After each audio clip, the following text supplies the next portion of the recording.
the night in the great world of American TV series. This video is purely for entertainment and does not infringe on copyrights or laws. The rights to the novel and image belong to the original author. We do not claim ownership. Don't like waiting and want to listen to this fanfic in full now? Subscribe to our Patreon, where you'll find the best fanfics. Chapter 451, Contracts and New Case. As Kai spoke, a golden light spread silently from under Kai's feet, and two platinum-colored swords rose from under Kai's feet. Lucifer was sweating on his head at this time. Wait. I don't think we need to be so violent. I have no ill will towards humans. Really, you have to believe me. Lucifer raised his hands and said very uneasily.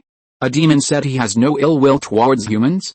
If it were you, would you believe it? Kai completely ignored Lucifer's statement and continued to manipulate the golden light under his feet to surround the entire office. This is a knockoff that Kai had figured out after seeing the mirror space of Camelot. It can be an independent space. It is not as convenient as Camelot, but it can still be hidden from ordinary people outside. Anyway, in the eyes of everyone outside the office, the room was peaceful, and Kai was talking to Lucifer. There was no golden light, no long sword, and no nervousness from Lucifer. Facing Kai's statement, Lucifer thought about it and found that he couldn't refute it. Indeed, if you were Kai, he wouldn't believe it either. But the problem is, I really didn't lie. Unfortunately, Kai didn't seem to want to continue listening.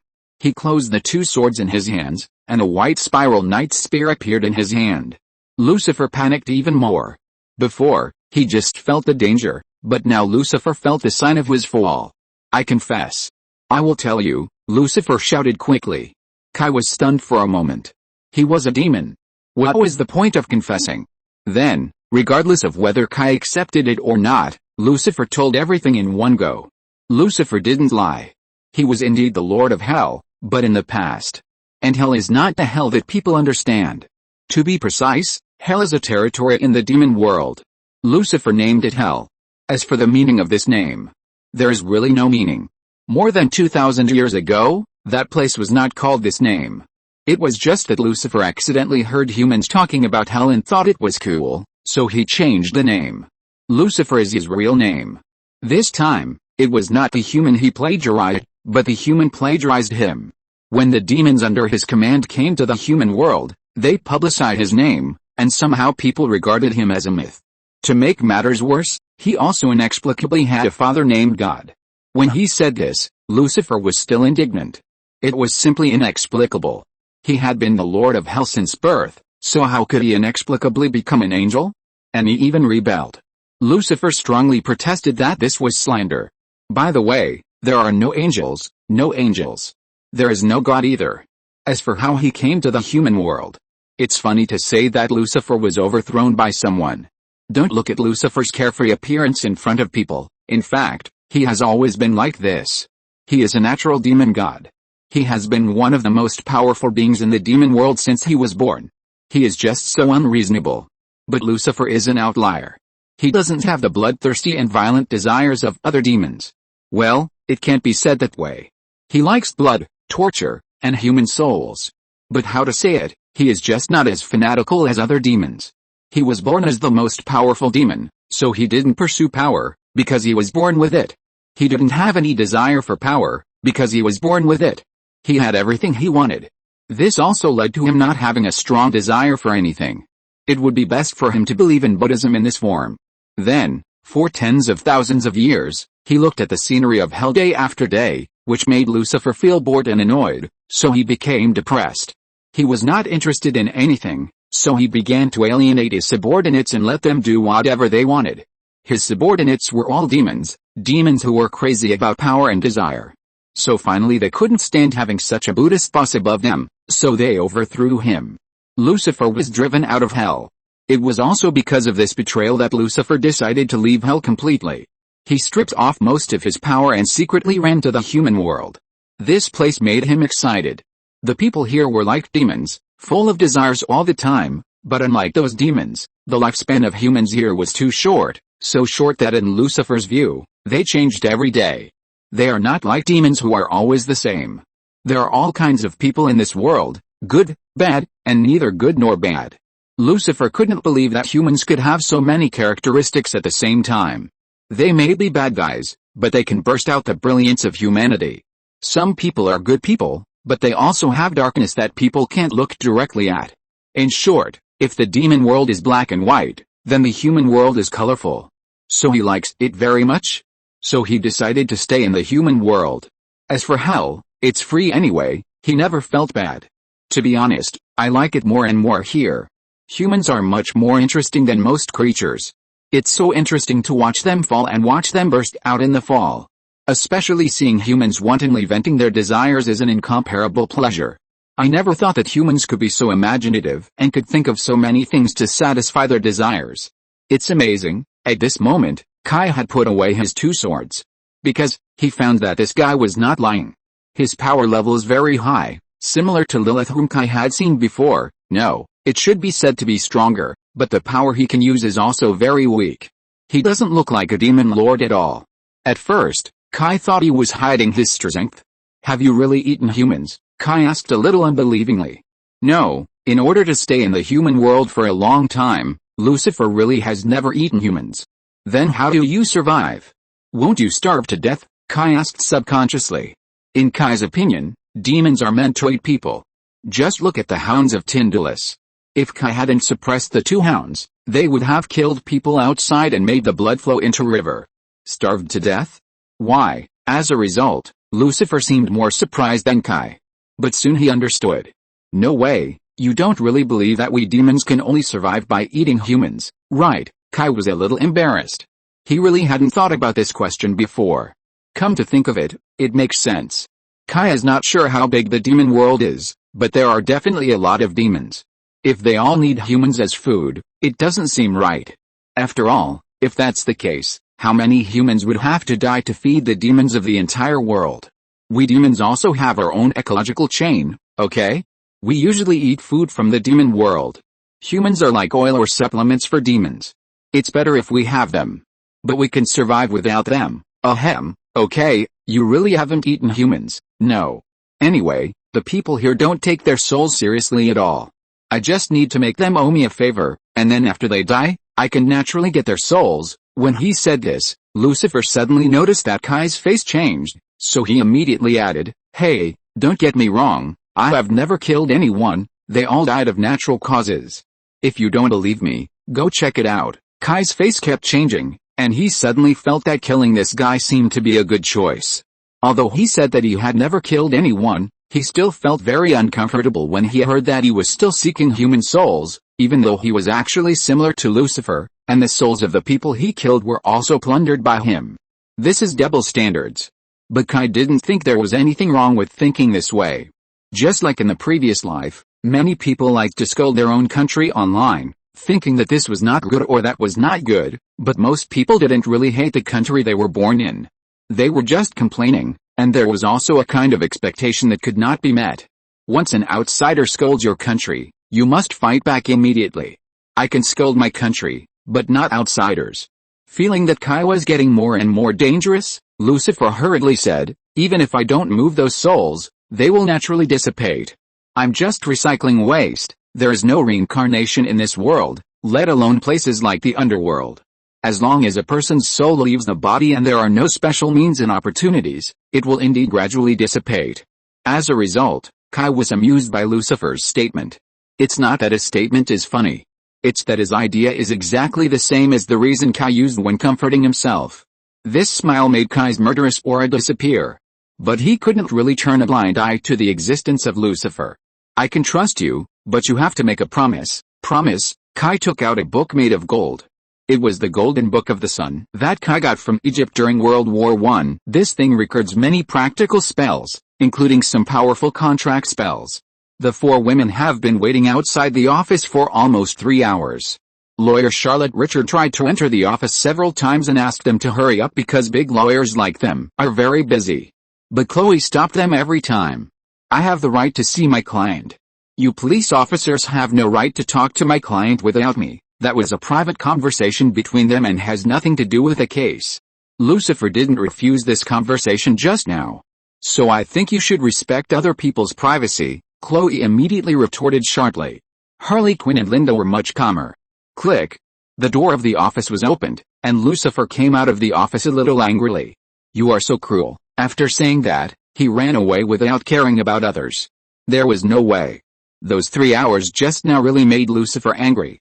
As a demon, he was naturally familiar with the contract. Unexpectedly, he was played with this trip today. He spent 3 hours bargaining with Kai, and finally lost miserably. Originally, this was nothing. No one can guarantee that they will have the upper hand in such a matter. If Kai's words were sharp and his negotiation skills were superb, it would be fine. But Kai was a robber. His only skill was to draw a sword and put it on his neck, and asked Lucifer to agree to those terms. Although Lucifer argued with reason, no matter how good his eloquence was, he could not beat the sword. For a moment, Lucifer really regretted that he had willfully stripped away most of his power. Otherwise, who the hell forced whom, that would be another matter. Fortunately, everyone finally sought common ground while reserving differences and reached an agreement. Lucifer can move freely in Los Angeles, but it is strictly forbidden to use magic to harvest human souls, and it is also strictly forbidden to show his strangeness to ordinary people. And when necessary, Kai has the power to recruit Lucifer. There are many subtle clauses in this, which are very complicated and cannot be explained in a few words. Chloe saw Lucifer leaving, thought about it and finally did not follow him, but turned back to Kai's office. Kai was still processing documents. If you are not a leader, you really don't know that a serious crime team actually has so many documents that need Kai's signature. It is hard to imagine how those real bosses live. "Boss. What did you say to Lucifer?" He was so angry, Kai didn't even raise his head, but just said, "Chloe. I hope you don't bring your life problems to work in the future. That will only make you look unprofessional. Also, I don't care much about the private lives of my subordinates, but you should also pay attention. Okay, go to work and find out Elise's boyfriend." After being said by Kai, Chloe's face immediately burned and she immediately ran away. She was still cursing Lucifer in her heart. It must be his nonsense that made Kai misunderstand. "By the way, Elise's parents will be here tomorrow. When the time comes, you and I will receive them." Receiving the family members of the deceased has always been a thankless job, and it is very challenging for people's emotional intelligence. The emotions of the family members of the deceased can be said to be all kinds of strange, and it is very easy to get into trouble if you are not careful. Generally speaking, this kind of work requires experienced police officers to do it. Not only do they have to comfort the family members, but they also have to ask for some information. If you don't have some tricks, you really can't do it. Just as Chloe left, the head of another team of the serious crime unit came over. This time it's really a big case. A Russian gang in the West District was massacred. A total of more than a dozen people died. No one was spared. More importantly, the method of committing the crime is exactly the same as the case of the murder of the former leader of the serious crime unit. Huh? I said Jin Bing wouldn't be so honest. Kai looked at the photos of the crime scene and exhaled fiercely. In the few days since Kai took office, Jin Bing and the local gangs in Los Angeles have been very respectful and have been quiet for half a month, but everyone knows that this calm will not last long. "Are there any clues?" Kai asked the police officer in charge of the case. Yes, as he said that, the police officer handed over a photo. From the photo, it can be seen that it was a photo taken from the surveillance video, and the clarity is not high. But it can be roughly seen that it is a person. He is wearing a white hooded windbreaker, just like in Assassin's Creed. He also has 2 Japanese swords on his back. There is also a person in front, but he is wearing a skull mask, so his true face cannot be seen. Chapter 452, Threats and Hollywood Private Life. "Have you found out who this is?" Kai asked the police officer, looking at the suspect in strange clothes in the photo. "We haven't found out yet, but according to the traces at the scene, all the victims were killed with one shot. We guess this is a professional killer, so we have uploaded the photos to the FBI and Interpol databases, hoping to find a match." "Well, tell me about that Russian gang." "That's the Molotov family, a gang composed of second-generation Russian immigrants, and has connections with the Russian mafia. They are mainly engaged in arms and drug sales, and the most important of them is arms sales. Many local gangs will look for them if they want to get weapons that cannot be tracked." Kai nodded to show that he knew. No wonder Kingpin's people would look for them. It turns out that they are the weapons supplier of the local gangs in Los Angeles. You continue to follow up on this case, and report to me if there is any breakthrough. By the way, clean up the scene quickly, don't let everyone know, Otherwise we will be under a lot of pressure, and you don't want to be stared at and scolded, right? This kind of feud between gangs, as long as it is not exposed, generally speaking, the pressure on the police station is not too great. But if caught by the media, public opinion will not care about those unspoken rules, and will still criticize them. Understood? Just as the people here left, the landline on Kai's desk rang. Hello, this is the serious crime team. Hey, Kai, it seems that you adapt quickly. A woman's voice came from the other side. Pepper, Kai quickly recognized whose voice it was. It's me, the great detective. Pepper seemed to be in a good mood. Why are you calling me at this time? Want to treat me to a meal? Aren't you afraid that Tony will be jealous? Kai teased. Although Tony looks like a playboy, he is actually very jealous. Sometimes I really admire him. He has a lot of women every day, but he hates any man who approaches Pepper. He is really willing to let the officials set fires but not the people light lamps. This is also one of the reasons why Pepper has always been very hesitant to confirm her relationship with Tony. Don't talk about him. Sure enough, Pepper was also very troubled by Tony's childish behavior, but if it was Kai who approached Pepper, Tony would not have any good way. After all, Kai never cared much about Tony. I just want to treat you to a meal. How about it? Will you honor me? No problem. I've been eating takeout by myself lately because no one is home. Recently, Afu has been dealing with the trivialities of moving. Kai lives in a hotel by himself. He either eats takeout or eats out. After agreeing on the time and place with Pepper, Kai finished his work happily. How can a leader not have some privileges? Unless there is a major case, Kai does not need to stay in the office, which is why Kai appointed Dan to be responsible for daily work. Kai explained to Dan and went to the underground garage to get his car. As soon as he approached his car, he saw a man in a hoodie leaning against his car.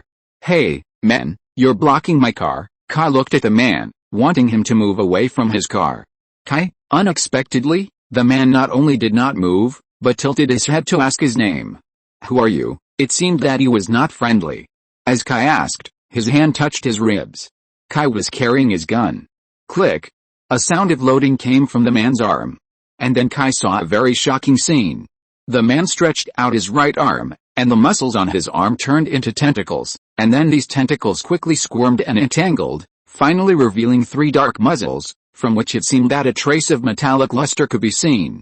The sound of loading just now came from above. Wow, your hands are really disgusting, Kai expressed his opinion very honestly. Shut up, but it was obvious that the other party didn't like Kai's honest evaluation. Even Kai's truth just now stimulated him, and his breathing became much heavier, as if he was enduring something. But in the end he calmed down. Jin Bing asked me to bring you a message. This sentence inexplicably reminded Kai of Chen Pc's skit. The Imperial Army asked me to bring you a message. Silver or lead, you choose. After saying that, the guy threw down a business card, and then gritted his teeth and said, I look forward to your choice. Kai watched the guy leave straight away, and did not stop him. This is not a good place to fight. There are surveillance videos everywhere.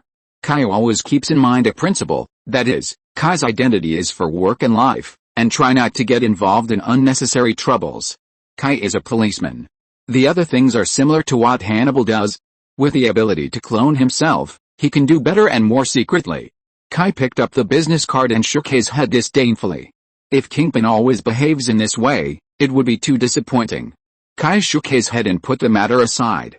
The Hound has just remembered the guy's breath, so Kai is not in a hurry at all. Today, Pepper invited Kai to dinner, not alone, but with Happy and a woman. The woman looks 30 years old, at the best time in a woman's life, mature and charming, and her appearance is also at the peak of her life. There is no doubt that this woman is the best annotation of this sentence. She makes people feel a sense of nobility. This temperament is not strong, but exudes a kind of self-centered momentum from the inside out. Compared with temperament, her appearance is not so important. Of course, this is not to say that she is not beautiful. On the contrary, her tall figure and long golden hair, combined with her slightly tough but feminine face, are definitely the representatives of peerless beauty. When they saw Kai, Pepper and Happy both stood up. The woman was obviously a little surprised by such a scene, but she stood up immediately the next moment. She originally thought that Kai was just an ordinary policeman, but now it seems that this may not be the case. I'm sorry, I was delayed a little by an accident, Although it is still 10 minutes before the agreed time, others have arrived early, and Kai has to show that he is late out of courtesy. It's okay, we arrived early. Pepper didn't care about it. In fact, she felt that she should feel sorry. Originally, they planned to have dinner together, but she took the initiative to bring others. Strictly speaking, this isn't polite. Then Pepper introduced the woman to Kai. Her words and deeds revealed a kind of maturity and stability, restraint and elegance. Charlize Theron, a top Hollywood actress, although Kai didn't know much, but in the outside world, this female star from South Africa has a legendary life. Charlize Theron is a South African with a privileged family background. She has received an elite education from European aristocrats since she was a child. This gave her an aristocratic temperament that is rare among modern people. She is proficient in poetry, literature, and piano. She began to practice ballet at the age of 6. At the age of 14, she moved to Europe with her mother and studied ballet at the Paris Opéra Ballet Theatre in France. She was considered a rising star by the Parisian public opinion at the time. The reason why she was unable to continue to develop in the dance world was that she accidentally injured her knee during a performance, and then she switched to become a fashion model. Later, something happened in her family, and she and her mother came to Los Angeles, and then she was admitted to UCLA. Not only did her studies go smoothly, she was also successfully noticed by the fashion industry. Her perfect figure and excellent temperament made her a little-known model. If she continued, she might become a top supermodel. But by accident, she inexplicably entered the world of film. At the age of 18, Charlize Theron met an acting agent in Los Angeles and was invited to join his agency. Then she immediately got the opportunity to appear on the big screen and was quickly noticed. After that, she became unstoppable. Now, she has become the top actress in Hollywood. The total box office of the movies she has participated in has reached $5 billion. Not only that, she is also a famous screenwriter and producer. She said that several low-cost movies she supervised have won praise from the outside world. It is a typical example of Hollywood's small-budget big win. In particular, this year's movie, The Murderer, which she wrote and directed, has attracted much attention and has won the Cannes Award. In short, she is the typical personal winner. She is the first in everything. What is more valuable is that although she looks cold and beautiful, she is actually not difficult to get along with. Her words and deeds reveal a kind of maturity and stability, restraint and elegance, and a hint of humor. Especially her mouth corners seem to always be slightly raised, that is, the sense of déjà vu of a faint smile, but it makes people feel as if she is not smiling. But there is not too much hypocrisy, but it gives people a sense of affinity and gentleness. 3 handsome men and beautiful women are eating in a private restaurant. The picture is pleasing to the eye just by looking at their appearance. The only discordant thing is that there is a wretched fat man mixed in. Happy himself feels that he is a bit redundant. But for his dream, Happy still persisted. After eating almost, he finally talked about business. The biggest reason why Charlize Theron would inexplicably participate in this dinner this time is not Pepper. Although Pepper works in Los Angeles, she rarely comes into contact with Hollywood. According to the level of capital, Pepper's level is much higher than those in Hollywood. Stark Group is not only an industrial group, but also a top consortium. Compared with those Hollywood wolves, Stark Group belongs to the tiger. Generally speaking, Pepper is more involved with the elites of Wall Street finance. Those Hollywood capitals. Tony is more interested in them, but it doesn't mean much to Stark Group itself. The real reason why Charlize Theron participated in this dinner was the fat boy Happy. Like his boss, Happy has a dream of making movies. Unfortunately, compared to his boss Tony Stark, he can only be regarded as a poor bastard. He has no money to invest in those big productions. But it is also the case that Happy's dream of making movies is much purer than Tony's. Tony plays movies more for female stars, while Happy is true love. He originally planned to be a star, but the conditions did not allow it, so he had to settle for the second best and could only be behind the scenes. Do you know why Happy has been single all these years? As Tony Stark's personal bodyguard and security director, he also has an annual salary of over $1 million. Although this is nothing for the wealthy class, compared to the middle class, he is definitely a diamond bachelor. There are so many women throwing themselves at him. But he still looks like a loser. There is no other reason. He threw all his money into Hollywood. Hollywood is not a place for good men and women. No one will be soft-hearted to such a rich fool. So like Tony, Happy has also invested in movies, and even organized his own crew, but without exception, he lost all his money. Hollywood has its own rules, which even Tony Stark cannot change. Anyone who tries to subvert the rules will be bitten back by the rules. Tony can't do it, and Happy has even less. Even if he knows that others are cheating him, he can't do anything. Hollywood's set has been running for decades, and how to cheat outsiders has become easy. For example, the famous Harry Potter series in the previous life, I forgot which one it was, the global box office exceeded 800 million, but Warner Brothers actually lost more than 100 million. The bulk of the expenses were all distribution and publicity. Well, distribution and publicity were all Warner, a typical cheat. The distribution company made a lot of money, and the investors lost blood. After stumbling for a few years, Happy was beaten up and began to follow the rules honestly. It's no longer like relying on a wonderful script to make a big splash. That's impossible. There are so many excellent scripts in the warehouses of the 6 major Hollywood studios. Are the different ones gathering dust? For example, those entertainment articles that become famous with just one script are all wishful thinking. So, he relied on Charlize Theron. As the most famous independent film producer and famous screenwriter in Hollywood, Charlize Theron's studio is a dream ladder for many new filmmakers. It just so happened that Charlize Theron encountered trouble, and this trouble couldn't be known to too many people, so Happy seized the opportunity. You said, your servants died? And 3 of them died. Kai thought it was just a little thing that celebrities did secretly, and didn't care at all. It's just dirty work, the police understand. Otherwise, why would those rich people donate so much money to the police station? Do they really think that capitalists have any sense of social responsibility? Something happened in Charlize Theron's family. In the past 3 months, 3 of her servants died. Without exception, they all had heart attacks. One may be a coincidence, but 3 in a row can't be called a coincidence. In addition, Charlize Theron herself also had problems. Her health was getting worse and worse. No one knew why. She was born beautiful and rarely used cosmetics. She only needed light makeup. Although she had been accepting advertisements for some top cosmetics, she was actually very resistant to putting those chemical products on her face. She thought it would harm her body and skin. But now she had to wear heavy makeup to meet people. According to her, the foundation on her face was so thick that it could be used as a mask. It was hard to knock on the face. The doctor did not have a reasonable explanation. He just asked her to pay more attention to rest. This was just like drinking more hot water. It was correct nonsense. In short, Charlize Theron was very anxious now. She suspected that someone had poisoned her. Why don't you call the police? Pepper also heard about this for the first time. So she asked very curiously. As a result, she saw that the 3 people at the scene looked at her with an embarrassed and polite expression. She reacted immediately.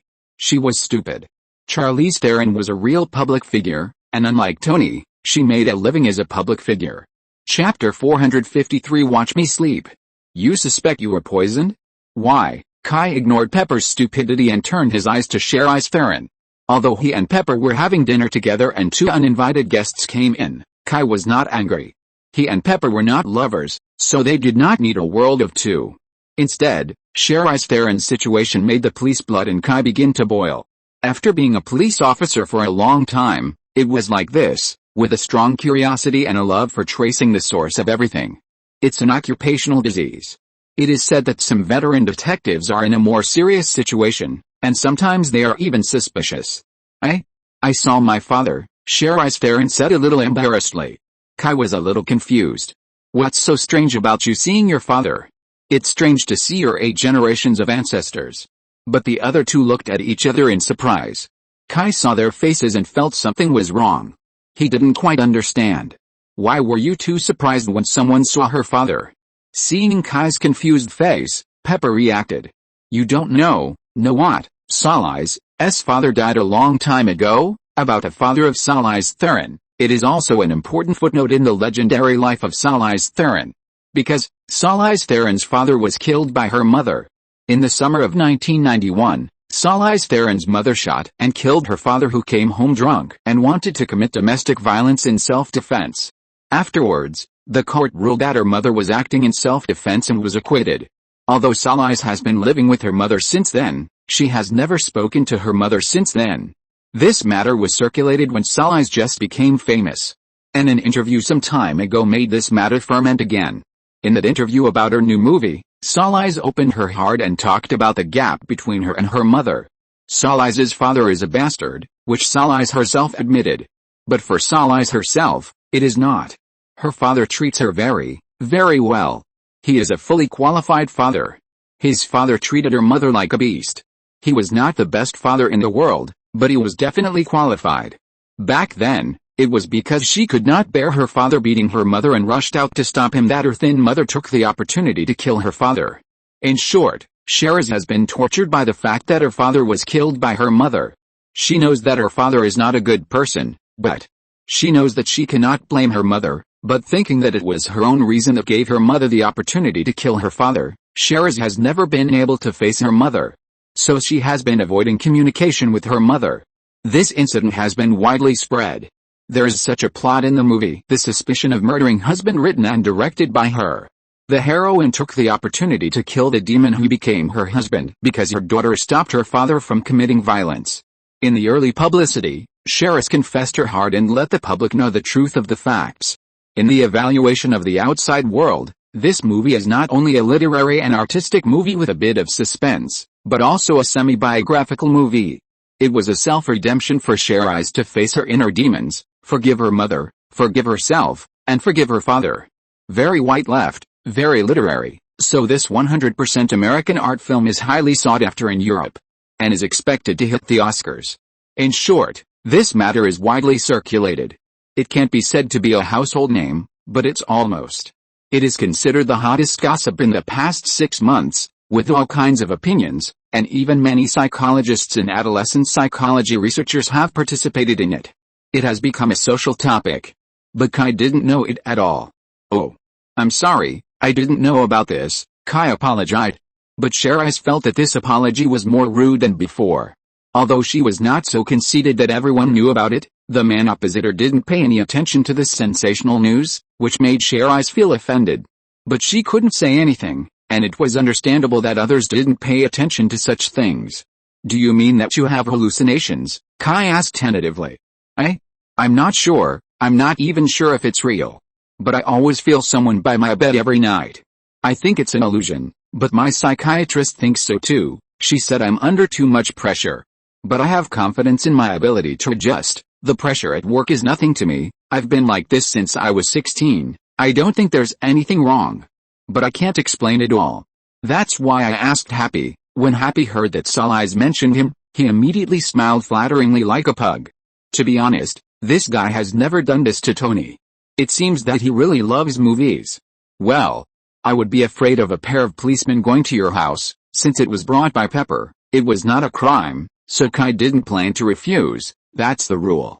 If Salih's is happy and donates money to the police station, it will also be Kai's political achievement.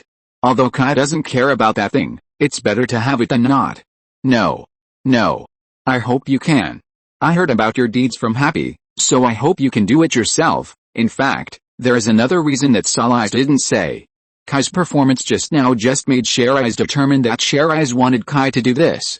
The reason is simple, Kai doesn't care who she is at all. This is very important. As an actress who has been in Hollywood for 20 years, how could Sheraz be as simple as people in the ivory tower? Some things must be guarded against, and the human heart is really scary. Kai was a little reluctant. He had just taken up his new position and had a lot of things to sort out. It was impossible to waste time to be a private detective for a female star. At least in Kai's value system, the life of a female star is not higher than that of others. Happy saw that Kai was going to refuse, and immediately rushed up to grab Kai's hand.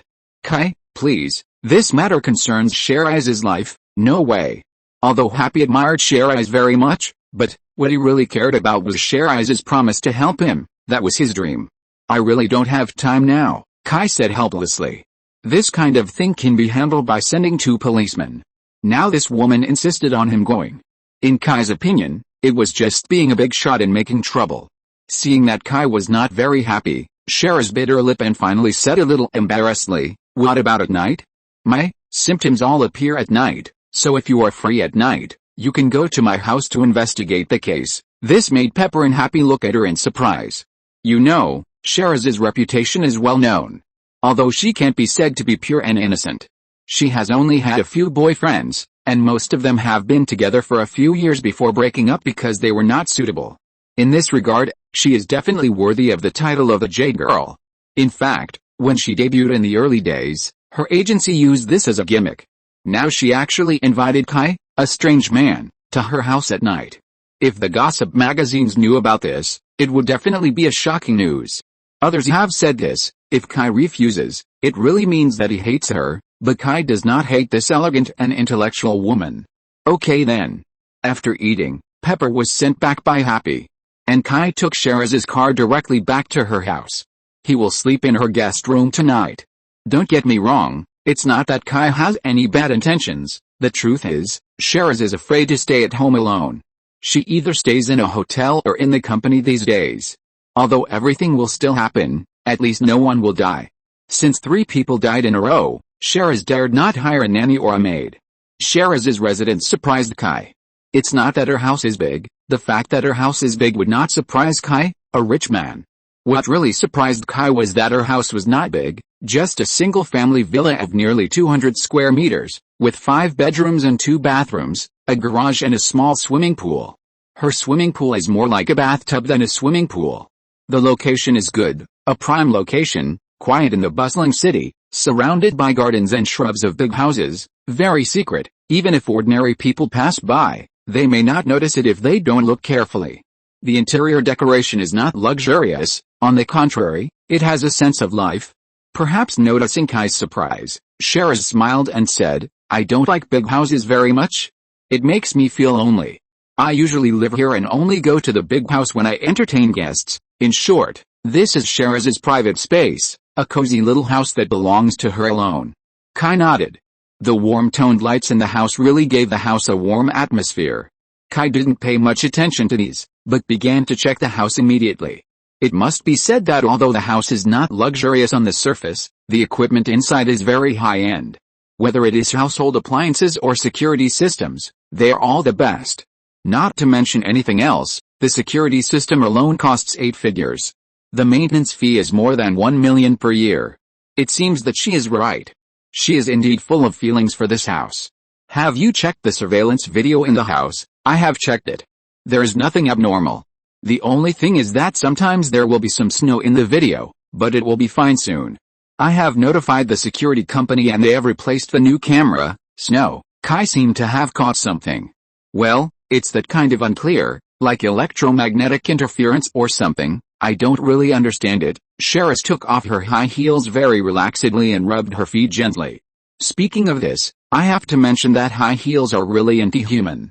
They are uncomfortable to wear, and you can only walk in small steps.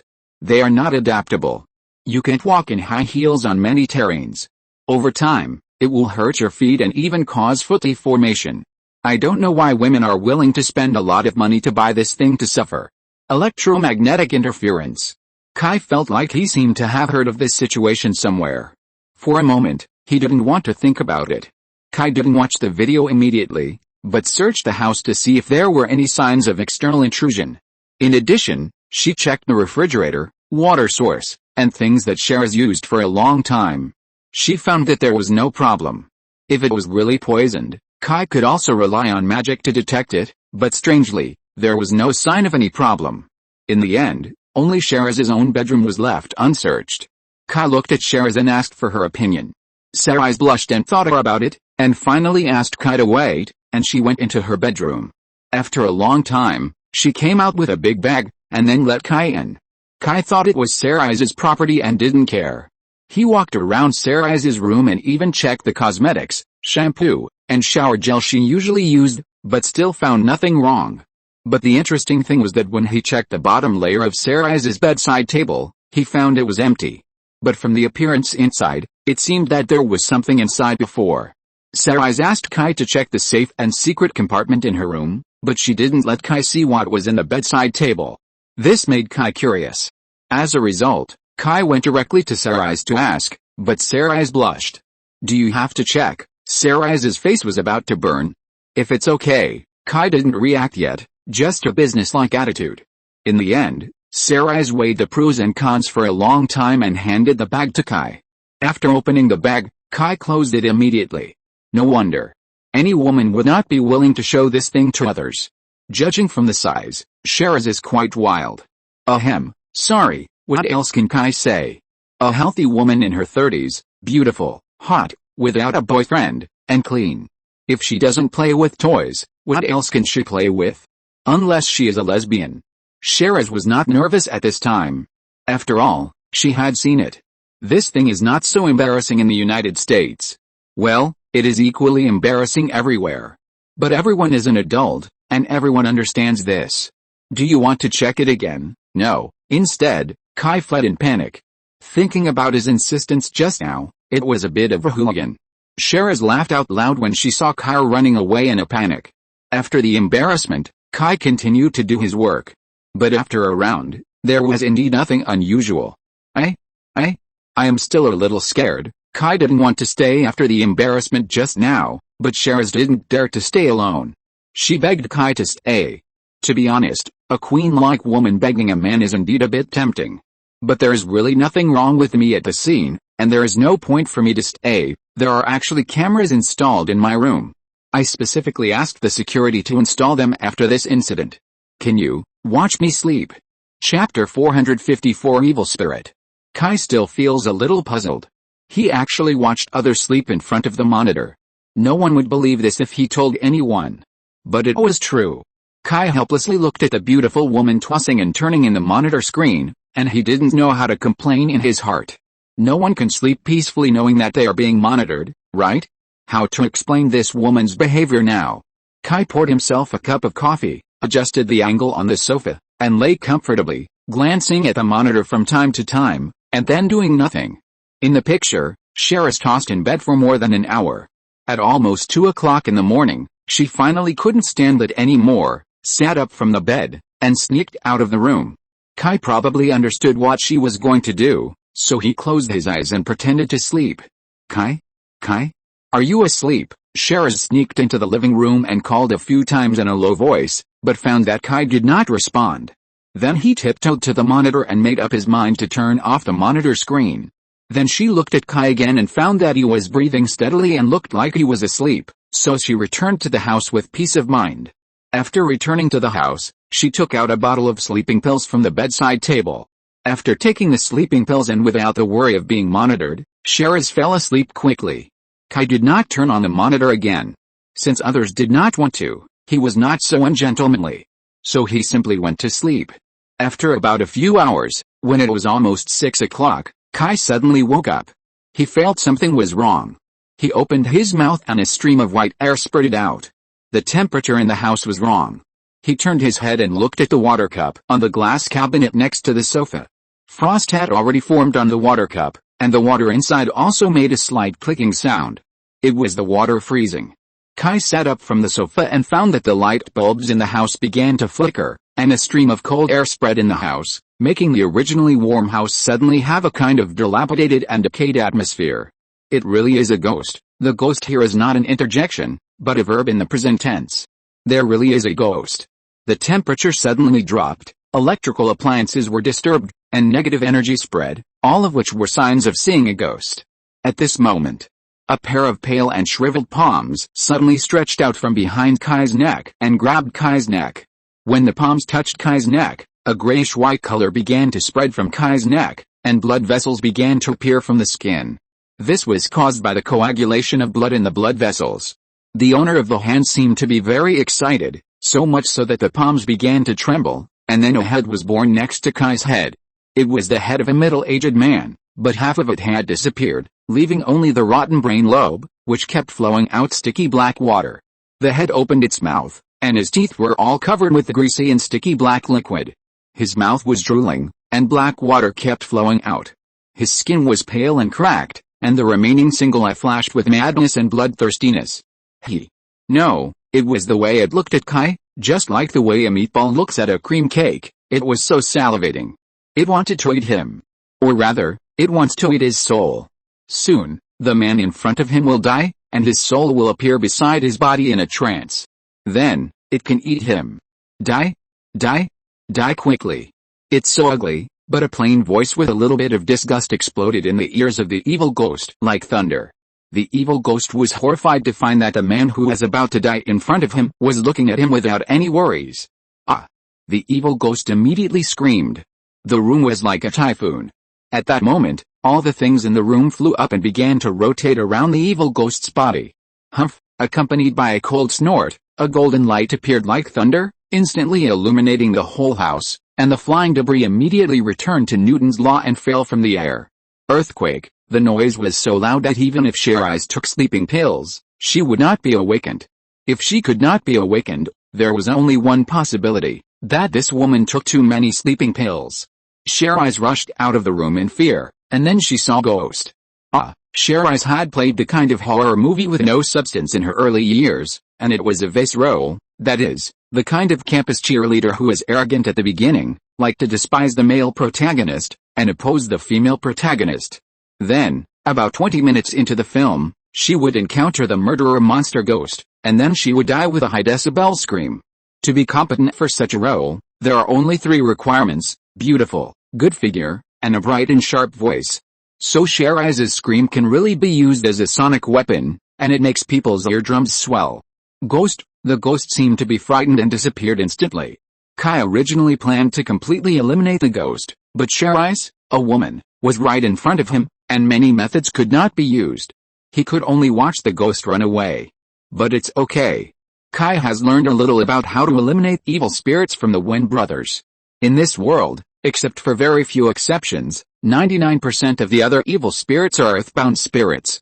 That is to say, after a person dies, only a very small number of souls can become evil spirits by chance. But these evil spirits can't run around. They need to rely on something, such as the things they cared about most before they died, or the place where they died, or the place where the body was, etc. So Kai is not afraid that this ghost will run away. Anyway, he must be in this house, so he can just look for it slowly. Shal is wrapped in a blanket and shivered as she took a cup of hot cocoa from Kai's hand. After drinking the hot cocoa, Shal is finally calmed down a little. Just now, yes, Kai knew what she was going to ask. Is it really? Yes. At least it's rare. Kai still didn't wait for her to finish her question. Then were Karinshin and the others also killed by that thing? Shal is suddenly thought of the 3 nannies who had died before. It's very likely. Kai hadn't formally checked the autopsy reports of the 3 nannies, so he couldn't be sure. But based on what he had experienced, it seemed that the evil spirit had done something wrong. Then, what exactly is it? Cherise was so shocked that she didn't even see the ghost's face clearly. Besides, the face of that thing was rotten, and even if she saw it clearly, she couldn't recognize it. I don't know, and I even need to ask you. Kai patted the woman's shoulder and used magic to calm her down. Ghosts usually only stay in the place where they were before they died. In other words, this evil spirit is likely to have died in this house, or to be attached to something in this house. Cherise's thinking is a bit interesting. She didn't focus on things related to ghosts at all, but on Kai. Why do you know these things? Kai was stunned. This woman really has an extraordinary heart. Hubby, you don't need to know too much about this. It won't do you any good to know it. Let's talk about a ghost, shall we, hubby? Cherise was a little speechless at Kai's obvious perfunctory response. But she was more thankful. She was lucky. She was really lucky. If she hadn't met Kai, a policeman who could deal with ghosts, she didn't dare to think about it, really didn't dare to think about it. I bought this house more than 10 years ago. The previous owner.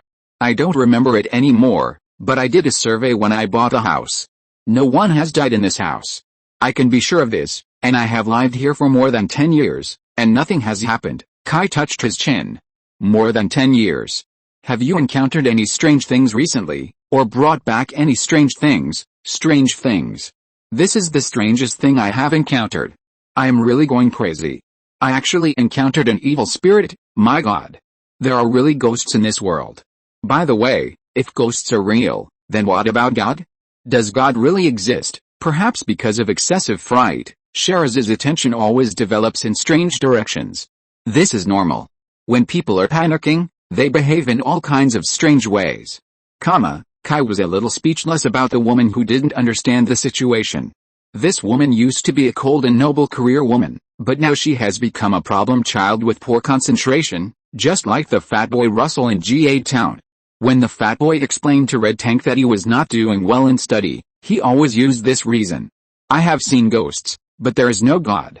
But there shouldn't be, otherwise according to the story in the Bible, Los Angeles would have been burned down long ago. Kai read the Bible, but it was a thing of his previous life. That year, his father had a stroke, and Kai came back to take care of the old man. It turned out that she was a distant cousin. Kai didn't know what the relationship was, probably they were relatives several generations ago. In short, this middle-aged woman's family is religious, and she always wants to persuade others to believe in religion. Kai thought it was a cult at first, and was ready to report it, but it was really a formal religion, the kind registered by the State Administration of Religious Affairs, belonging to the Anglican Church. At that time, their family came every day, never empty-handed, and helped take care of his father. After all these visits, Kai really couldn't keep them at a distance, so he could only listen to them preaching doctrine. Kai, a retired policeman from the army, was naturally not interested in doctrines, so he could only listen to Bible stories and mythological stories.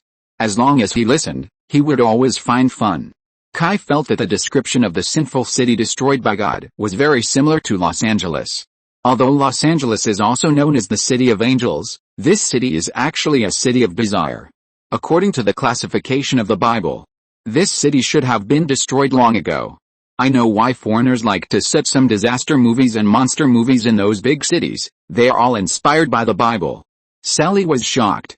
You can think about these things later when you have time. Now think about whether you have encountered any strange things or things. This is related to your life. The best way to eliminate evil spirits is to destroy their support. After destroying those things with salt and fire, they will naturally disappear. This is a trick that the Wen brothers told Kai. It is estimated that the inspiration also came from the Bible story, but it is indeed useful. I don't know why. Let me think about it. Sheris tried hard to concentrate and began to recall the recent bits and pieces. But there was indeed nothing like what Kai said. Think about the first time you felt uncomfortable and before your first nanny died. Is there anything special? When I first felt uncomfortable, there shouldn't be. I was promoting my movie during that time, You're the Murderer. Well, that movie is my farewell to the past. I used it to say goodbye to my father completely. Father. By the way, didn't you say before that you sometimes see your father's fantasy? Well, what's wrong? Sheris didn't understand why Kai asked this. Kai's face became cautious. Do you have a photo of your father? Of course I do. Sheris was not a fool, and she quickly understood what Kai meant. After all, he just said that evil spirits need to rely on. You mean me? Kai did not speak, but asked Sheris to take out her father's photo. Sheris hesitated for a while, took out a pendant from her murder weapon, opened the pendant, and inside was a photo of a handsome middle-aged man holding a little girl. The photo had faded and was a little blurry, but the general appearance could still be seen clearly. He looked about 70% similar to that dead ghost, but that was enough. Did your father leave many relics? Kai was planning to burn them all. After all, evil spirits would possess something, and there was no way to tell. Sheris hesitated. As she said before, although her father was a piece of shit and liked to abuse her mother, he was really good to her.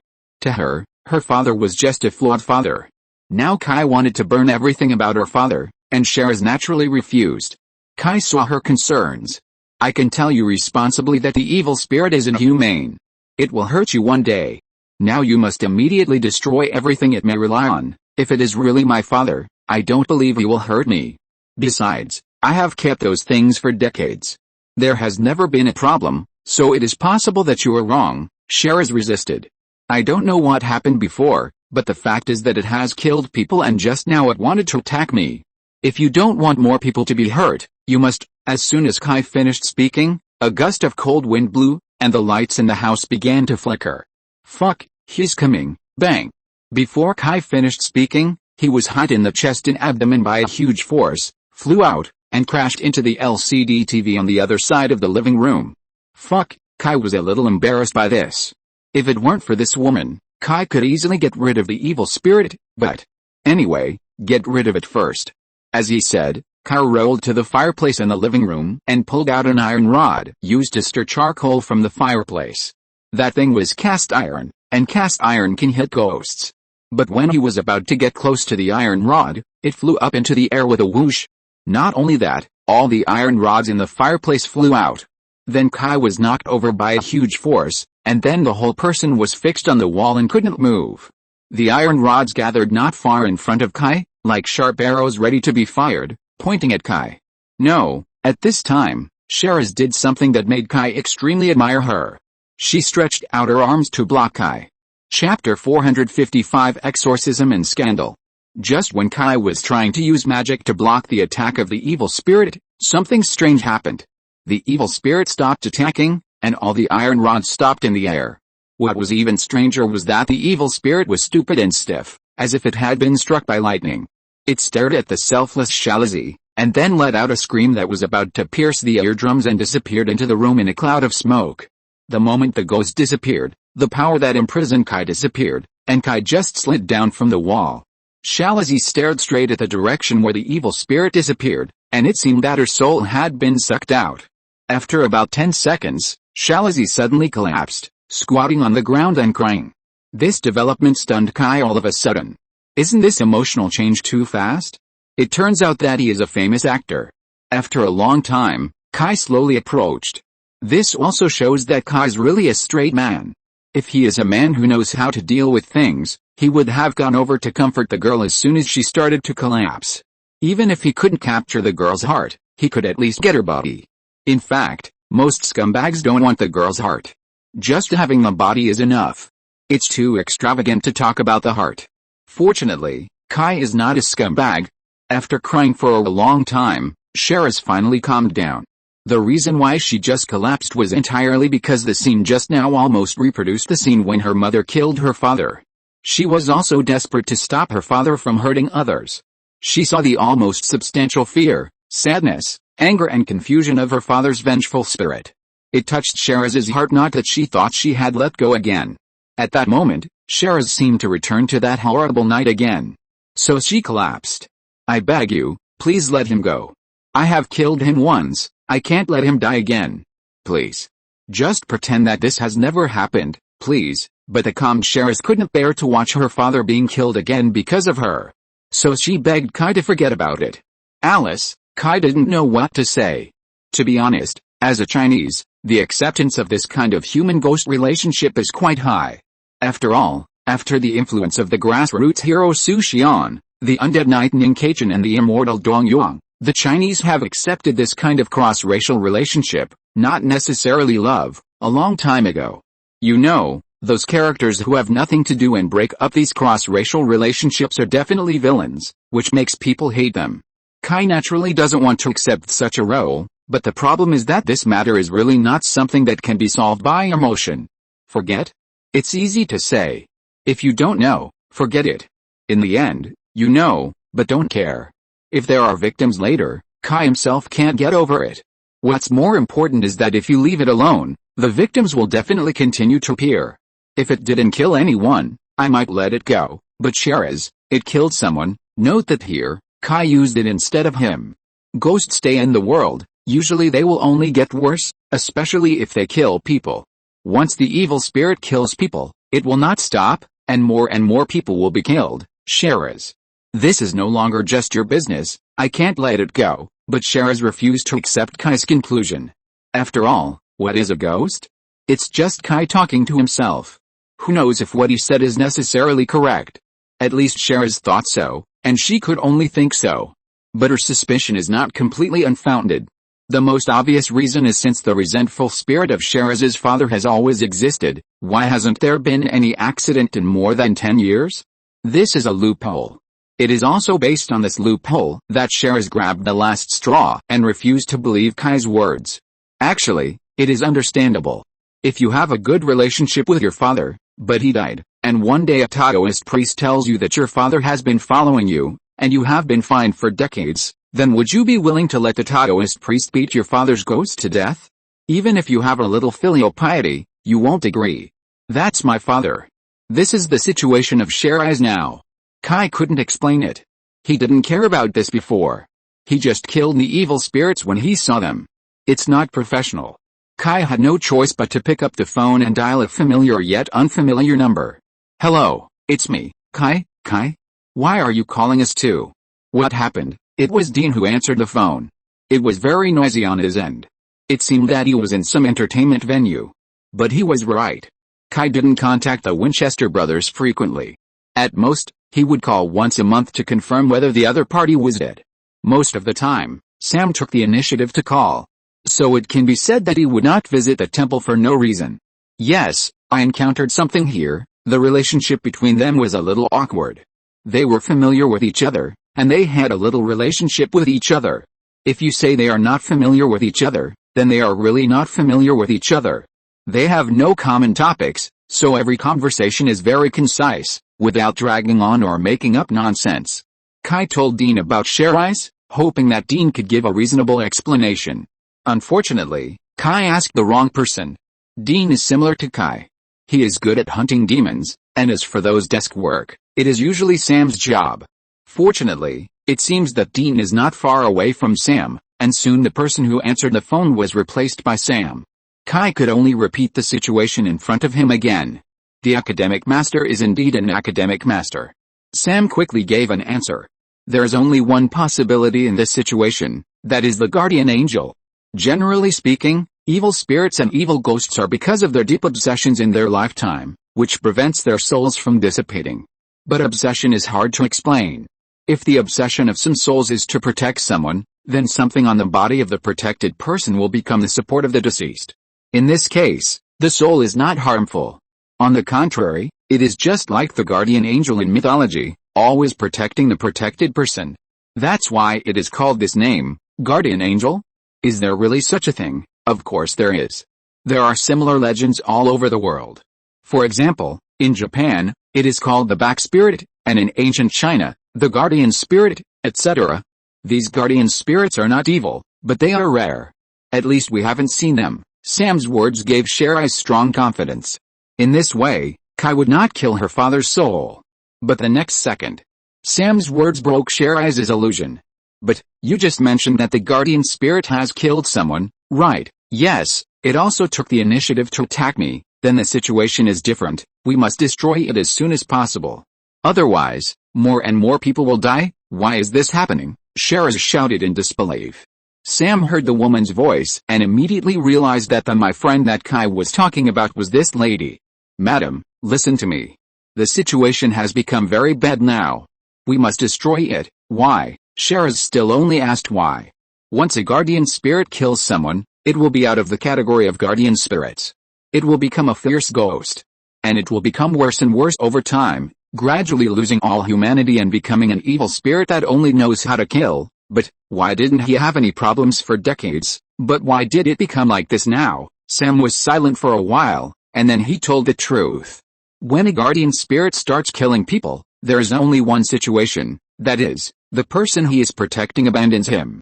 In order to continue to exist, he has to absorb souls to maintain his own existence, but this will only accelerate his transformation, and then even you will be in danger. Abandon him? No. I never abandoned him. Sherry immediately stood up and explained anxiously.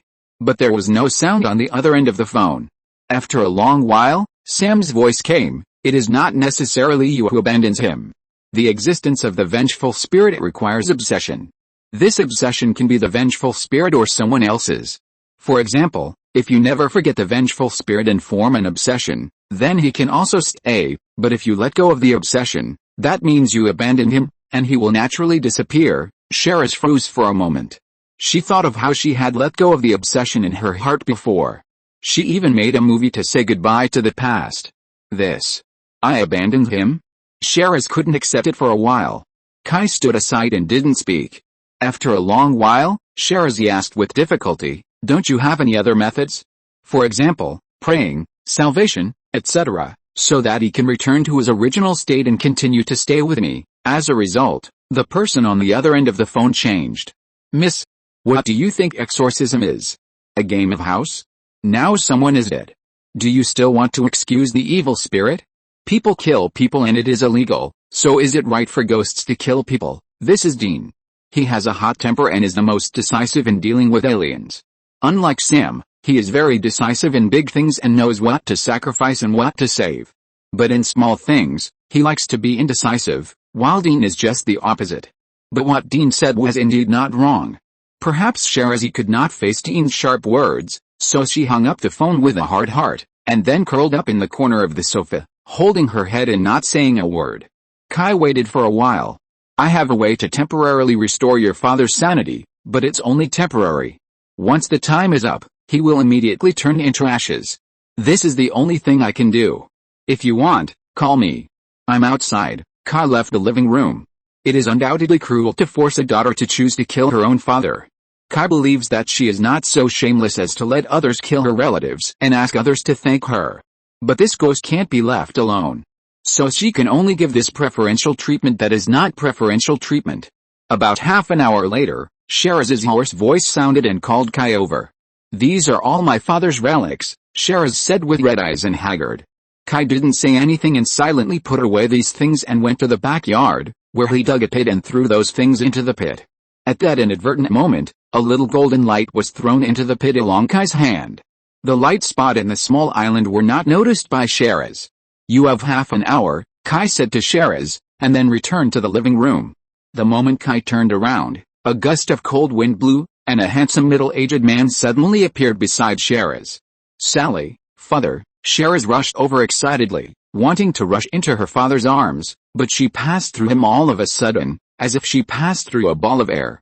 Shahrazad now completely understood what it meant to be a different path for humans and ghosts. Kai sat in the messy living room, looking at the moon at 4 o'clock in the morning in Los Angeles, wondering in his heart whether his brain had already started training at this time. It was also at this time that Shahrazad walked in. She didn't say anything, and went straight through the living room and returned to her room. Kai shrugged his shoulders, thinking that others could understand this. He went to the backyard by himself, sprinkled salt and oil, and then called. Ling. The Goldfinger arrived. This time, the harvest was beyond imagination. This trip was not in vain. Looking at the dawn of a ray of light in the east, Kai felt that he should leave. When King Uther walked into the police station, the police officers in the police station looked at Kai with wide eyes, as if they had seen some strange animals. Kai noticed something unusual and turned his head to look over. A group of people immediately turned their heads and pretended to do their own things, as if the onlookers had never happened. Kai frowned, took a sip of coffee, and returned to his office with a puzzled look on his face. As a result, as soon as he left, the people in the police station immediately started to chat like the aunties buying vegetables in the vegetable market. They seemed to be talking about some gossip. Are all the police in Los Angeles like this? Why didn't I notice it before? Kai didn't care, thinking that this was a local feature. After all, it is the entertainment capital. But when he returned to his office, Chloe ran in stealthily. Sir, Kai picked up the documents on his desk and threw them aside, put the coffee on it, and looked up at Chloe in confusion. Do you have a girlfriend? Kai was unhappy. Why is it so strange for me to have a girlfriend? Can't I have a girlfriend? No, no, Chloe waved her hand quickly. I'm just curious, Kai said unhappily. Are you satisfied with your curiosity now? Can you go out and work? Don't forget that you still have a case to handle. But Chloe not only did not leave, but approached mysteriously. Boss, can I ask you a question? What is it like to be in love with a big star? Big star? Kai looked at Chloe with wide eyes. What big star? My girlfriend is still in college and has not entered the entertainment industry. As a result, Chloe was even more shocked than Kai. What? Charlize Theron is not your girlfriend. What nonsense. Kai's heart skipped a beat. It's all in the newspaper. Chloe threw out a newspaper. It was an entertainment newspaper with 2 photos on it. One was a photo of Kai and Charlize Theron coming out of a restaurant and getting in a car, and the other was a photo of Kai coming out of Charlize Theron's house at 4 in the morning. Fuck. Are the paparazzi in Los Angeles so powerful? Chapter 456 Being Deceived. It was something that happened a few hours ago, but it was reported in the newspaper. The speed was amazing. Although Kai was surprised by the speed of the tabloids, he didn't care too much. After all, the world is more fickle than imaginable. No matter how hot the news is, as long as there is no follow-up, it will be forgotten in a few days.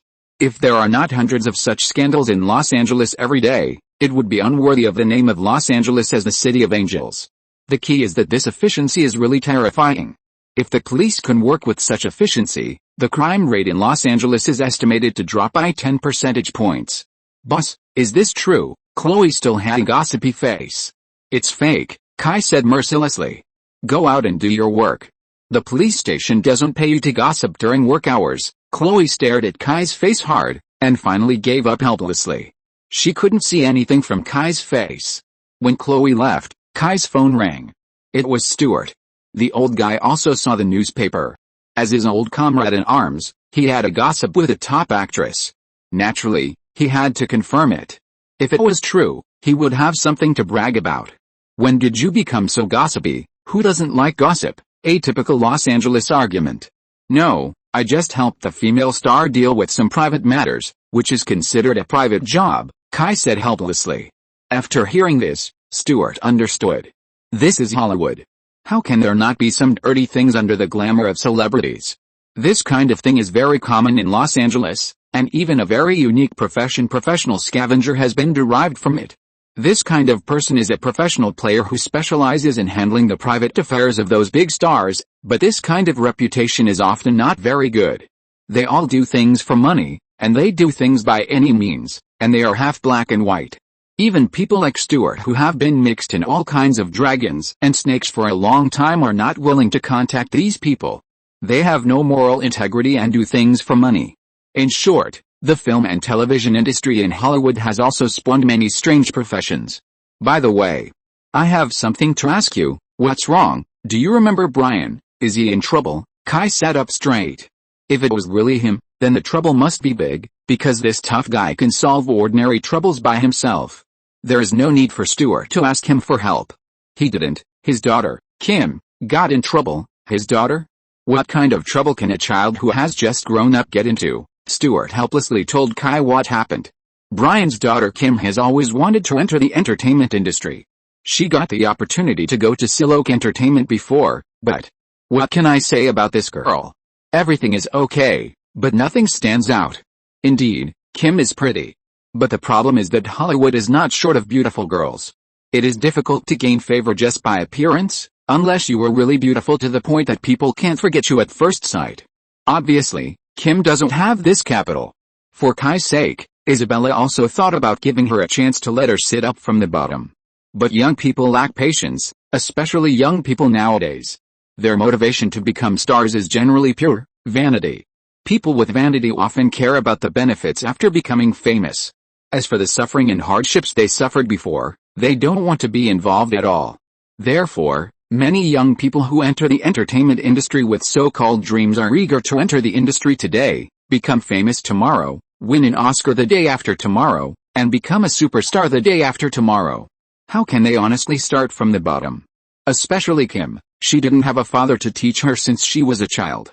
Although her mother tried her best to teach her, parents occupy an extremely important position in the growth of children, and the lack of fatherly love will always cause some deficiencies. What's more, due to the lack of father's love since childhood, Kim's mother naturally treated her children twice as well, even to the level of doting, out of a desire to make up for it. Later, her mother remarried and met a diamond bachelor with extremely superior material conditions. In this case, it is rare that Kim didn't grow up crooked, and it is normal to have a little princess disease. So Kim was very disappointed with the career plan given by Siloke Entertainment. She first entered the company for internship, then took some dispensable small roles to accumulate experience, and then, it all depends on the sky. No company in Hollywood can guarantee that it will definitely make its stars popular. After all, stars are never a necessity. It depends entirely on whether the public accepts them. But the problem is that Kim doesn't think so. She feels that Siloke Entertainment doesn't value her. She doesn't think about it. She is a high school graduate who has nothing. Why should others value her? Just because she has a good father and a rich stepfather? Don't be funny. Unless her two fathers give money to the company and use a lot of resources, there is still a slight possibility. But the problem is that her father is a poor guy. He knows a lot of people, but they are all agents and have nothing to do with Hollywood. The other father is rich and powerful, but the problem is that he is not the biological father. If a few million can make it successful, it is not that I am reluctant, but the problem is that with such qualifications, a few million is obviously not enough. Tens of millions are little possible. But tens of millions can create an opportunity for the stepdaughter. Which stepfather is so good? Give me a stack. In short, the young and arrogant Kim did not sign the contract because he was not savvy. Siloke Entertainment did not care. This is nonsense. There are good seedlings everywhere. Who would care about a role with no potential? Kim is not the protagonist. There is no drama of pretending to be cool and slapping her face, and don't bully the poor young man. Being rejected by Silloak, she thinks that Silloak Entertainment's lack of confidence is a rejection. Kim was also hit hard, and then without anyone knowing, she inexplicably signed a contract with a company, on the grounds that someone gave her an opportunity to play the heroine. Although it is a small production. Even if Jin is confident in herself and thinks she is a natural beauty and a potential superstar, she also knows some common sense. It is impossible for an amateur like her who has no connections and no background to have a big production and a big cast to escort her when she debuts. You know, not everyone is Miss Jin Tian. So she set a small goal for herself. To shine in a low-cost production and blow the first horn of Miss Jin's dominance in Hollywood. So she was fooled.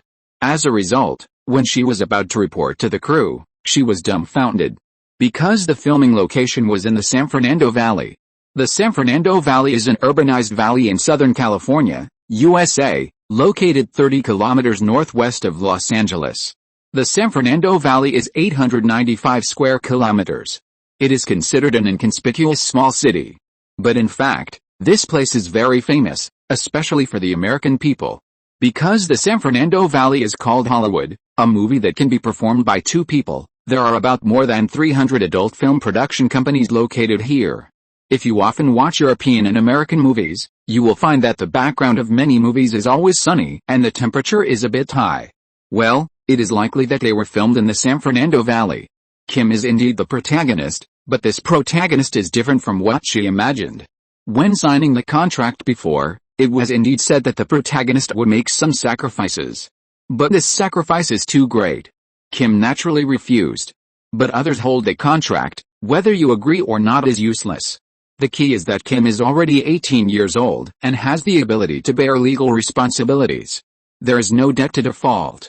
Of course, you can also cancel the contract directly, just pay the money. But this silly girl was dazzled by the heroine in her freshman year. Not only did she not pay attention to the content of the contract, she didn't even read the liquidated damages clearly. It was an 8-digit liquidated damages. It was really cruel. It was obvious that she was deceived. In Hollywood, this kind of thing is not uncommon, and people are deceived every year. Some can only go to the sea, and some can only pay money. In their line of work, they have long developed a very professional process, and they may not lose the lawsuit. It's very troublesome. What do you want me to do? It's really hard to ignore this kind of thing, Kai asked directly. Aren't you a policeman? See if you can scare the other party and make them stop. Stewart didn't have any good solution for this kind of thing. After all, other people are specialized in this business, professional, and have ways to deal with various situations. Let me think of a way. Kai didn't say it was a dead end. After all, this kind of thing is too common in Hollywood. This is also one of the survival strategies of Hollywood's bottom-level companies. Not to mention an amateur like him, even many famous stars will be cheated. Otherwise, why would there be an agency? Kai's idea is actually very simple, just go to the door directly. An 8-digit penalty for breach of contract. This company really dares to ask? It's clear that they are treating Kim as a fat sheep. But this appetite is too big. Kai will try to sue them for fraud. Litigation is the last choice. See if it can be solved privately and pay a few $100,000 to settle the matter. Anyway, Kim's stepfather should not care too much about a few $100,000. In this way, Kai served as the mascot in the office for the whole morning. Everyone who passed by his office would secretly look at him, as if they could see some gossip. That was enough. After finally making it to lunchtime, Kai was just about to go out for lunch. He was brought to the chief's office by a phone call. When he got there, he saw Cherise coming out of the chief's office. Thank you very much, Miss Theron, for your support for Los Angeles law and order. The chief shook hands with Cherise very politely at the door of the office and said goodbye. Seeing his flushed face, it seemed that Cherise had given him a lot of benefits. Seeing Kai coming, Dustin immediately waved for Kai to come over. Miss Cherise Theron just donated $2 million to the police force. This is the greatest support for the police. I hope you can treat Miss Theron well. This sounds like a lady coming out to welcome guests. But in fact, in a sense, this statement is really correct. I have talked about the source of funding for the American police before, so I won't repeat it here. Facing such a large donation of millions of dollars, the police station could not possibly offend them. After all, this is related to all the police officers in the police station. If the funds are sufficient, the welfare of the police will be better, with better equipment, better infrastructure, and more funds for handling cases. In short, whether the police can eat dry or thin depends on these donors. Los Angeles is better than other cities in this respect. There are many celebrities. In order to maintain a good image in front of the public, many of those celebrities will do charity, and donating to the police is also a very good means. After all, donating to the police can improve their image and show that they have a sense of social responsibility. Secondly, it can also establish a good relationship with the police. The police in capitalist society also have capitalist characteristics. The service is calculated on a penny for dollar basis. For these donors, the police will do their best. Although those stars may not necessarily need the police, what if? Kai looked at Sheraz strangely and didn't say much. Is he going to show that he can't bend in power and can't be corrupted in wealth? Making a fuss about Sheraz's money offensive? Isn't that sick? Sheraz didn't pay attention to Kai, but was very polite and said some high-sounding words to Dustin. It can be seen that this woman is very good at this kind of formal words. Obviously, they are all cliches, but others say them like spring breeze, making people feel sincere, without so much formulaic hypocrisy. After the two people who knew that the other party was talking nonsense finally ended their conversation, Kai sent Sheraz back on behalf of the police. Why? Are you surprised to see me? After getting in the car, Sheraz took the initiative to talk to Kai. A little bit. I thought you would need some time to calm down a little. After all, you mean the existence of ghosts, and my father. I'm not as fragile as you think, and my acceptance ability is not as bad as you think. To be honest, if you want to say which supernatural existence in this world is the most accepted by people, ghosts are undoubtedly ranked first. Because people have more or less thought about the topic of death, and they all have their own understanding of whether the soul exists. On the contrary, many people can't accept the argument that people disappear completely after death. After all, no one wants to disappear completely. Following this sentence, the car fell silent again. Kai always felt a little guilty, because in a sense, he killed her father, even though her father was already dead. After a long while, Salai said, I owe you a favor. Did you donate? Kai said with a smile. That's different, Salai said seriously. Hearing Salai say this, Kai suddenly remembered Jin's mess. In that case, I really need your help with something. Then she told him about Jin's being cheated. Listening to Kai's story, Salai didn't feel relieved that she could repay a favor, but rather felt an indescribable irritation. She could feel that Kai didn't seem to want to have more contact with her. If it was someone else, there was no way they would use up such a favor so easily. With this favor, wouldn't they have more reason to continue to interact? This had little to do with love between men and women, but it felt like Kai was trying to keep his distance from her. This made Salai feel a little frustrated. She shouldn't be so disliked. I know. I'll let someone know about this. Sheraz's tone was a little distant, but Kai didn't care. They've only been together for one day, and rumors have already spread. If they continue to get along, who knows what will happen. Kai is not interested in being discussed by the public as a joke. That doesn't fit Kai's personality. Moreover, Sheraz's attitude towards work also reassures Kai.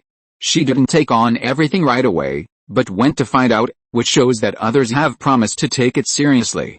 After the matter was said, Kai didn't know what to say. What to say? The two of them have only known each other for one day, and he killed her father. Should they talk about how to kill her father? So the car became quiet again. When two people are alone, it is very embarrassing if there is nothing to say. Just when Kai was thinking about whether to say something, Sheraz's phone rang. It was Sheraz's psychiatrist. Today was the day she saw the psychiatrist. Send me to Harrison Mental Hospital. Chapter 457 First Action. Harrison Psychiatric Clinic is one of the best psychiatric clinics in Los Angeles. Its founder, Dr. Harrison, is a pioneer in American psychology.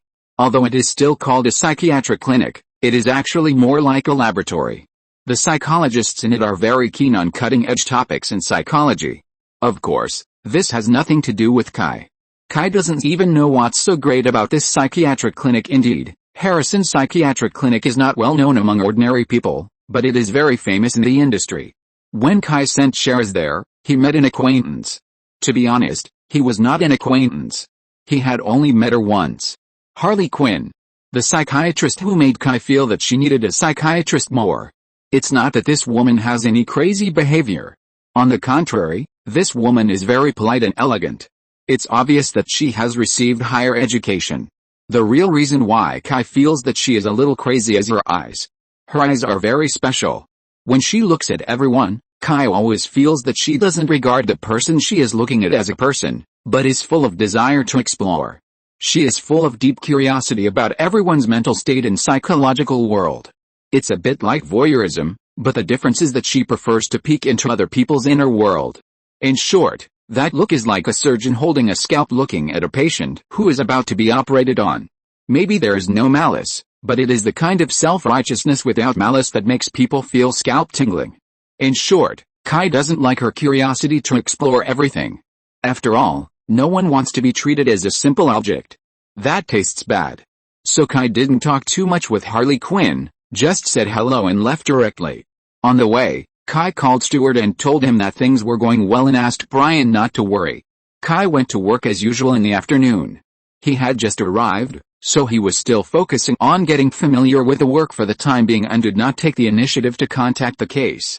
Being a leader is different from being a small policeman. A small policeman can naturally ignore everything and go to the case when there is a case. Being a leader must consider the overall situation. When it's almost time to get off work in the evening. In fact, there is no time to get off work. The serious crime teams all over the world are the same. Overtime is the norm. That's why the police have a hard life. They don't get paid much, have a lot of work to do, and their lives may be in danger. Kai was about to ditch his job, but things still happened.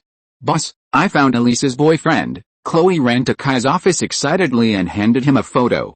Kai took the photo and was about to praise Chloe for her efficiency, but when he saw the photo, his face turned green. "You call this a boyfriend?" The photo showed a short-haired woman wearing a bikini.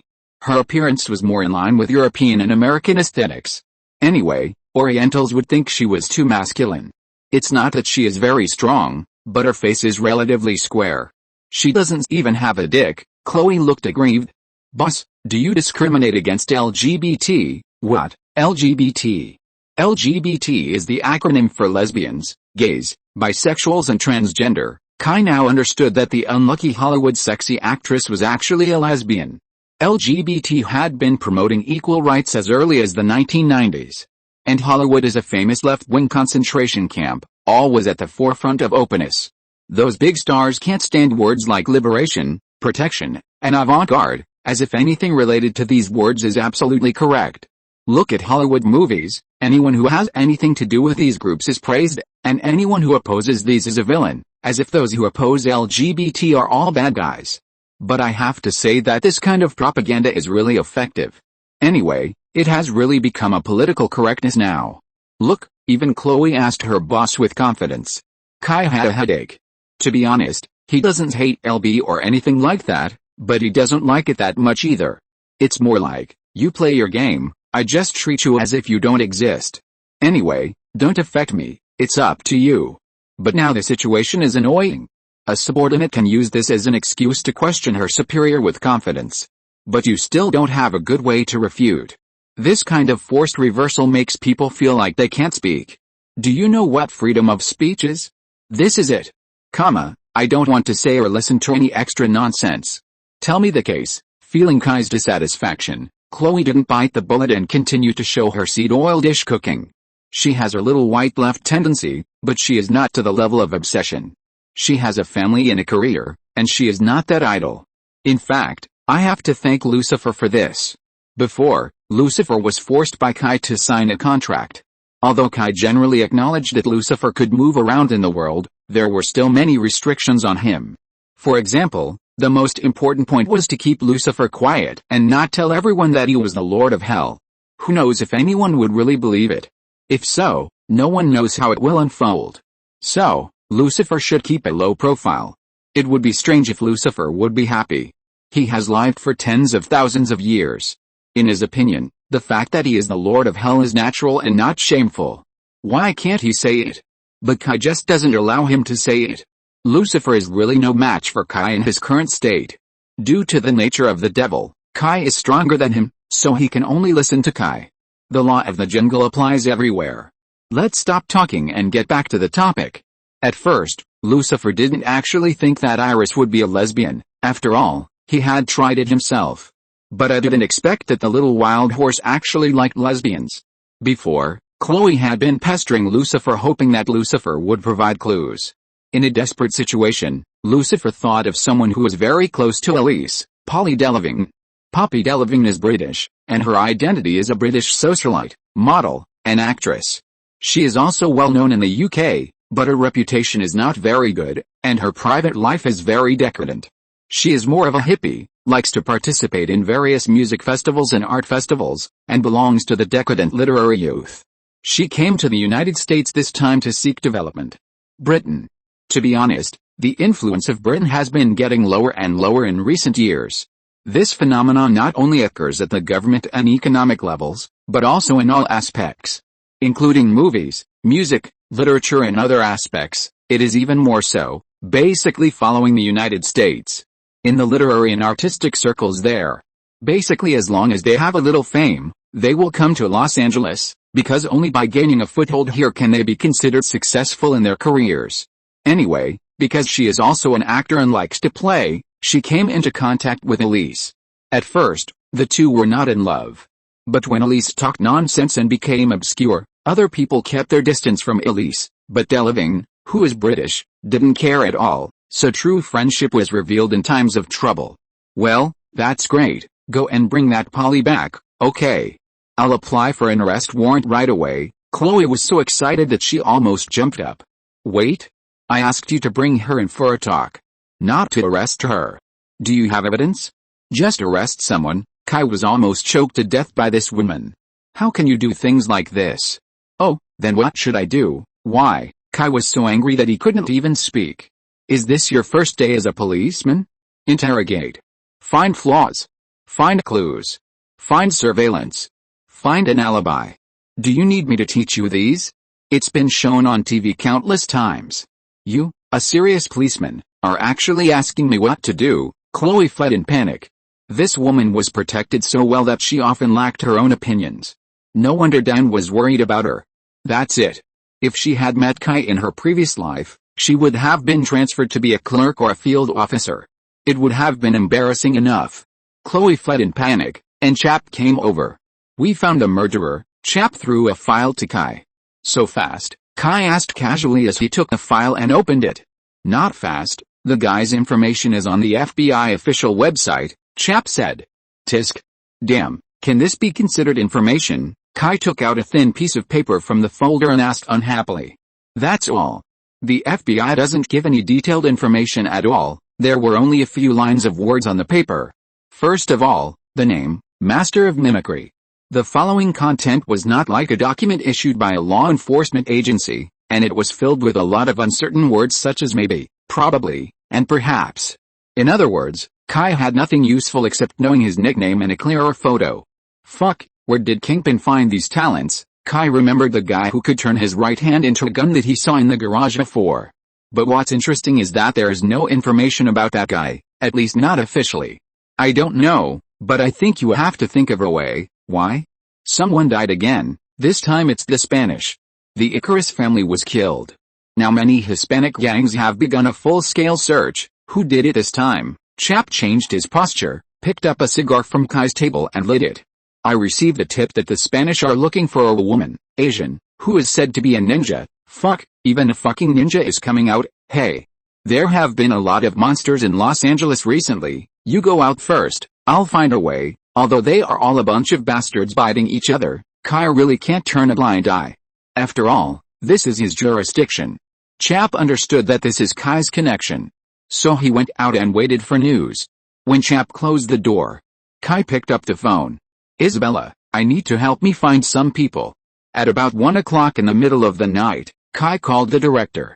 He only had one request, to apply for the mobilization of SWAT. SWAT was first created in Los Angeles. The full name of the Los Angeles SWAT team is LAPSWAT. However, because SWAT was first created in Los Angeles, the Los Angeles Police Department's SWAT team is generally referred to as SWAT. The SWAT here refers to the city of Los Angeles. and the SWAT team of the Los Angeles County Police Department is SEB, Special Enforcement Bureau. The Los Angeles SWAT branch does not have the right to mobilize, and can only request support from the headquarters. Kai is only a major crime team leader, and is not eligible to apply to the headquarters to mobilize SWAT. So he can only ask the branch director to apply to the higher authorities. Dustin is very efficient. At about 2:30, a SWAT team arrived at the designated location. Someone said, "Why don't a major crime team go out on their own?" The person who said this is an outsider. The major crime team is not an armed force. Although they have guns, their real duty is to investigate cases. If it is about raiding a drug dealer's den, the major crime team can still do this, but if it is a raid on a group of heavy armed robbers, it is not their business. The major crime team is still mainly investigating cases. It is better to leave such things as attacking a tough situation to professionals. For example, Chloe from the Serious Crime Unit. Letting her take a pistol to subdue a group of heavily armed gangsters is no longer an order, but murder. The direct superior has direct responsibility for the injury of police officers. And it is very serious. It is not that the lives of police officers are more valuable than ordinary people, but the influence. Just like infectious diseases, when infectious diseases spread among ordinary people, although the influence is large, it is still within the control range. Once medical staff are infected and die, the social influence caused will be different. The same is true for the police. When ordinary people are killed by criminals, other people have a psychological bottom line, that is, the police will catch the bad guys. But what if the police are also killed by criminals? That means that the criminals are more powerful than the police. The psychological bottom line of the people will drop all of a sudden, and the panic will naturally be different. So caring about the casualties of police officers is not only because of the casualties themselves, but more importantly, order. So even Kai would not take the risk of dragging a group of serious crime team police officers to fight with others. There is a better choice, why not choose it? However, Kai and Chap still participated in the operation. And this operation is still led by Kai. There is no need to hide the fact that Kai can fight. Report. Our people are in place, although the SWAT captain was a little dissatisfied with the command being taken away. Fortunately the other party was not an amateur, so he could still tolerate it.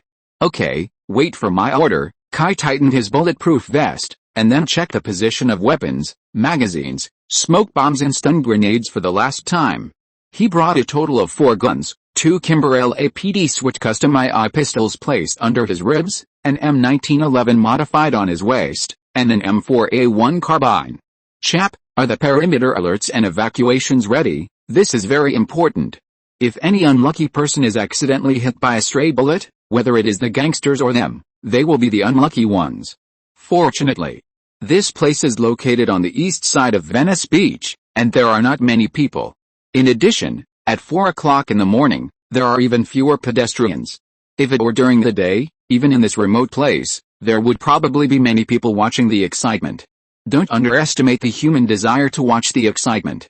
Done. Our brothers have prepared for evacuation, okay. One last confirmation, are the targets still in the house? Kai finally got a hiding place of Kingpin's men through Isabella, or more precisely, through the prophetic ability of the autistic child Leslie.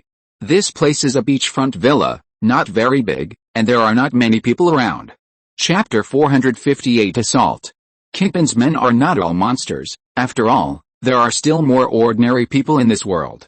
So except for a few special killers, most of Kingpin's men sent to Los Angeles are ordinary people. Of course, this ordinary is relative. For real ordinary people, each of Kingpin's men is extremely vicious. This is indeed the case. How can people who can be killed by Kingpin across the entire United States to the West Coast be kind? They are just a piece of toilet paper. A bald man holding a bottle of whiskey laughed at their counterparts on the West Coast unscrupulously. For example, the East Coast has a longer history, and most of the cities on the West Coast are small time. They have no tradition. It's ridiculous to say that the United States has only been around for a few years, but people on the East Coast like to look down on people on the West Coast for having no tradition. A group of people laughed in alcohol and smoke. Although they also had casualties these days, they had small targets and had extremely accurate intelligence. They always hid and left, and did not get entangled with the gangs in Los Angeles at all.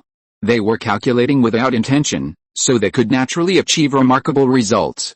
When are we going back to New York? I really don't want to be with those lunatics." After laughing, one of the bearded men asked a little unhappily, holding the grass leaf he rolled in his mouth. They did have a lot of fun this time, but everyone knew that they didn't have much time left. The gangs in Los Angeles are not really all idiots, they just don't know who is helping the New Yorkers. But this kind of thing can't be kept secret forever. Once they know who leaked the news, they will be chased and intercepted by the whole city of Los Angeles. As for the lunatic in the bearded man's mouth, it is also one of the reasons why they want to leave. To be honest, it is not uncommon for gangs to fight and die, but it is really rare for them to kill everyone like those lunatics. Even these robbers are a little scared. Hundreds of people have died in Los Angeles in the past half month. They know very well that generally speaking, whether it is the police or the government, they turn a blind eye to the gang fights between them. As long as innocent people are not injured or killed, their attitude towards the gangs has always been dog bites dog. It doesn't matter who dies, but there must be a limit. Hundreds of people died in half a month. This is even higher than the casualties in Afghanistan. Once some blind reporter leaks this news, it will be a lot of fun. So they know very well that it is time to leave, otherwise the police and the government will take action before the Los Angeles gangs find them. Soon, I have asked the boss for instructions. There are still a few targets to be dealt with, and we will retreat immediately. A big man sitting at the back of the room took a sip of wine and said softly. Everyone was relieved when they heard this. Although they were very glorious during this period, a dozen people turned the whole Los Angeles upside down. But the pressure is also great. They know that once they are caught, the consequences. In short, the gangs they attacked will never let them die easily. The biggest worry was put down, and the atmosphere in the room became more relaxed. At this time, the doorbell suddenly rang. Almost everyone subconsciously touched their weapons. Their location was extremely secret, and in order to prevent exposure, they would constantly change hiding places during their stay in Los Angeles. In other words, very few people knew they were here. As for ringing the doorbell and coming in so carelessly, that is even more impossible. The leader of this group, the big man who just spoke, tilted his head to the robber closest to the door, motioning him to go and have a look. The man nodded, and approached the door very cautiously with another person. The others also tacitly separated to the two sides of the room, not to appear opposite the door. If there was any difference, everyone could focus fire on the door from both sides. It can be seen that the quality of this group of people is quite good, at least they are definitely not ordinary street thugs. The two people who opened the door walked to the door, one held the door handle, and the other leaned against the door. If there was any situation, he would immediately open fire. Who? Check the water meter. The term check the water meter was not popular even in China during this period, so the people inside could not understand this joke at all. Just when they were confused. Boom. Countless bullets punched a big hole in the door at once. The guy at the door was hit in the chest by countless bullets, and then he flew out like a broken sack. Before others could translate, the door was kicked open. Then 3 black balls were thrown in. Get down. The leader had some knowledge, so when he saw the 3 black balls thrown in, he shouted immediately. But it was too late. Boom boom boom.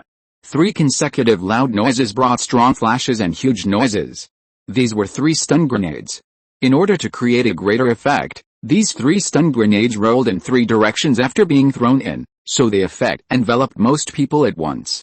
And it happened that in order to keep it secret, these people subconsciously closed the doors and windows when they hid in the house. As a result, the enclosed space intensified the effect of the stun grenades, so almost everyone in the hall on the first floor was hit. They only felt a burst of strong light and then a blackout, and then a dizzy nausea. But the people here are all desperate people, and they know a little about this kind of thing. So even though their bodies and eyes were in great pain, they still held their breath, endured the discomfort, took out their weapons and fired wildly towards the gate according to their instincts. Kai was just outside the door. This time, he was lying under the rock steps outside the gate to avoid a swarm of bullets. B team, move, Kai roared and gave the order to attack along with the gunshots. The SWAT team, who had been in place for a long time, immediately raised their automatic rifles and fired smoke bombs at the windows of the villa with a grenade launcher hanging below. For a moment, the villa seemed to be on fire, and thick smoke floated out from all parts of the house.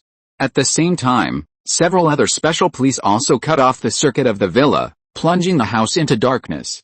The thick smoke and power outage made the counterattack in the house sparse. Kai wanted this opportunity. He put on a gas mask with infrared night vision goggles and rushed into the house first. Go! A group of special police wearing gas masks and infrared night vision goggles entered in a tactical formation. Bang! In fact, with Kai's perception, it doesn't matter whether he has infrared night vision goggles or not. Those people are completely unrestrained in front of him. As soon as Kai entered the door, he casually pulled out the pistol from his waist and shot a gangster who was close to him. Because he had acquired the ability of the bullseye, Kai was too lazy to aim when shooting. Anyway, he would definitely hit. Puff. With a light sound, a hole appeared on the gangster's forehead, and large pieces of red and white liquid sprayed out, pouring on his companion's face. The companion, who was originally choked by the smoke, suddenly felt a warm liquid sprayed on his face, and without thinking much, he immediately wiped the liquid on his eyes. But he froze as soon as he finished the action. A bullet shot his heart. Kai deliberately aimed at those who were still resisting, killing them first, and then the rest would be handed over to the SWAT team.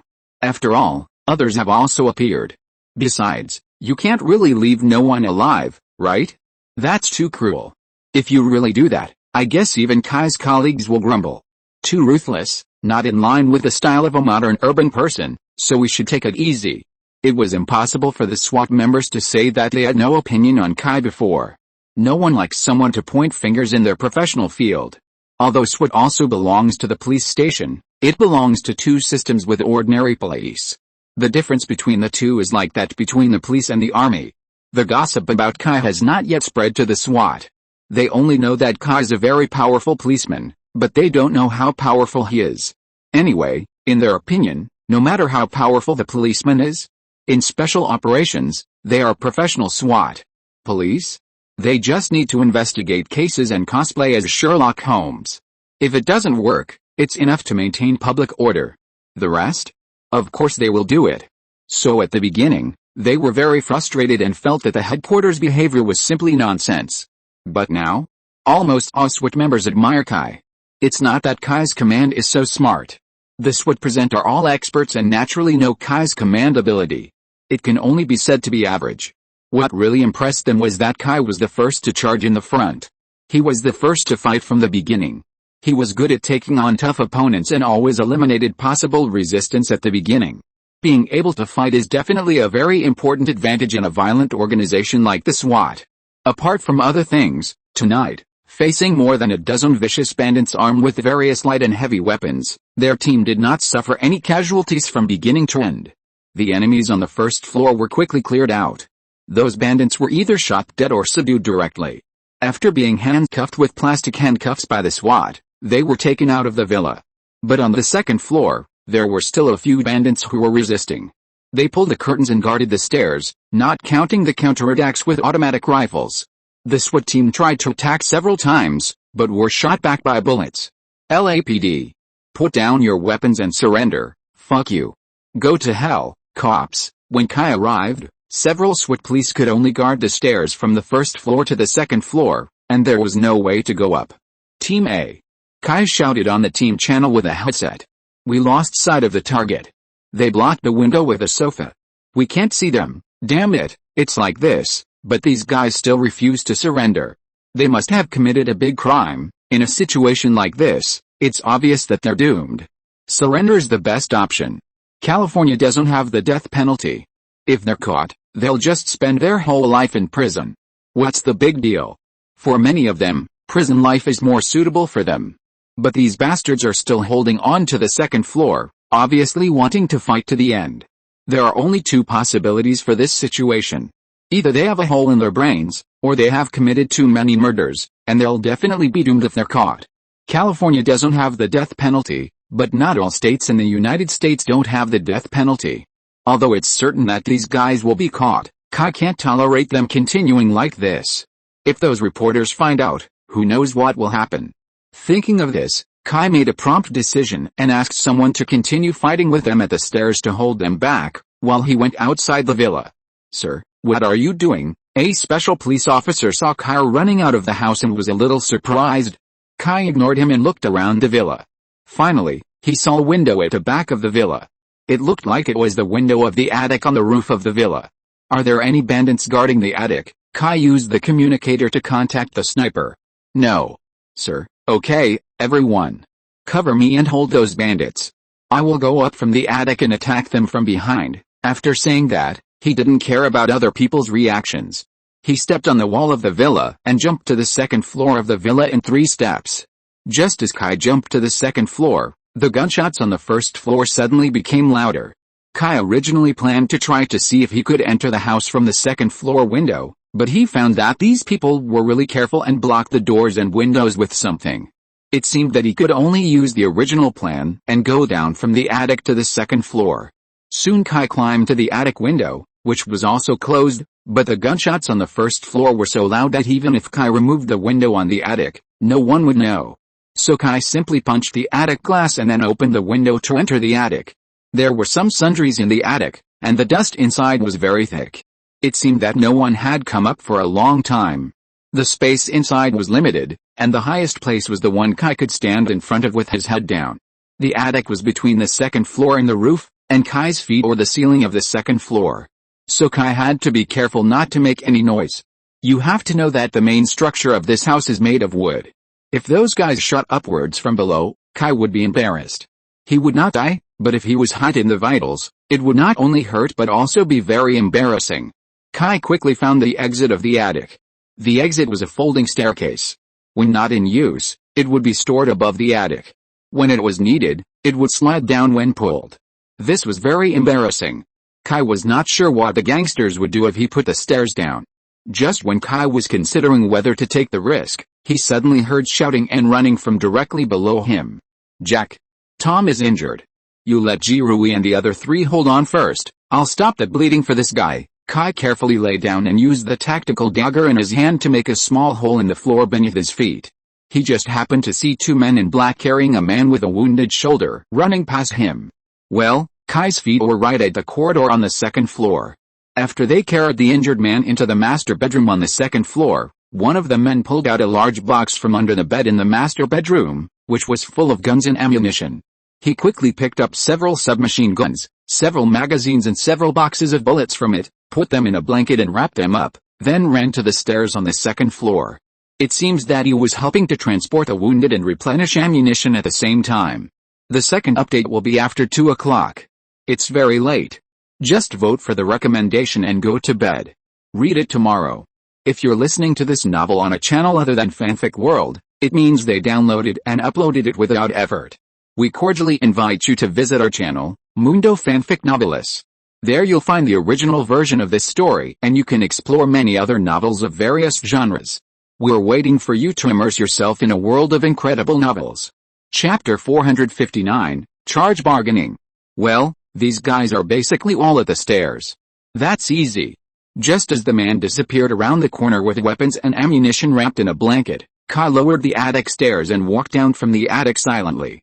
He pulled out a Kimber LAPD Switch Custom II pistol from his ribs, which is a modified government type 1911 pistol produced by Kimber Company. The caliber is .45 ACP and the standard magazine capacity is 8 rounds. It feels good, has low recoil, stable hit rate, very good muzzle velocity, and fast firing rate. There are no other disadvantages except that the range is a bit slow. But SWAT itself is an urban special operations force, mostly fighting indoors, and there is no high requirement for range, so this custom TLEI just meets the requirements of SWAT. After installing a silencer on the muzzle, Kai sneaked into the room that the injured gangster had just entered. Kai scanned the room from the door of the room with an angled vision. There was no one in the dark room, only the sound of water and pain coming from the bathroom. It seems that they are in the bathroom. Fuck. Be gentle. I don't want you to kill me instead of me being shot by the police. The injured gangster leaned against the edge of the bathtub, half naked. He was shot on the shoulder socket. It seemed that the bullet stayed in the body and did not form a penetrating wound. But in fact, this kind of injury is the most difficult to deal with. There are joints and bones in the shoulder socket. If the bullet is shot in, it is better to take it out if it gets stuck somewhere. The most feared thing is that it hits the bone, the bullet head breaks, or it gets stuck directly in the joint. Once that happens, the best result is that the injured arm will be disabled. If you are unlucky and the broken shrapnel pierces the artery, you will die without timely treatment. Shut up. Another gangster, sweating profusely, used a knife to cut the skin and flesh of the injured man, and then gently stirred the wound with a pair of tweezers. The injured man would deliberately say some witty words at first to distract himself, but now, he said it out of pain. The tweezers of the gangster who finally helped him to treat his injury finally touched the bullet in the flesh. This guy was really rude. He didn't care about the condition of the injured person at all. He just used the pliers in his other hand to pick out a small piece of metal from the flesh and blood. The injured person was now in a coma. Seeing his companion in a coma, the gangster who was acting as a doctor did not panic. He opened the injured person's eyelids and found that he was still alive, so he didn't care anymore. Instead, he picked up a can of strong liquor from the side and poured it directly on the wound. Then the unconscious guy was awakened by the pain again. "Shut up. If you don't want to die, don't move. I'll stop the bleeding for you now.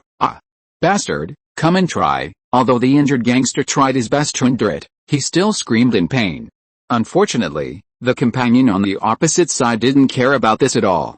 He just took the strong liquor and kept washing his wound. "Damn it. I seem to be hallucinating. It hurts so much." I don't know if it was because of excessive blood loss. The injured gangster felt that he was hallucinating. Hallucination? Damn, you were on drugs before, right? The gangster who was bandaging his wound didn't care about his companion's nonsense at all. How could I see the police when I was on drugs? The guy was also in pain and his consciousness was blurred, and he actually started talking nonsense. Police? There are everywhere outside. The gangster who was acting as a doctor was about to retort his companion, but he was stunned in the middle of his words. Damn, he felt something was wrong. There was someone behind him.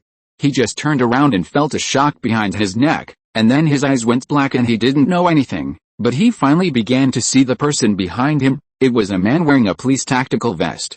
There really is a police. This was the last thought in his heart. This policeman was naturally Kai. Kai originally planned to shoot each of the two men, but when he saw that the guy had finally saved his companion from the gates of hell, Kai felt that it was a bit too cruel to kill others who had finally saved them. Fortunately, Kai didn't think of killing them all.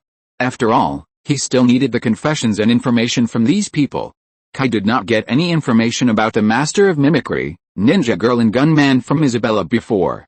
It was said long ago that the prophet Leslie was not a real prophet, and his ability was not stable, so there was no information about the three people. He could only use a stupid method, starting with a living person.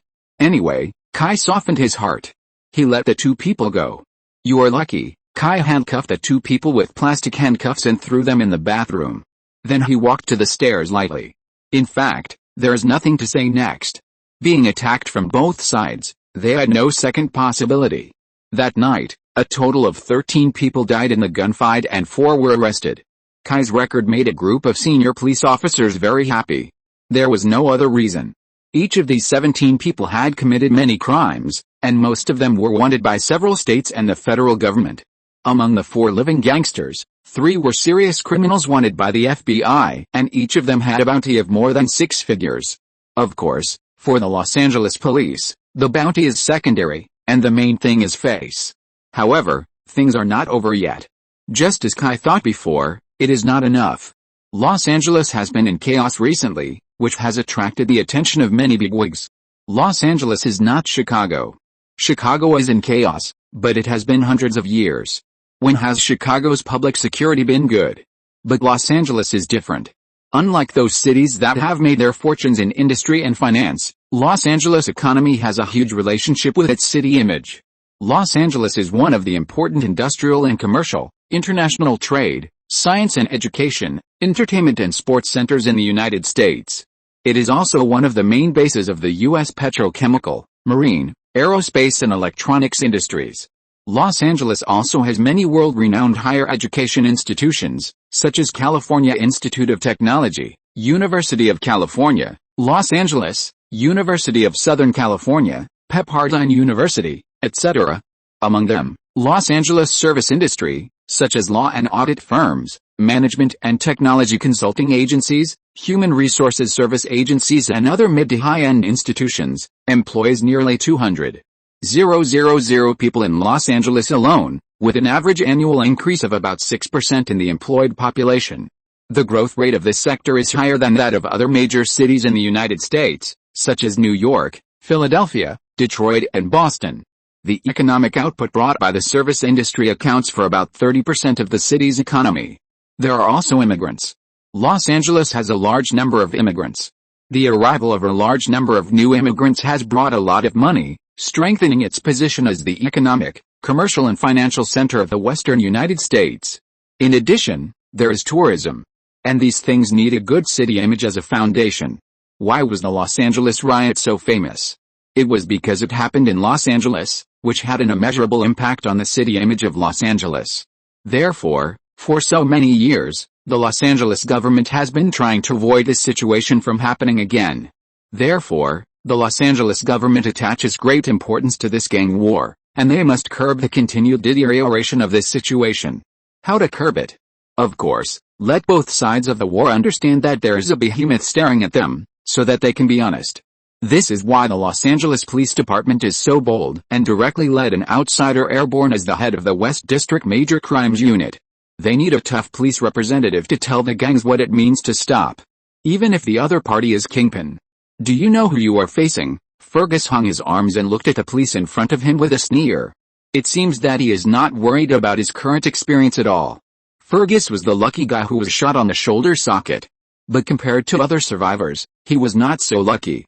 The bullet hit Fergus's shoulder joint. Although the bullet did not break, his bones were broken. This means that even if his shoulder is cured, he will be left with permanent disability. His left arm will permanently lose 35% to 60% of its function. He can barely cope with daily life, but he can't do heavy work, let alone shoot. Kai sat in the interrogation room, looking at him quietly, without saying a word. Kai handed the interrogation to Chapter. Of course we know. You all ran to the West Coast to have a party. How could we not investigate you and your boss behind you? Chap is more like a gangster than him. He picked up the information on the table with a malicious look on his face. To be honest, Chap was also shocked when he first saw the information of Kingpin. This man, whose original name was Wilson Grant Fisk, is now regarded by most people as the super boss of Kingpin. In recent years, his power has grown extremely fiercely, and his methods are superb. Whether it is the FBI, the DEA, or the IRS, they can't do anything to him. Kingpin has hidden himself very well, and has been secretly manipulating his increasingly large criminal group. His main territory is New York, but his tentacles of power have been extending to the whole country. Therefore, he was honored as Kingpin in the gang. It means the overlord and the mastermind, not his last name Kingpin. Chap threw the file on the table. Do you think we policemen are here to eat and do nothing? Look, we know your boss's background very well. Unexpectedly, Fergus smiled contemptuously. Do you think you really know what the name Kingpin means? After saying that, he closed his eyes and stopped talking. He is not stupid. It doesn't matter to him whether the police know Kingpin's background or not. Anyway, it doesn't matter as long as he didn't reveal it to the police. Compared with betraying Kingpin, he would rather go to jail. It's not that he is so loyal. He is just a killer. It's ridiculous to talk about loyalty. But he doesn't want to have no chance to go to jail. You should know that your crime alone is enough to put you in jail for hundreds of years, even in California. But as long as you are willing to cooperate with us, we can make a deal with you, change your identity, go to a place where no one knows you, and live a free life. Isn't that good? This time, the Los Angeles police were very generous and offered very generous conditions. Even a serious criminal like Fergus was willing to make a deal. This is why Kai dislikes the American judicial system very much. People who often watch American dramas will know a fact, that is, the American judicial system can make charge bargains with criminals. Charge bargaining refers to an agreement reached between the prosecutor and the suspect, in which the suspect voluntarily pleads guilty in exchange for a lighter punishment. Speaking of this, we have to mention the Miranda Declaration, which is the famous sentence you have the right to remain silent. If you do not remain silent, then everything you say can be used as evidence in court. You have the right to hire a lawyer during the trial. If you cannot afford the lawyer's fee, we can hire one for you. Do you fully understand your above rights? That is, the suspect and the defendant have the right to remain silent and refuse to answer when being interrogated. If the police do not give Miranda warnings when arresting suspects, then the suspect's confession will be regarded as involuntary and cannot be used as evidence. However, Miranda warnings will indeed lead to such a consequence. The suspect remains silent from beginning to end, does not speak, and does not plead guilty. Friends who often watch American TV series may have seen people in court or facing interrogation, always saying I take fifth, which means I cite the Fifth Amendment, that is, I remain silent. This is very passive. So this led to charge bargaining. In Kai's view, this is a very lazy attitude. Charge bargaining can indeed save a lot of time for the police, prosecutors and courts, improve efficiency and reduce judicial costs. But correspondingly, it will give many criminals the opportunity to escape legal sanctions. The most typical example is to become a tainted witness in exchange for an acquittal. Punish one criminal, but let another go. Of course, this kind of thing has different perspectives and different views. But Kai personally does not like this kind of deal. But such good conditions only earned Fergus's contemptuous squint. For Fergus, the fear of Kingpin outweighs the desire for freedom. Chap was very upset with his attitude, so he grabbed Fergus' injured shoulder. I think you need to think about our proposal carefully. Unexpectedly, even though Fergus was sweating from the pain, he still sneered at Chapter. I have the right to remain silent. Go to hell, you dead cop. In addition, prepare your own coffins. Kingpin will not let it go. Chap's face changed, and he wanted to use force on Fergus. But Kai stopped him. We are the police. We can't torture and extract confessions, Kai said with a smile. Chap glanced at Kai and put his hand down fiercely. Chap knew what Kai meant. This matter alarmed too many people. If he really played those tricks, it would definitely be a lot of trouble. But you really need to consider what my colleague said. It won't hurt you to cooperate with us. Fergus was trembling with pain, but he was very stubborn. Haha, I won't tell even if I go to jail. Going to jail, at least I can still live, but betraying Kingpin, Fergus shook his head. I think jail is good. No, jail is not good at all. Kai shook his head and said, as far as I know, there are also many bad guys among our Los Angeles police. Fergus looked at Kai, not understanding what he meant. Kai ignored him and said to himself, for example, our former head of the major crime team was a bad cop, and he cooperated with the Los Angeles gangs, but was killed by you. I think you should know this, right? Fergus looked at Kai coldly. Although he was killed, there are still some bad guys in the police station who have not been dug out. This is very bad. Kai smiled and looked at Fergus, and Fergus's face became paler and paler. It seems that you understand what I mean. Yes, the news of your arrest should have spread. I received news that many people are waiting to get along with you in prison. By the way, there is one more thing. You will most likely serve your sentence in Los Angeles. After speaking, Kai yawned. Come on, chap, let's have breakfast, and then I need some sleep. I haven't slept for 2 nights in a row. Okay, chap sneered at Fergus, then smiled very maliciously. Clean your ass, bastard. Chapter 460 Donations and Hands-in-Hand Meeting. Kai came out of the interrogation room yawning, and turned around to call Chap to come out and have breakfast together. As a result, he bumped into someone as soon as he turned around. Kai was quick to grab the person he knocked down. Sorry, Kai apologized while helping the person up. It was not until this time that Kai saw clearly who he had knocked down. It was a black girl, who looked very pretty. For Orientals, using this word to describe a black person is already the limit. Overall, this black girl is very beautiful. It's okay, I didn't see the road clearly. The girl was also very polite. Kai waved his hand and didn't take it to heart. Just as a small episode. But just as he was about to leave, he suddenly glanced at the work badge on the girl's chest. Wait a minute, Kai stopped the girl who was about to leave. When Kai called her, the girl's body shook obviously, just like a naughty student caught by the teacher. Iris. Why are you here? Fortunately, Chap came out of the interrogation room at this time and saw the black girl. Do you know him? Kai asked. Yes. He is the daughter of Sheriff Joe West of the South District Major Crime Unit. He is now. Wait a minute, Iris, how did you get in? Oh, damn, you didn't sneak in to interview again. Chap thought of Iris's criminal record and shouted immediately. Uncle Chapter, don't say that, the public has the right to know, I'm just reporting the facts. Iris could no longer hide it, and immediately justified her behavior. Kai also knew at this time that this girl was a reporter. Iris? Why are you here? I was looking for you, but at this time, Chloe ran over with a box in her arms. Looking at the sweat on her nose, she looked very anxious. Huh? Here, Iris took the box with a confused look on her face. What is this? Chloe wiped her sweat and said with a bright face, donation.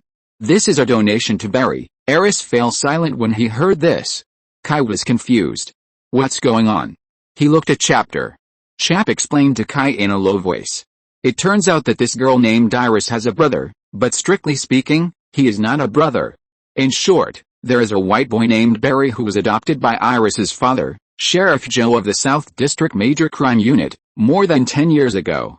So Barry grew up with Iris, and it is not a problem to say that he is her brother. Some time ago, the boy named Barry was struck by lightning. Now he is lying in the hospital as a vegetable. Kai blinked his eyes and suddenly felt a strong sense of déjà vu. Lightning. A must for time travel. Is this child destined to become the chosen one? Of course, the above is all nonsense. Even if Kai is not good at it, he will not joke about this with others. In short, because Barry has become a vegetable, he can only lie in the hospital bed.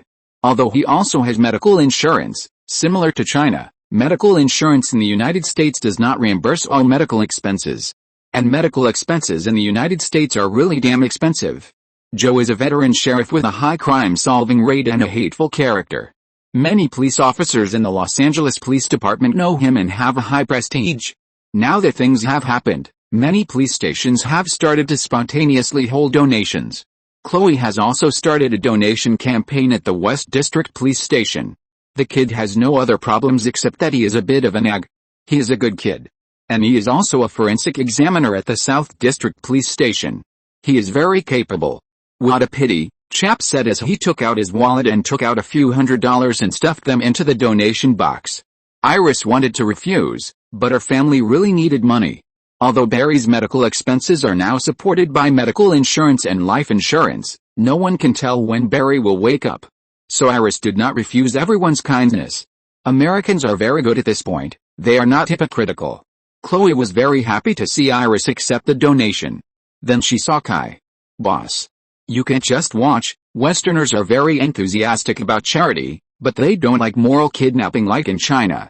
After all, whether to donate or not is a personal behavior, and you should do it according to your ability. However, after getting along with Kai, Chloe believes that she understands her boss. Apart from anything else, at least Chloe could tell from Kai's low-key but extremely expensive clothes that Kai was not short of money. Besides, Kai was not a stingy person. Sure enough, Kai didn't think much after hearing what Chloe said. He didn't feel that he was being morally kidnapped. After all, no one said that he had to donate more because he had money. It was just a token of his intention. Kai didn't have the habit of carrying cash. In fact, Americans didn't have the habit of carrying cash either. There weren't many people who wanted to carry hundreds of dollars in their wallets like Chap did. Most Americans were used to using credit cards. Kai was not used to credit cards. He was more used to micropay and Alipay. It's just that there was no such payment terminal in the United States. Although there was no payment terminal, Kai had other ways. Checkbook. Kai took out a checkbook from his pocket, swiped the last number, and then prepared to throw it into the donation box. In his previous life, Kai had hardly touched checks. Anyway, in Kai's opinion, checks were very high-end and only high-end business people would use them. That's how it's played on TV. This led Kai to always think that doing this was very cool. So it can be said that he was pretending or that he was doing it on purpose. Kai now pays by check most of the time, and many places in the United States also accept this payment method, and checks for a few dollars can be written. Chloe was curious about how much Kai would donate, so she snatched the check halfway. This is a very rude behavior. After all, it is a personal wish. Chloe snatched it like an invasion of personal privacy. If Kai was a pure American, he might be angry, but Kai has always been Chinese in his heart, and he is more accepting of this kind of thing. Chinese people don't look at things as rigidly as Americans. Chinese people prefer to look at the motivation. For example, many celebrities donate money.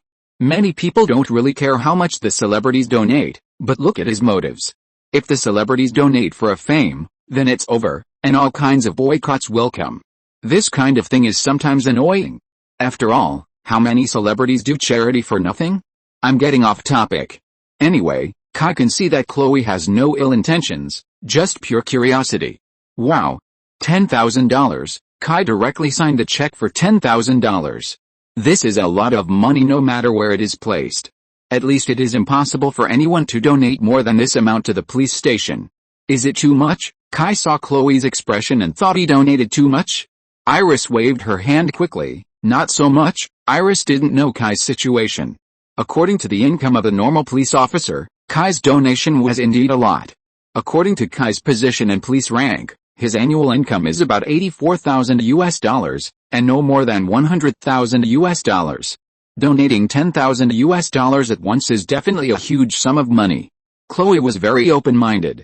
She didn't care about Iris's refusal at all and directly put the check into the donation box. Don't worry about him, he is a rich man. After saying that, she ignored Iris and said to Kai, Joe is here. Among the people we arrested, 2 are related to a shooting case in the South District. Joe plans to merge the cases. Kai nodded to show that he knew. Just leave it to Dan. I want to go to bed now. He nodded to Iris and took Chap out. Before reaching a deal with those guys, he couldn't ask them, so he might as well take this time to have a good rest. Iris looked at Kai who was leaving, still a little at a loss.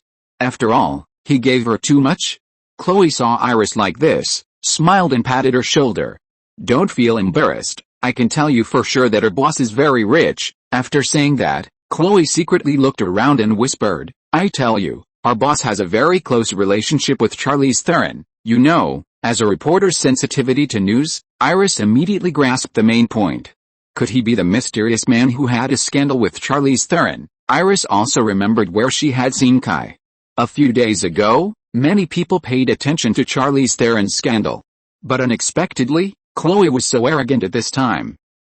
I didn't say that. Anyway, our boss doesn't let me talk nonsense. Hearing the string, Iris immediately understood what Chloe meant. She immediately raised 3 fingers. I swear, I will never log it out. Chloe was waiting for this, and immediately pulled Iris to gossip. It is definitely a very tiring thing to know a piece of gossip, but not be able to share it with others. Especially yesterday, Chloe saw Charlize Theron personally come to the police station, and left in a car with Kai. Chloe's gossip flames ignited all of a sudden. While listening to the gossip, Iris was thinking about how to find out the news from Kai. Whether it was that Kai was rich or the scandal with Charlize Theron, she smelled the smell of news from Kai. Just when Kai finished breakfast and went back to sleep, Kingpin also received news that his people were wiped out by the police. So, our people are finished. With a crisp sound of a lighter, Kingpin lit a cigar. It seemed that he didn't care about the news at all. In fact, it was true. Like those gunmen, Kingpin had as many as he wanted. As long as they were willing to pay, some people were willing to work for Kingpin with guns. Everyone except Carl Burbank and Erica has been busted by the police. Kingpin's right-hand man James stood opposite Kingpin and reported carefully. Seeing James' expression, Kingpin knew that he had something else to say, and it was definitely not good news. What else? Say it together. In addition, the Hand and the Society no longer want to provide us with intelligence. Kingpin stopped smoking his cigar after hearing the name of the Hand and the Society. Why? They said that our actions have begun to gradually affect their business in Los Angeles. Tell me the real reason. Kingpin would not believe that the ninjas would be afraid of this. The Hand and the Society, an extremely mysterious ninja killer group, their details are very mysterious. Kingpin once tried to find out the secrets of the Hand and the Society, but failed. He only knew that the Hand and the Society was a strict and loose ninja organization. They originated in Japan, and there are also reports that their real source is the mysterious country in the east. But it's just a rumor. Anyway, the first time the Hand and the Society appeared was in Japan. They are said to be tight because the Hand is extremely mysterious. They are involved in many black businesses, from drug trafficking to arms, human trafficking, smuggling, and even many legitimate industries. But the strange thing is that the outside world knows very little about them. They often hang the skin of Japanese gangs and move around, and sometimes even support some Japanese gangs for their use. They are always hidden in various conspiracies and fogs. Even the FBI's Hand and the Hand know only a little bit, and know nothing about their organizational structure, hidden bases and relationship networks. They are said to be loose because Jin Bing knows. The Hand is actually divided into 5 parts, each of which is governed by 5 mysterious elders. The connection between them is also very loose. Even most of the time, the subordinates of the Hand do not know who each other is. The symbol of the Hand is a bloody handprint with 5 fingers open. The 5 fingers symbolize the 5 leaders of the Hand. The relationship between Jin Bing and the Hand is also very simple, that is, using each other. The hand can use some secret channels to transport a lot of high-purity drugs to major cities in the United States, many of which are even laboratory grade. Jin Bing's business on the East Coast is in cooperation with the hand, and those ninjas are his most important suppliers. However, Jin Bing is not cooperating with the entire hand, but with a finger of the hand. And this finger is very mysterious. It is an old Asian woman who calls herself Mrs. Gao. A very powerful woman. Even Jin Bing sometimes feels chilled when facing this old woman, as if everything about him will be seen clearly by this old woman who may die at any time. Jin Bing can feel that the decayed body contains extremely terrible power. So he has always been very concerned about the movements of the hand. James hesitated for a while before saying, "MRS. Gao's men told me. Los Angeles has placed an order with the high table." High table. Jin Bing's face finally fluctuated when he heard the name. It became gloomy and angry. The hand and the high table have an agreement. They will not conflict with the high table. But what? The other party still gave us a message. Los Angeles placed an order with the Assassin Brotherhood through the high table. The target is Carl Burbank and Erica. The people of Los Angeles want to catch them and kill them. Bang! Kingpin punched the desk. Everything on the solid wood desk was shaken up, and a deep fist mark was left on it. Chapter 461. Shocking change. The high table, an organization more terrifying than the hand and the society. Although the history of the high table may not be as long as that of the hand and the society, its scale and influence are far greater than that of the hand and the society. They are the rulers of darkness. If we follow a more realistic system, they can also be collectively referred to as the Dark Council. It is known that the high table has 12 seats, which are controlled by the 12 most powerful families in the dark world. They control almost 30 to 40% of the organized criminal activities in the entire world. Legend has it that the original intention of the establishment of the high table was just a peace agreement between the 12 families, each of which stipulated the sphere of influence. Any violator would be jointly sanctioned by the other 11 families. Later, it developed into a tightly organized criminal organization. This organization has now become the largest criminal middle class in the world. Not only that, they have also developed their own currency settlement system, the high table gold coin. In their settlement system, the US dollar can only be regarded as a secondary currency, and one high table gold coin is approximately equal to $100,000. The high table gold coin itself naturally cannot have such a high value. The basis of the existence of any currency is credit, and the same is true for the high table gold coin. Within the high table system, the purchasing power of the high table gold coins is quite amazing. Many services within the high table only accept gold coins for payment. And these are all endorsed by the high table, which absolutely guarantees the quality of service. So in the eyes of many people, although a high table gold coin is worth $100,000, few people will exchange the gold coins for US dollars. As a newly rising big man on the East Coast, Jin Bing himself is naturally no stranger to the high table, but unfortunately, he is not a member of the high table system. He has never thought about joining this system, and the reason is very simple. Jin Bing does not allow anyone to write on his head. Joining the high table may have many conveniences, but as long as you don't become one of the 12 seats of the high table, you will always be just a pawn of the high table. But the difficulty of sitting in the 12 seats is simply unimaginable. In the history of the high table, there is no example of a force that can sit in the 12 seats in just a dozen years. The reason is very simple. The 12 seats of the high table are no longer just a simple victory for the strong and powerful.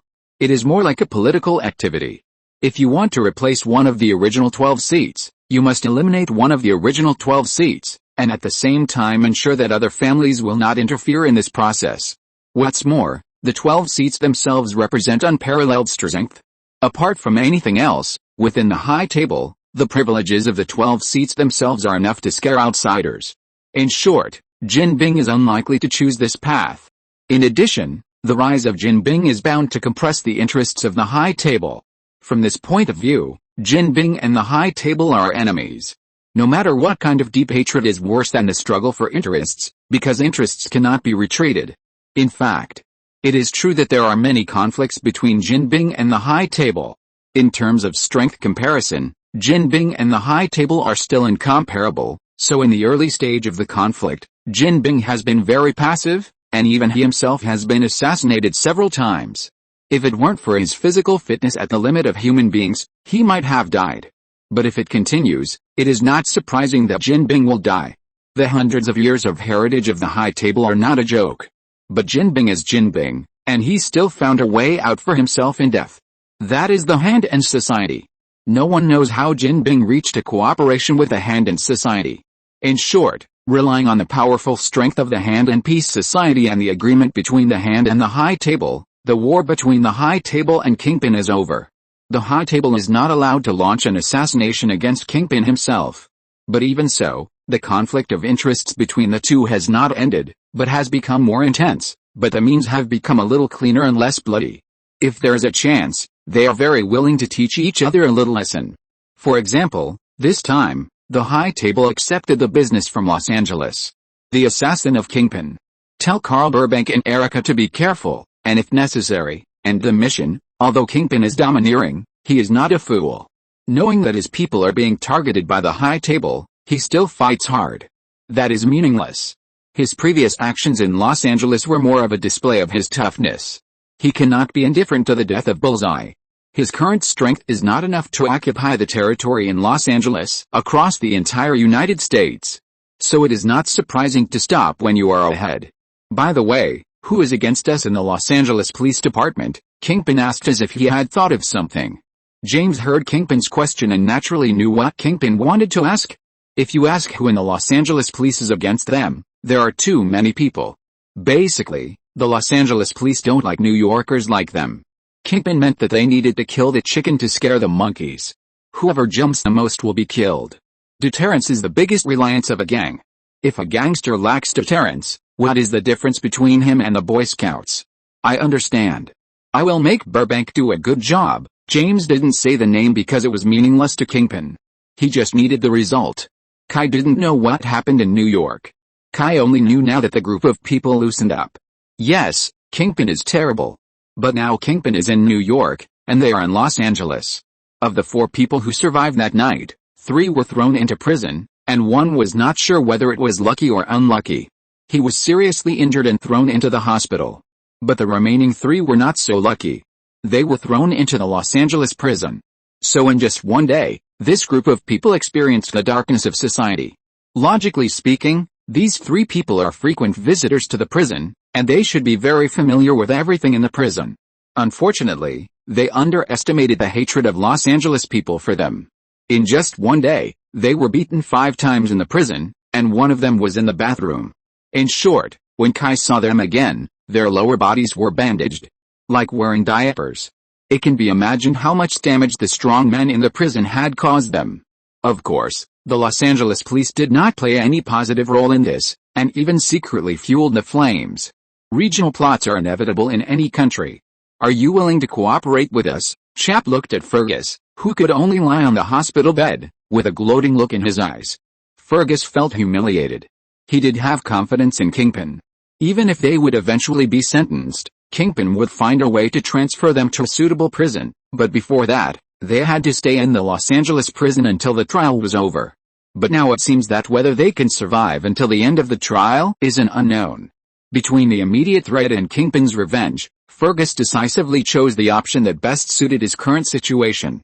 I can provide you with what you want, but I ask for a pardon and my personal safety must be guaranteed. Smart choice, Kai said with a smile. Then Kai began to ask for information about the 3 unknown killers. The guy whose right hand turned into a gun is Carl Burbank, a New Yorker. He was said to have been a pastor, but for some unknown reason, he abandoned his vow to serve God, left the church, and disappeared for a long time. When he appeared again, his hand had become like that. His right arm was a bionic arm that could be turned into a gun. He could shoot bullets from his index finger, as if his hand was a gun. His left hand was like a controller that could change the configuration of his right hand, allowing his right hand to switch between a number of weapons, including a machine gun and a shotgun. At the same time, he needed to find a way to swallow ammunition to load weapons. He seemed to be severely traumatized and extremely addicted to violence. He believed that only death and fire could purify the world. In short, he was a madman, so we all called him the Executioner. As for the female ninja, I'm not very clear about it. I only know that her name is Erica and she is said to be Greek. We don't know anything else. We only know that she is very trusted by Kingpin and has recently become his #1 killer, master of mimicry. Although I don't know his background, he is very famous in the underground world. He is a very famous mercenary and assassin. He is the kind who will do anything for money. He is not Kingpin's man, but Kingpin paid a lot of money to hire him for help. But this man is also a madman. He doesn't play by the rules at all, and rarely acts with us. So we don't know where he is. Fergus said everything he should and shouldn't say. But in fact, he knows very little, such as the intelligence about Kingpin. He knows very little. He has never even really met Kingpin. Like many of his younger brothers, he only knows that he is under Kingpin's control, but Kingpin never contacts them directly. Even if he issues orders, he will go through other channels, such as their leader. But the problem is that their boss has died. In the early morning of that day, when Kai attacked them, their boss resisted the most fiercely and died the fastest. He knows a little about the hiding places of the female ninja Erica and the executioner Carl. Arrange for them to be transferred to another hospital, and report their situation to the police department to see what the police department means. If they are interested, let them take over. We don't need to worry about Kingpin. Our target is the 3 mysterious killers. Kingpin's case does not belong to Los Angeles, and Kai believes that the Los Angeles police should not be interested in crossing the entire United States to the east coast of New York to find trouble with the godfather of the New York underworld. So simply don't worry about this aspect of the problem, and target the 3 super killers who are causing trouble in Los Angeles. Understood? Chap is also an old hand, and naturally knows what the big guys above will do. Kai immediately rushed to the police station to prepare a plan against the 3 super killers. In order to prevent the 3 super killers from escaping, Kai must act quickly. As a result, Kai heard of bad news as soon as he arrived at the police station. 3 police officers died. Who can tell me what happened? I just left for a while. How could it be like this? Kai angrily threw the documents about the 3 injured police officers on the desk. The death of 3 police officers is definitely a big deal. There is no doubt that Kai will definitely be found out by the higher-ups because of this. But it doesn't matter. Kai is not very interested in promotion at all. What really troubled people was that these 3 police officers were not from the West District, but from the South District. Not only that, the South District Serious Crime Unit Chief Joe mentioned earlier was also injured because of this incident.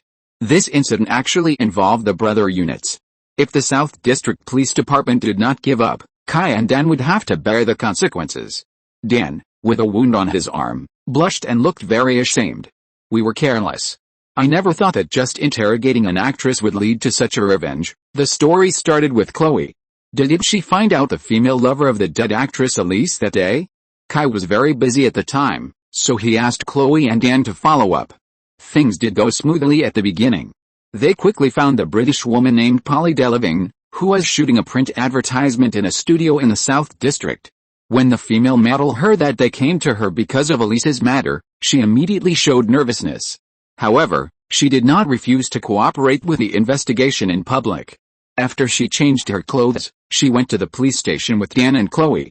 But halfway through the journey, the police they were riding in were attacked by unknown armed men. Dan and Chloe were not well prepared. They never thought that things would turn out like this.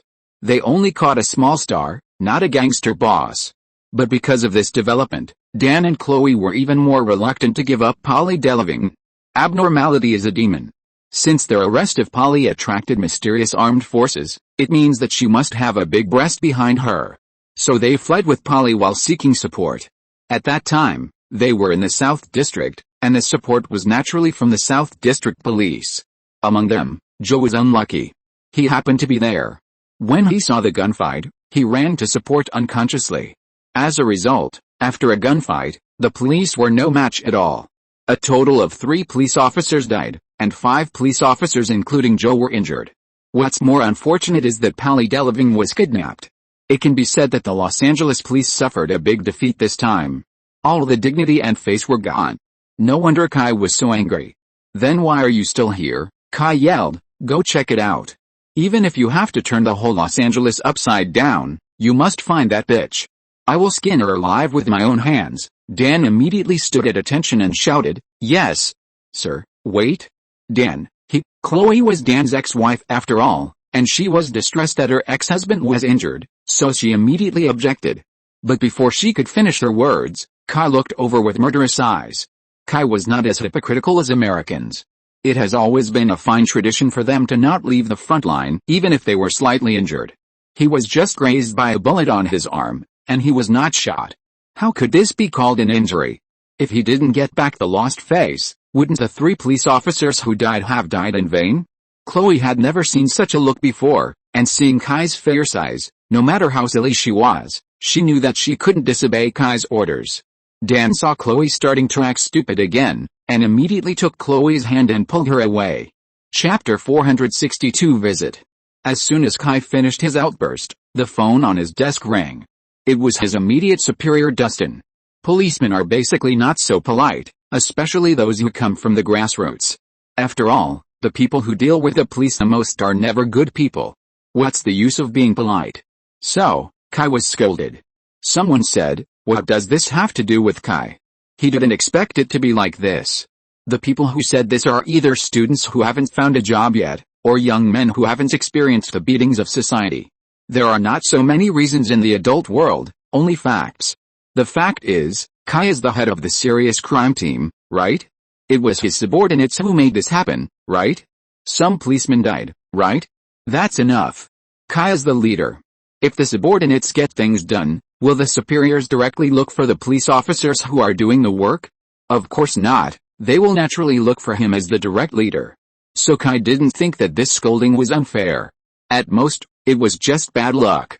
Fortunately, Dustin also knew that Kai had only been here for less than a month and had just made a contribution, so he only scolded him for half an hour and let him go. He said the same thing as Kai just now. No matter what, we must catch those beach bastards, openly attacking police cars, shooting 3 police officers, injuring many police officers, and fighting in public. These are the law of the police. Once they are violated, all Los Angeles police will chase these people out like mad dogs. But Dustin prefers that their West District Police Department handle this matter. After all, the cause of the incident was because of them. Of course, things have to be done one by one. The most important thing now is not to catch the thieves, but to express condolences. Apart from anything else, the South District lost 3 brothers because of this incident, and so many people were hospitalized. They must express their position on this matter in the West District. Otherwise, it would be too outrageous. Dustin will handle the matters of the superiors, but it does not mean that Kai can pretend that nothing happened. Los Angeles Medical Center is one of the best hospitals in Los Angeles and a cooperative hospital of the Los Angeles Police Department.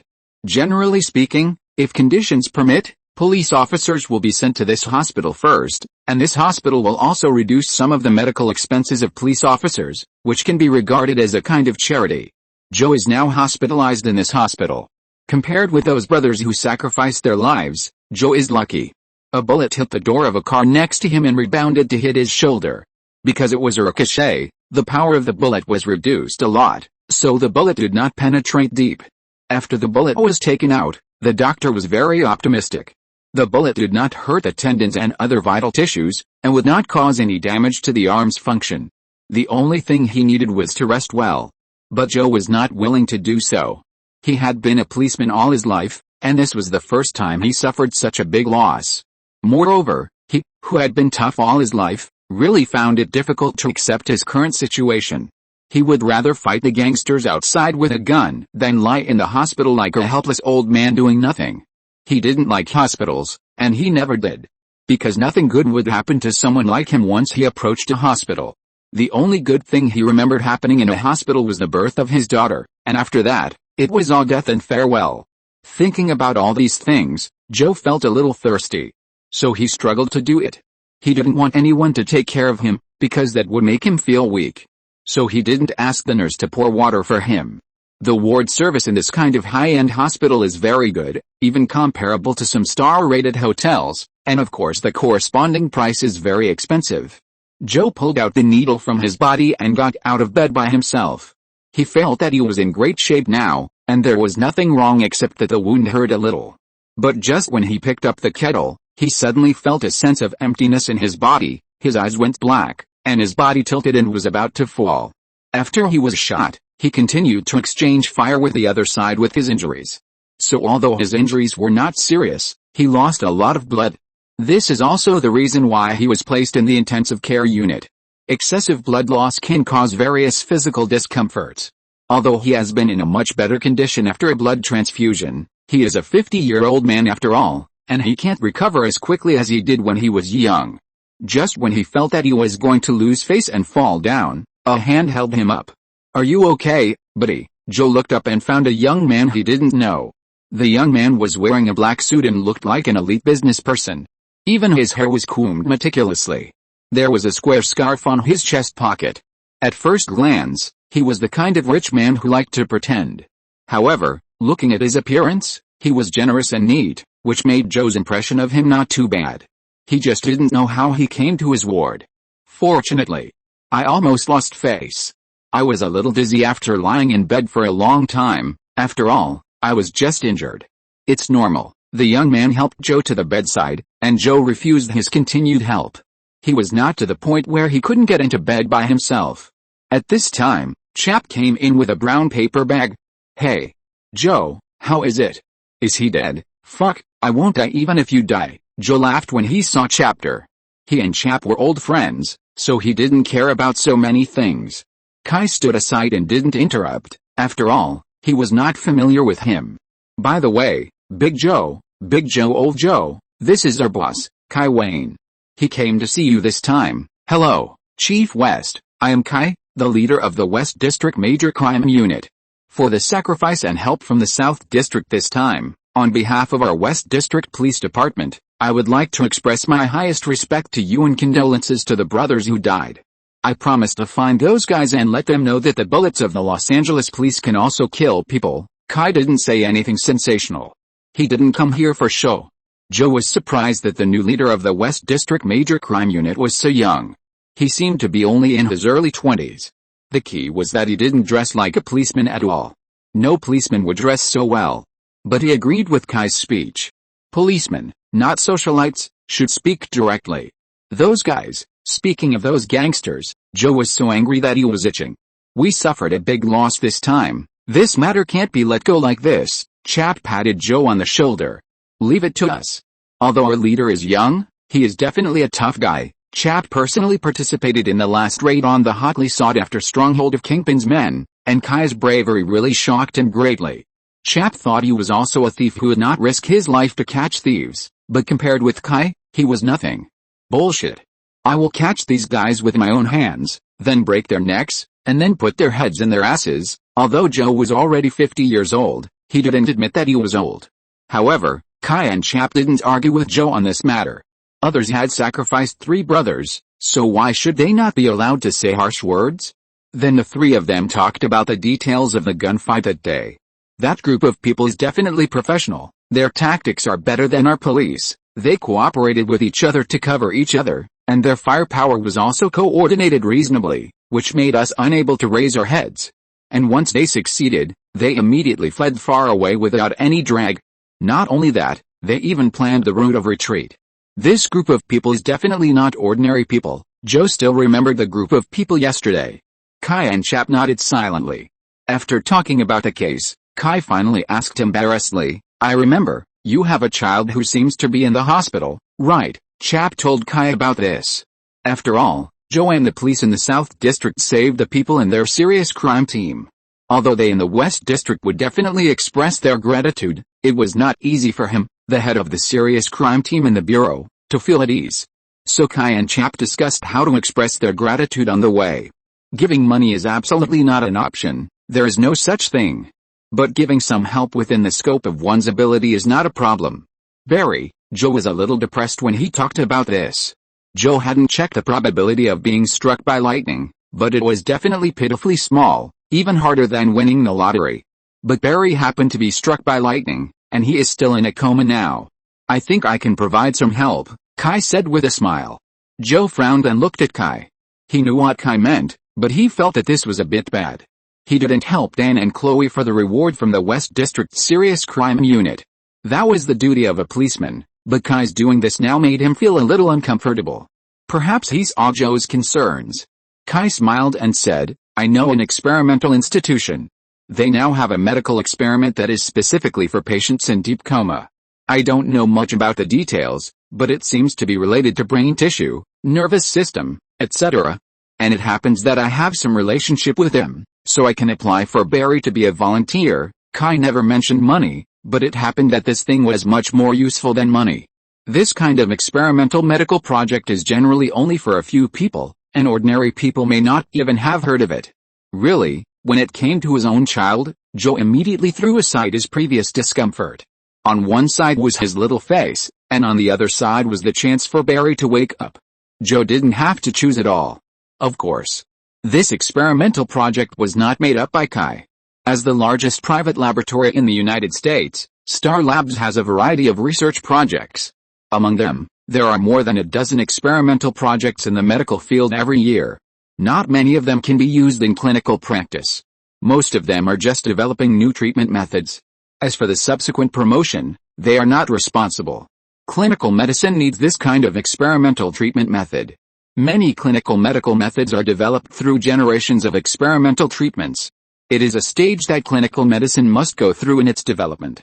It just so happens that there is such a project inside Star Labs. As the owner of Star Labs, it is not difficult for Kai to recommend a few patients to join the project.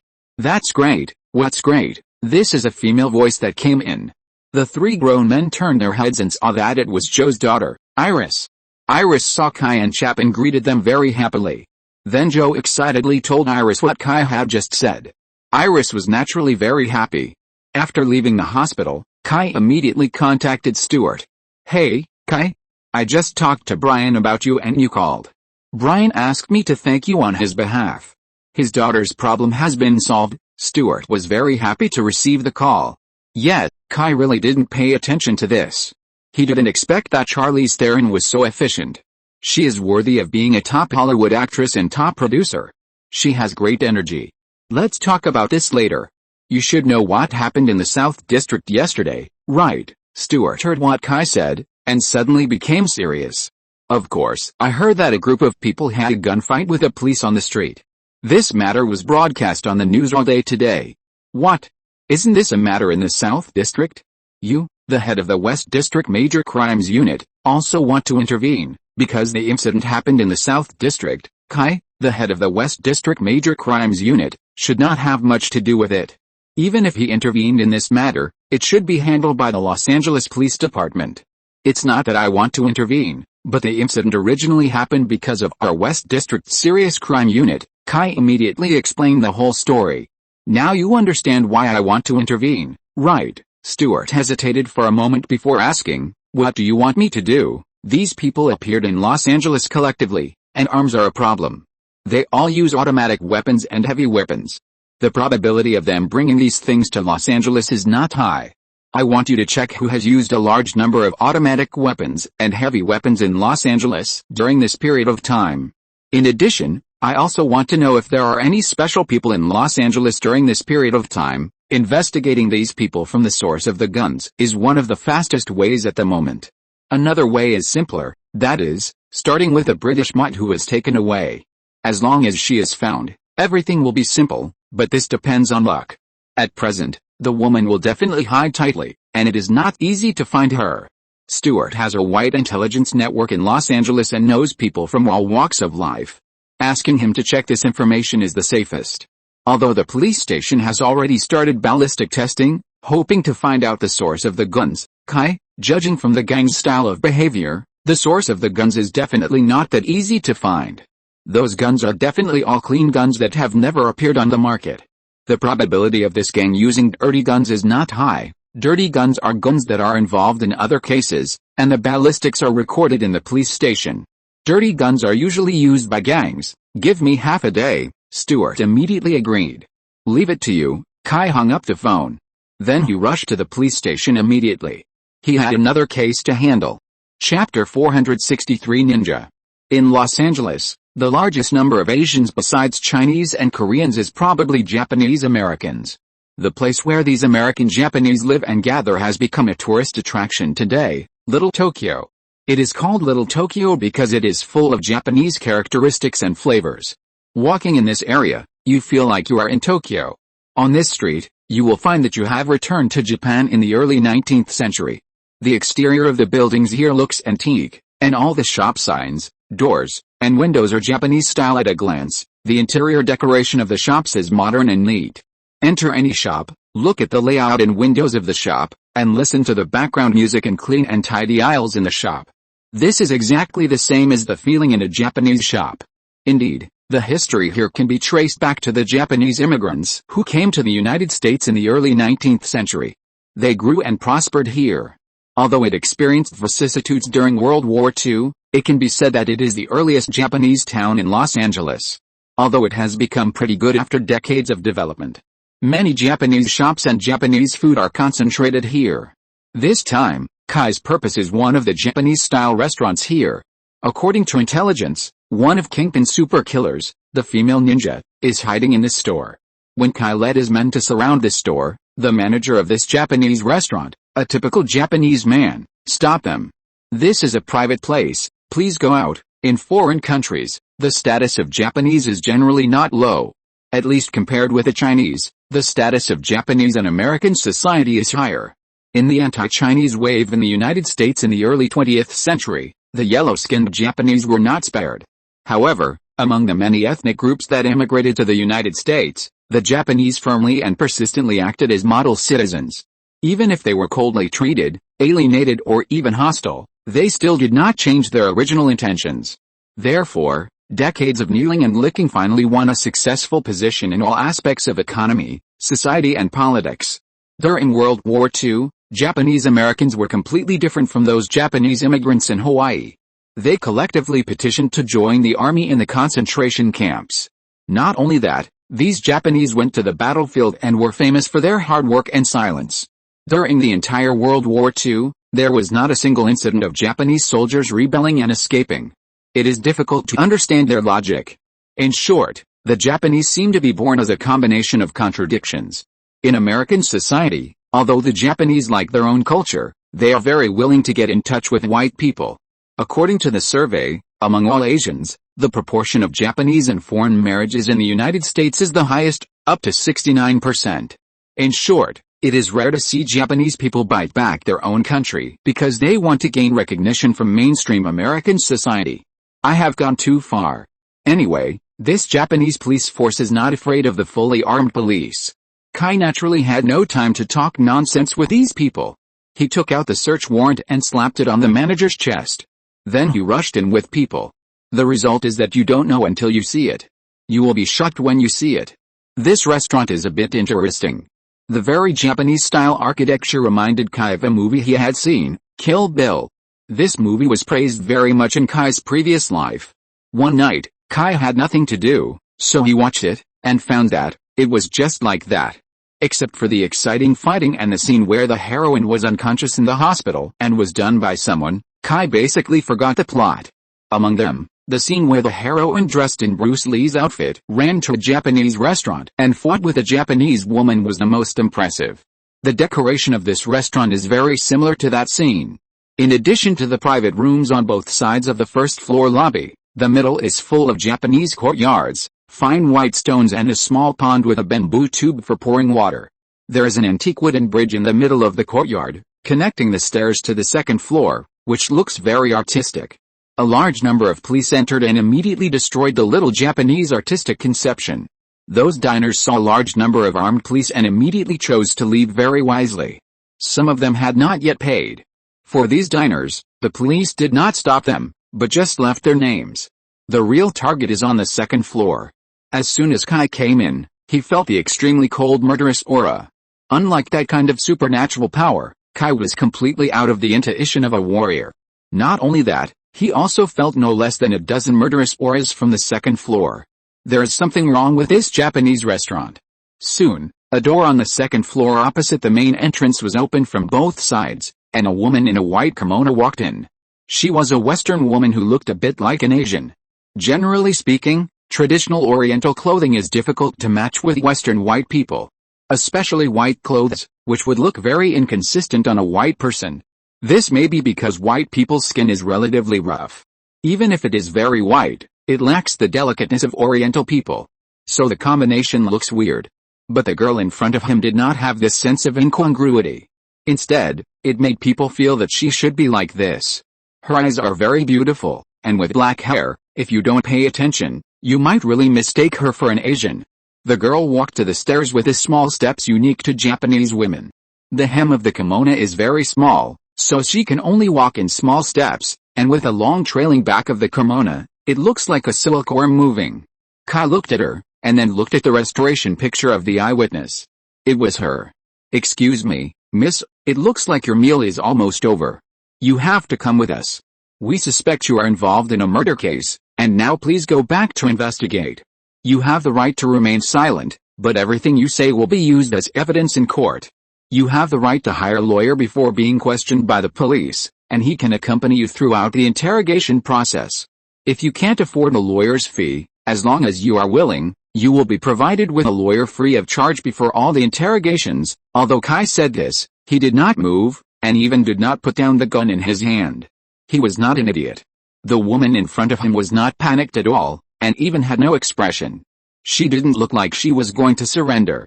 The woman glanced at the other SWAT and police officers, and without staying for long, she looked at Kai. It seems that someone betrayed us, the woman said. King Bing will never allow betrayal. Kill them. After 2 sentences, the woman turned and left. Go. The police on the side saw this situation and immediately wanted to rush forward. No, Kai immediately stopped them. But it was still a step too late. At the moment when the woman turned around, more than a dozen people rushed out from the private rooms on both sides of the second floor. These people were either dressed as waiters or ordinary people, but they were all Asian. What was even more strange was that these people either held Japanese swords or carried some cold weapons on their backs, including swords, guns, sticks, and clubs. There was even a girl in a Japanese waiter uniform holding a meteor hammer in her hand. Very retro. Whoosh whoosh whoosh. What was even more surprising was that these people actually took out a stack of shuriken and other darts like ninjas, and shot them at the police downstairs. Ah! Waves of screams rang out, and people kept falling down. Fuck. There really are ninjas, Kai complained, and immediately raised his assault rifle. Da da da da da. A series of bullets swept by, and several ninjas were shot and fell from the second floor. But those ninjas were not only not panicked, but they jumped down from the upstairs one by one as if they were not afraid, took out their cold weapons, and greeted the police. Damn, I haven't experienced this kind of retro battle in many years. Kai cursed and felt a little nostalgic. These ninjas were very fast. They often approached the police in the blink of an eye, and then knocked down the police in front of them in a few seconds. More importantly, these ninjas were really not afraid of death. Not only did they not waver at the sacrifice of their companions, but even if they were shot, as long as they could still fight, they would continue to rush at the enemy without hesitation. Bang! Kai pulled out the M1911 in his hand and shot the waitress who was waving the meteor hammer in the head, then held the assault rifle in one hand and shot a ninja who was about to kill a policeman with 3 consecutive shots. With Kai's cover, the special police also recovered from the panic. They retreated and covered each other. But at this moment, the restaurant manager who had been hiding at the door and looked harmless suddenly took out a dagger from his waist and rushed out from behind them. Bang! Kai was quick-witted and swung the M1911 in his hand, and a bullet hit the restaurant manager's forehead. Kai had already discovered that there was something fishy about this guy when he slapped the search warrant on the manager's chest. The muscles on his chest were not like those of a restaurant manager at all. They were very hard and strong. Not the kind of muscles trained in the gym. So Kai had been keeping an eye on him, but when he was about to outflank him from behind, Kai immediately shot him to death. Seeing that the ninjas were getting closer and closer, Kai simply threw away his assault rifle and the M1911 that had no bullets, pulled out the custom TLEII from his waist, held the gun with both hands, and advanced instead of retreating. Bang! Kai didn't aim at all. He fired 2 shots at the nearest ninja, then kicked him down. Then immediately turned around and fired 2 more shots at a ninja next to him. These 2 shots hit the ninja's chest. Kai didn't even look at the results. He shot the ninja he kicked out with a backhand shot. Then he immediately chose the ninja closest to him and fired 2 more shots. This time, another ninja stabbed Kai's neck with a Japanese sword. Kai dodged the sword and grabbed the sword-holding arm.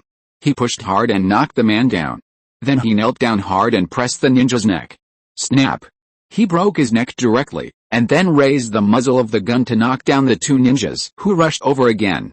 At this time, the bullets in his magazine were just empty.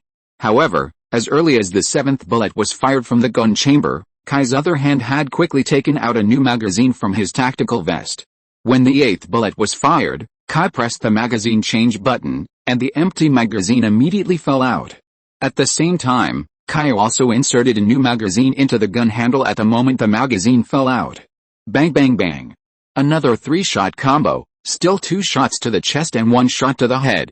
This series of actions was simple, fast, and smooth. Mozambique shooting method. A close-range shooting technique. The technique can be simply summarized as shooting twice at the target's torso, and then quickly shooting at the head, that is, a double tap plus a headshot. Mozambique shooting is a close-range shooting technique that evolved from double tap. This requires 2 quick shots to the target's torso, and then a quick shot upwards to the target's head. The purpose of the first 2 shots is to hit the target faster and more accurately. Hitting the chest is always easier than hitting the head, and it makes the target unable to resist for a short time, and gives the shooter a chance to continue shooting. The third shot is to damage the brain, so that the target stops for a longer time, or stops forever. Compared with other shooting techniques, such as double tap and triple tap, the essence of Mozambique shooting is to increase the number of projectiles in a short period of time to achieve a better stopping effect. In a unit of time, this shooting method can indeed achieve a better stopping effect. After Kai obtained the ability of bullseye, the power of this shooting method became very large. After all, Kai does not need to aim at all. You can do the movements without any worries, and even combine it with fighting. It's a bit like gunfighting.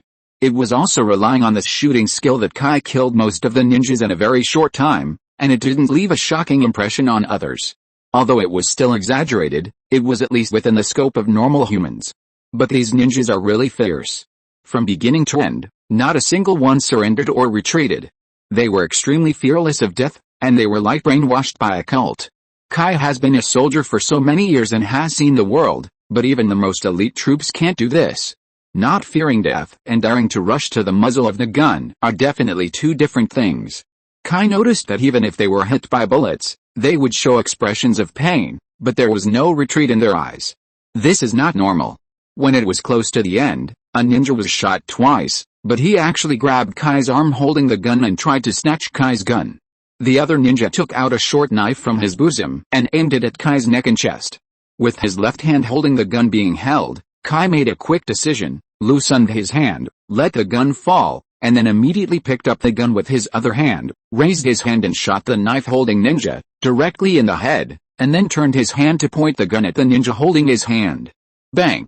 Seeing the madness in that person's eyes, Kai immediately gave up the idea of persuading him to surrender. This group of people are crazy. At this point, the enemy has been cleared, but there are also many casualties on their side. There are no deaths, but there are many injuries. Kai has been helping secretly. It's great to have the ability of a bullseye. You don't need to aim at anything. As long as your brain can keep up, there is no target that you can't hit. Chapter 464 Madame Gao. The female ninja still escaped, which was what Kai expected. When he saw a group of ninjas appear, Kai knew that they had returned empty-handed this time. But it can't be said that there was no gain at all. At least the dead people in this room were enough to give the Bureau an explanation. Generally speaking, the police are actually afraid of death, because casualties in the operation are very troublesome. Whether it is the police or the gangsters, the blame will generally be attributed to the police. This is also the helplessness of the police, as if they are born to take the blame. Whether it is the superiors or the media, they are always used to finding trouble with the police first. But this time is different. Because they found almost a ton of high-purity heroin and hundreds of millions of dollars in cash in the ice storage of this restaurant. Now, Kai can understand why those ninjas are so crazy, instead of running away with the female ninja Erica. With this, everything is easy to say. After all, in the eyes of the public, this is definitely a merit. This is even more true for the police station. This item alone is enough for the West District Police Station to brag for several years. Although police officers were injured, as long as no one died, everything is easy to say. So overall, the police department was very satisfied with the harvest. But someone was not satisfied. Fisk, an old, kind-looking woman appeared in Kingpin's office in Manhattan, New York. You must be responsible for this incident. We are willing to help you, but that doesn't mean we have to pay for your mistakes. The old woman looked like a noble lady who had been pampered for a long time.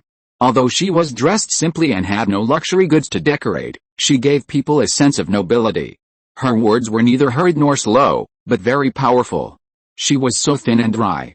Compared with Kingpin's almost huge body, she was like a fox standing next to an elephant. But facing such an old and weak fox, Kingpin, the elephant, had to restrain his strength. The old woman spoke Japanese. James, who was standing aside, was about to translate for Kingpin, but the old woman looked at him. "James, you don't need to waste your energy on acting. I know your boss can understand what I say." Then the old woman turned her head to look at Kingpin, and changed to Chinese and said to Kingpin, "Fisk, I know you are proficient in 8 languages, so I think our conversation does not need a third party to relay it.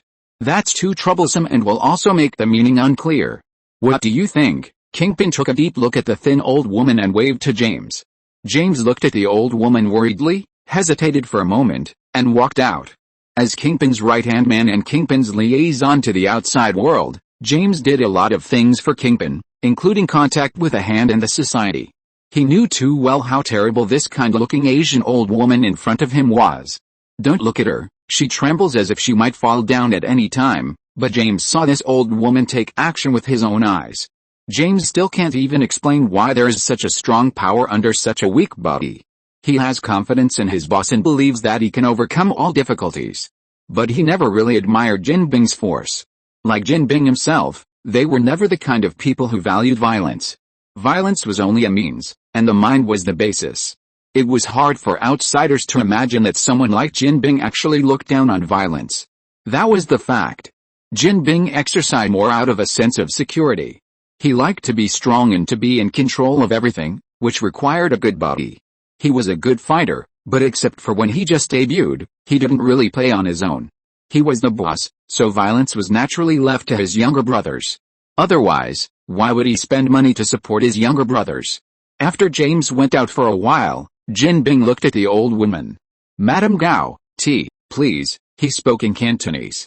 Except for a little strange smell, it was not difficult for ordinary Cantonese people to understand. Jin Bing used a Japanese teapot and poured a cup of tea for Madame Gao very elegantly. Madame Gao also took the teacup very politely. Before she drank it, Madame Gao smelled the origin of the tea. The tea from Xining Mountain, good tea, but the way to brew tea is wrong. You shouldn't use the Japanese method of brewing tea. What a pity for good tea leaves. Mrs. Gao took a sip of tea leaves and shook her head regretfully. Jin Bing's body stiffened, but soon recovered.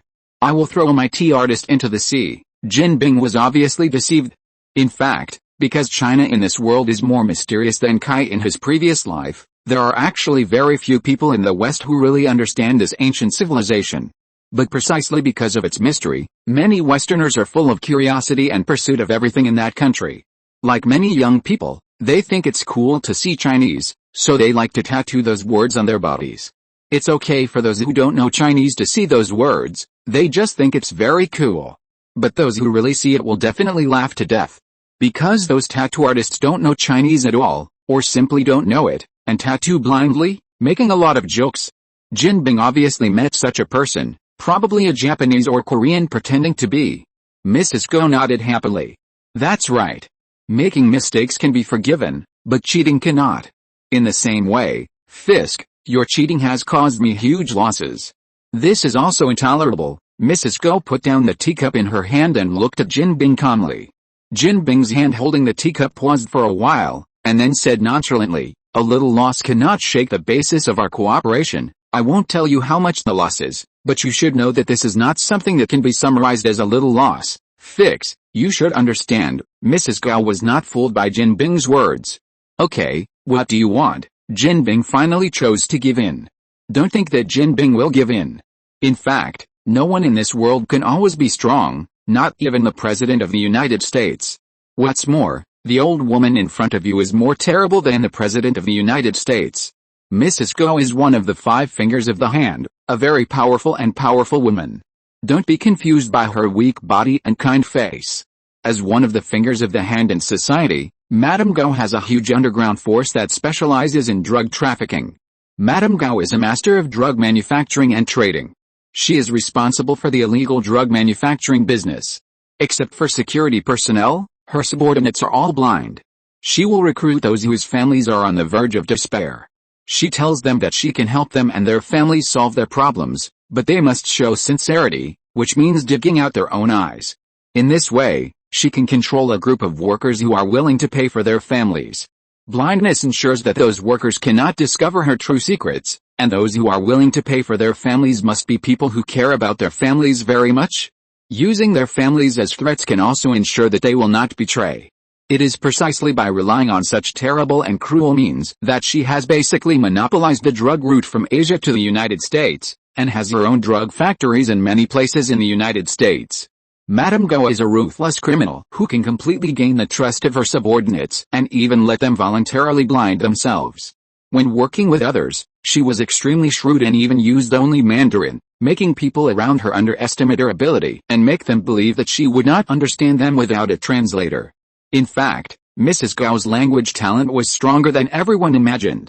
It's just that she was used to hiding her shortcomings. Jin Bing knew how terrible she really was.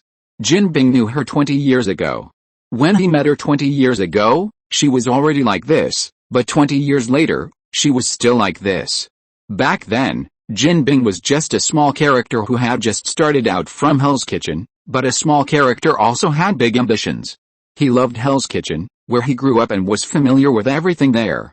At the same time, he also hated Hell's Kitchen, where there was only poverty and despair, and only sin. The first time he met Mrs. Gao saw a little difference in his eyes, so the old woman went up to talk to Jin Bing, who was still a street gangster. Jin didn't like bullying ordinary people, so he thought it was just an old woman asking for help at the time. Like many enthusiastic and conscientious young people, he helped the old woman. Before leaving, Mrs. Go asked Jin Bing about his ambition. Change Hell's Kitchen, this was Jin Bing's answer. Then Jin Bing received financial support from Madame Gao. It can be said that Madame Gao helped Jin Bing a lot, but after so many years, Jin Bing is no longer a gangster, and he and Madame Gao are more of a cooperation rather than a superior and a subordinate. But he has no less respect for the old woman. Erica, your subordinate, Madame Gao said what she wanted. Impossible. Madame Gao, you know that's impossible. I may be a bastard, but a bastard with my own honor. Jin Bing is undoubtedly an old-school gangster who is now extremely rare. Unlike those new generation people who only do it for money. Although the old-school gangsters are also for money, they care more about honor. Selling out subordinates? That won't work. Madame Gao was not in a hurry. She knew who Jin Bing was. But she would always give conditions that others could not refuse, so not now, she could wait, she still had time. Then you must bear my loss. Jin Bing's eyes changed suddenly. The loss of almost 300 million yuan was impossible for even Jin Bing to take out at one time. Half, Jin Bing said decisively. Although both parties are top bosses, in fact, when it comes to interests, they are no different from small vendors. I need revenge. Mrs. Gao once again put forward new conditions. I will arrange it, Jin Bing agreed. Then I will wait and see. Mrs. Gao stood up and limped out. But when she reached the door, she turned back and said, by the way, remember to hurry up. The high-end table has made some small moves. They let the Black Snake and White Dove of the Brotherhood go to Los Angeles together. I am not sure if your people can survive under their hands. Watching Mrs. Gao leave, Jin Bing grabbed the teacup in his hand, and this high-end porcelain disappeared in his palm little by little and turned into powder. It is unknown whether Jin Bing is angry with Mrs. Gao or the high-end table. After Mrs. Gao left, James rushed in immediately and found that the scene was intact and there was no conflict between the two sides. He was relieved. Boss, Jin Bing heard James' voice and immediately returned to his original state. Send a message to Anthony Masters. I want the people at the high table dead this time. James bowed and nodded immediately, but hesitated again. But that guy's personality, Anthony Masters, is the real name of the imitation master. Few people know this name. Jin Bing just happened to know it because the two knew each other 20 years ago. Otherwise, the imitation master would not work for Jin Bing. However, as a mercenary who is obsessed with money, the imitation master's appearance fee is quite expensive, and he is very strict in business. You get what you pay for. You must receive corresponding remuneration for any level of work. Jin Bing is just acquainted with him. Even if Jin Bing is his father, there is no room for negotiation. Jin Bing thought of Anthony Masters' personality, and his mouth twitched. Give it to him. I have already lost 150 million, and I don't mind spending a little more, okay, By the way, let Carl Burbank deal with that policeman. It's an explanation to Mrs. Gow, understood? Stuart was very efficient. That night, he found out where the group that attacked Dan and took away the British medal got the arms. Alexei Mikhailovich Sisevich. You can tell he is Russian just by hearing the name. In the world of arms dealers, two types of people are most common, Jews and Russians. Jews generally monopolize the bottom and top transactions. The strength of those street thugs is basically bought from Jewish arms dealers. In short, if you want to retail, find Jewish arms dealers. They want to make all the money and will not let go of any small profits. In addition, most of the top arms dealers are also Jews, but arms dealers at this level target some real big customers, and the things they sell are also high-end goods. Russians, on the other hand, prefer low-end and mid-end goods, but the shipment volume is large. They don't like retail very much, and their reputation is not very good. Retail is very easy to be robbed by black. Only some powerful customers dare to play with them. Their advantages are strong firepower, cheapness, and good quality of goods. Alexei Mikhailovich Sisevich is such an arms dealer. Although he is called an arms dealer, he is actually a gang leader. He has few subordinates and does not run many businesses. He only has a Russian restaurant and a bar. He does not have much territory and does not rely on collecting protection fees to make a living. He specializes in arms. Therefore, his status is very unique among the Los Angeles gangs. Although he has few people, he is desperate and his firepower is crazy. Therefore, ordinary gangs are reluctant to provoke them, which makes his status a bit detached. In the gang struggle, he has always been neutral and bought arms from both sides. But he has a very bad reputation and likes to raise prices randomly. But apart from this, his reputation is very good and he can get anything. It is said that he boasted that as long as he paid, he could even get tanks and armored vehicles. At night, Kay brought Chap to the restaurant run by Alexei Mikhailovich Sisevich. Kay decided to have a good chat with his gang boss. Chapter 465, Gathering Intelligence. Red Square. This is Alexei's old nest, a very arrogant name. It is said that the idol of this Russian man is the tyrant Tsars of Russia. It seems that Russians have a special complex about tyrants. After all, the Tsars who led Russia to rise in history were tyrants. In short, Alexei named his restaurant Red Square. He likes to stay here the most every day. Many people who don't know the reason think that this tough-looking Russian man is really the owner of this restaurant. In fact, it's almost the same. Don't look at this guy's big and strong body, 2 meters tall, and more than 300 kilograms of weight. Standing in front of ordinary people, it's like a mountain pressing down on the top of the head, full of deterrence, but his hobby is cooking. Look, when Kai came to Red Square, he was helping in the kitchen. Hey, Alexei, Chap is an old hand who often deals with those big guys, so he naturally knows Alexei. Alexei was wearing a proper chef's uniform, with his sleeves rolled up. He was carefully spreading a spoonful of black caviar on the freshly fried potato chips. He heard Chap's call, but ignored him and carefully wiped the sauce that spilled on the plate with a white napkin.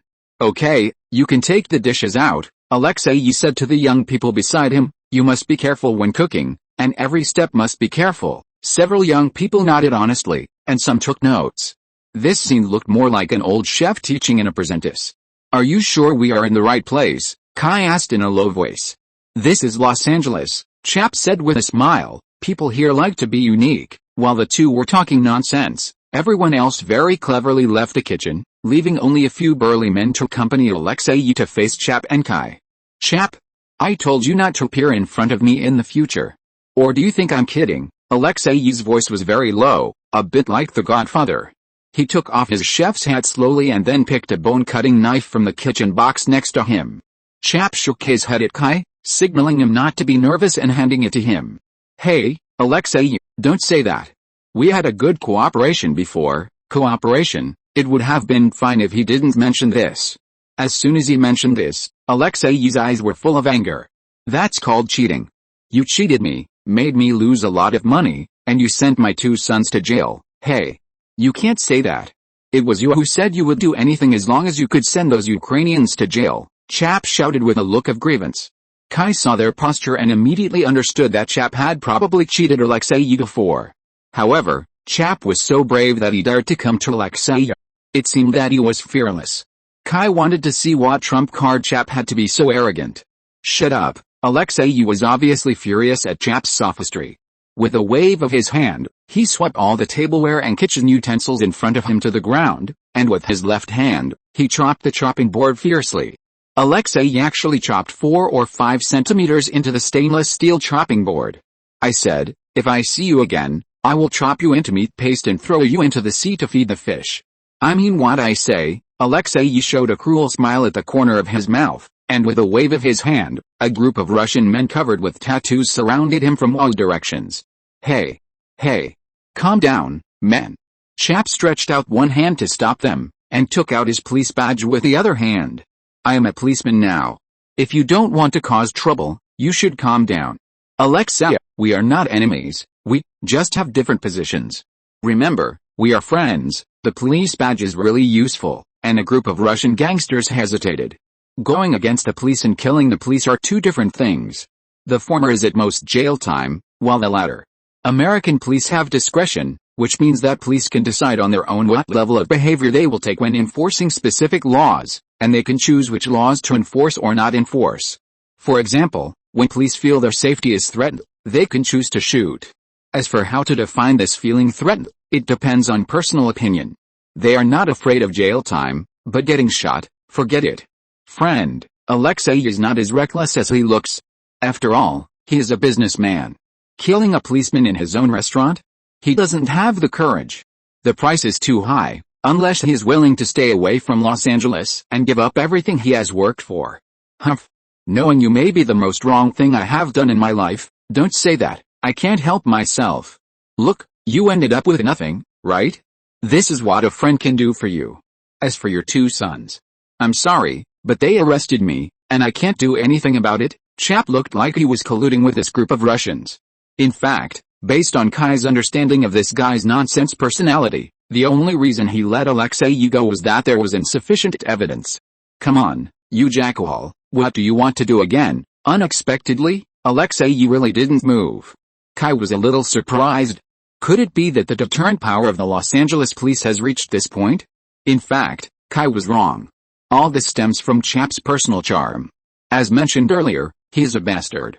Although he is a policeman and has an extraordinary sense of justice and responsibility, it cannot change the fact that he is a bastard. What he is really good at is not investigating cases, but his extraordinary adaptability. He is the kind of person who can live happily wherever you throw him. He can tell people what he wants and what he wants to say. This is not an accurate description of him. He is very suitable to get along with those gangsters. He is naturally good at this. For example, Alexei does not hate Chap as much as he seems to. As for why, maybe it is the mutual attraction between bastards? God knows. Chap did not speak, but took out a shell. "I want to know who bought this batch of weapons and ammunition. Where are they, and who are they?" After speaking, Chap took out another document from his arms. "The price is to allow your 2 sons to be paroled." Hearing that his sons could be paroled, Alexei's eyes lit up. He took the shell. Alexei has an ability, that is, he can remember every piece of goods he has sold. But unexpectedly, after Alexei picked up the bullet and took a look, his face changed and he immediately threw the shell back. "Get lost. I don't know where this came from, Alexei." Get lost. Alexei didn't give Chap any chance at all. Chap looked at Alexei in surprise. In his impression, Alexei was not the kind of person who valued honor. In fact, Russian gangsters rarely cared about this. Alexei was even more notorious. Kai finally made a move at this time. It seemed that he had to follow his method. "I'll do it," Kai asked. "Is it bad?" Chap hesitated. "After all, we are friends, I don't have to rob," Kai said after hesitation. Chap was immediately relieved. "That's fine." Kai shook his head, not knowing what this guy was thinking. Can't his fists kill people? Kai took off his suit and handed him to Chapter. Then he rolled up his sleeves. 3 minutes, don't let anyone disturb me. Chap thought about the number of bullets he had. "No problem. By the way, don't kill anyone, it will be very troublesome." Chap was a bastard. How could a bastard be so generous to die? Knowing that Alexei hated him to death, he still ran over here to seek death? Even if he would not die, it was not worth getting beaten up. His real confidence came from Kai. When they raided Kingpin's men before, Chap had already felt that Kai was a good fighter. But after seeing Kai's fight with those ninjas, Chap realized how shallow his understanding of the word good fighter was. With such a fierce partner, why should he be afraid of Alexei? Chap came to the kitchen door with Kai's suit. Whistling, he stared at the movement outside the door. Okay, bears, are you ready for exercise? Kai twisted his neck, and with a sound of bones cracking, he walked towards the Russian whose face was getting uglier and uglier. 3 minutes later, the kitchen was in a mess, and a group of Russians all fell to the ground with blood on their faces. And their boss, the Russian tough guy, was being held by the neck against the wall by a policeman who was 10 centimeters shorter than him, and was punched one after another. His men were all knocked down 2 minutes after the fight began. They had never met a man with such a powerful fist. When he punched them, they felt as if their bones were about to break. If he hit them in the head, that would be a good thing, because it would make them faint immediately. In just 2 minutes, these Russian men needed to go to the orthopedic department to register, and most of them needed to treat concussion. Kai lifted Alexei's collar and gently patted his cheek with his bloody palm. Hey, friend, are you okay? Can you hear me? Kai beat Alexei for a whole minute. He avoided all the vital parts and hit the places that were easy to hurt. Alexei was beaten so hard that his voice was a little blurry. Ahem. What a tough guy. Are all you Russians this tough? Then how did Hitler destroy half of your country? After sighing, Kai raised his fist and prepared to continue beating. It was a simple and rough interrogation method, but it was effective in most cases. There are still a lot of ordinary people in this world. Gangsters are actually ordinary people too. They are also afraid of pain and death. Those who can face death with equanimity will not be involved in gangs. I'll tell you. Seeing Kai's fist raised again, Alexei endured the physical torture and shouted with all his strength. He is not a fool. If he guessed that things would turn out like this, he would have said it earlier. Kai was a little embarrassed. He didn't expect that he would have misunderstood. Okay, I apologize. Kai put Alexei down and gently straightened his collar for him. Next time, you should say it earlier. Alexei opened his mouth and wanted to say something. In the end, he gave up. He wanted to say it earlier, but the problem was that this guy beat him up as soon as he came up. And he didn't even have the chance to speak. I don't know who they are, Alexei said honestly, and he didn't even dare to wipe the blood on his face. But I know where they are from. Where? The Golden Circle. The Golden Circle. This is the second time Kai knew about this organization. The last time was in Chicago. It was a drug trafficking organization first initiated by the Medellin drug cartel in Colombia. There is little information about it, but there is no doubt that this organization seems to have started to cause trouble everywhere. Why would they find you? I remember Chap said that you don't touch drugs. Alexei opened his mouth and said with a wry smile, I didn't get involved in this kind of business before, but they gave too much. Alexei really didn't have much interest in drugs, because his main smuggling channel was Russia and America. Not to mention the United States. He originally engaged in arms business and it was very difficult to rashly enter the drug market. Secondly, Russia does not produce drugs. Or in other words, Russia's local drug manufacturing industry is far less famous than the Golden Triangle and the Silver Triangle. Although Russia is not too far from the Golden Crescent, it is not Russia's territory, and Alexei's relationship cannot reach there. There is no source of goods. But the Golden Circle found him and wanted to cooperate with him. They could ship from the Golden Crescent, and then let Alexei use his relationship in Russia to smuggle the goods to the United States and Europe. And the commission given is very high. After saying that, Alexei quickly added, I haven't started yet, and looking at the current situation, I can't do it either. Fortunately, he didn't tell Kai in detail, otherwise Kai would probably just call him an idiot. Transporting drugs from Russia to Europe and the United States? Which idiot thought of this idea? Russia is similar to China. The government is powerful, and it has always been very strict in drug prohibition, and there's the death penalty. In addition, the land area is large, and the transportation cost and risk are very high. Who would take this route if they are full? Besides, Golden Crescent has always been supplying Europe. There is a mature transportation route there, which is safe, secret and low cost. The United States is mainly supplied by the Silver Triangle, and some of the goods from Asia will also be supplied to the United States. There are very few from Golden Crescent. The group of people who said this to Alexei were either trying to fool him or plotting against him. But Kai did not comment on these things. Where are those people? No XXX in the flat area south of Sunset Boulevard in Beverly Hills. Last time, I delivered the goods to him. Thank you for your cooperation. Kai got what he wanted, so he would not stay any longer. As for what to do with these people, naturally it will be up to their boss to deal with it. By the way, I don't want you to tip off, otherwise, I understand, nothing happened today, Alexei said honestly. Very good. Kai walked to the door and patted Chap on the shoulder. Your friend is very good. If you're listening to this novel on a channel other than Fanfic World, it means they downloaded and uploaded it without effort. We cordially invite you to visit our channel, Mundo Fanfic Novelis.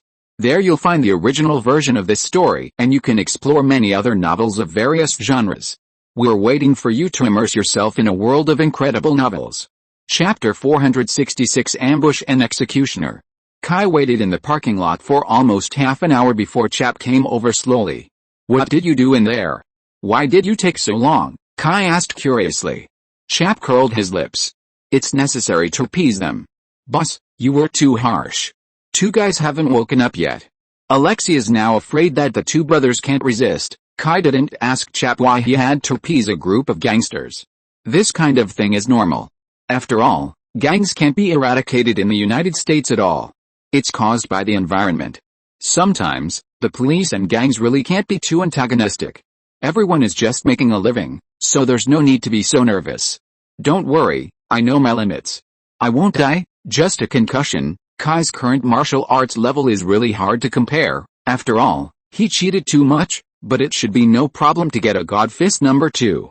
Kai was so happy about this for a long time. After all, how many people who practice Bajikwan don't regard Li Shuwen as their idol? Let's go back to the station and set up surveillance at the address Alexei mentioned. Kai called Chap to get in the car, but just as he opened the door, a sense of crisis suddenly hit him. Someone was aiming a gun at him. Kai sensitively sensed the danger, but just as he was about to remind Chap, a gunshot suddenly rang out. Chap fell to the ground. Then a series of gunshots came. Someone was ambushing them around. Kai didn't care about the bullets, rolled to Chap's side, and pulled him behind the car. Chap was conscious, but it was a little painful that he couldn't get up. Kai tore open his shirt and wanted to check his wound, but there was a bulletproof vest inside. The bullet hit Chap's heart. If it wasn't for the bulletproof vest, Chap would have to confess on the spot.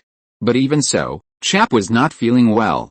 His ribs seemed to be broken, but the fracture did not seem to cause an open fracture, which was not too serious, at least not life-threatening for the time being. At the same time, the great blow made his heart stop for 2 or 3 seconds. Although he recovered, he felt very uncomfortable. Fuck, didn't you say that you were friends with those Russians? You even wore a bulletproof vest. Kai had seen how cunning Chap was. It was just talk. Who knew they took it seriously? Chap smiled weakly. Being cautious and daring to die has always been Chap's principle. Fuck, there are at least a dozen guns. Who the hell has such a big grudge against us? While talking, the guns outside were getting closer and closer, which meant that those people were narrowing the encirclement. At such a close distance, if Kai still couldn't tell the number and position of the gunman, then all these years of service would be in vain. How should I know? How are you? Are you okay? Kai saw that Chap's face was getting uglier and uglier, and asked with concern. It's okay, just a little pain in the chest. In fact, the situation is much more serious than what Chap said. Although there is no open fracture of the ribs, because there is an obvious bone fracture, every time he breathes, the wound will be touched, and the rib fracture will also rub the muscles beside the bone. It feels like someone has stabbed a knife in his chest and kept stirring. And this is not the worst. In any case, his bones are broken. If he makes any big movements, it is very easy to cause the broken bones to move. If he is unlucky, the broken bones will be inserted into the internal organs or even the heart, and then it will be a disaster. But now, it seems that there is no time to allow him to fish in the water. No problem, if he fights now, he still has a chance to survive. If he doesn't fight, in fact, he can also survive. After all, the protagonist is by his side, but he doesn't know it. Seeing the beads of sweat on Chap's forehead dripping down, Kai knew that this guy is definitely not as good as he said. Thinking of this, Kai immediately opened the back door. Today they drove Kai's Ford pickup truck, which was specially modified by Kingsman Technology Department. Many places were modified in a targeted way. A bumper was added to the front, The suspension and brakes were strengthened, there was a police communication system at the front desk, and the front door was bulletproof. Note, American police cars generally only have bulletproof front doors, and the rear doors are still not bulletproof. The glass was also replaced with bulletproof, and double-layer bulletproof partitions were added to important parts of the car body. The engine was also modified, otherwise it would not be able to pull this genuine bulletproof car. At the same time, the large space of the pickup truck also leaves enough space for the vehicle to install various black technologies. First of all, there is the onboard supercomputer. The computer is directly connected to the internal network of the police station. Kai can browse the entire police station's information in the car.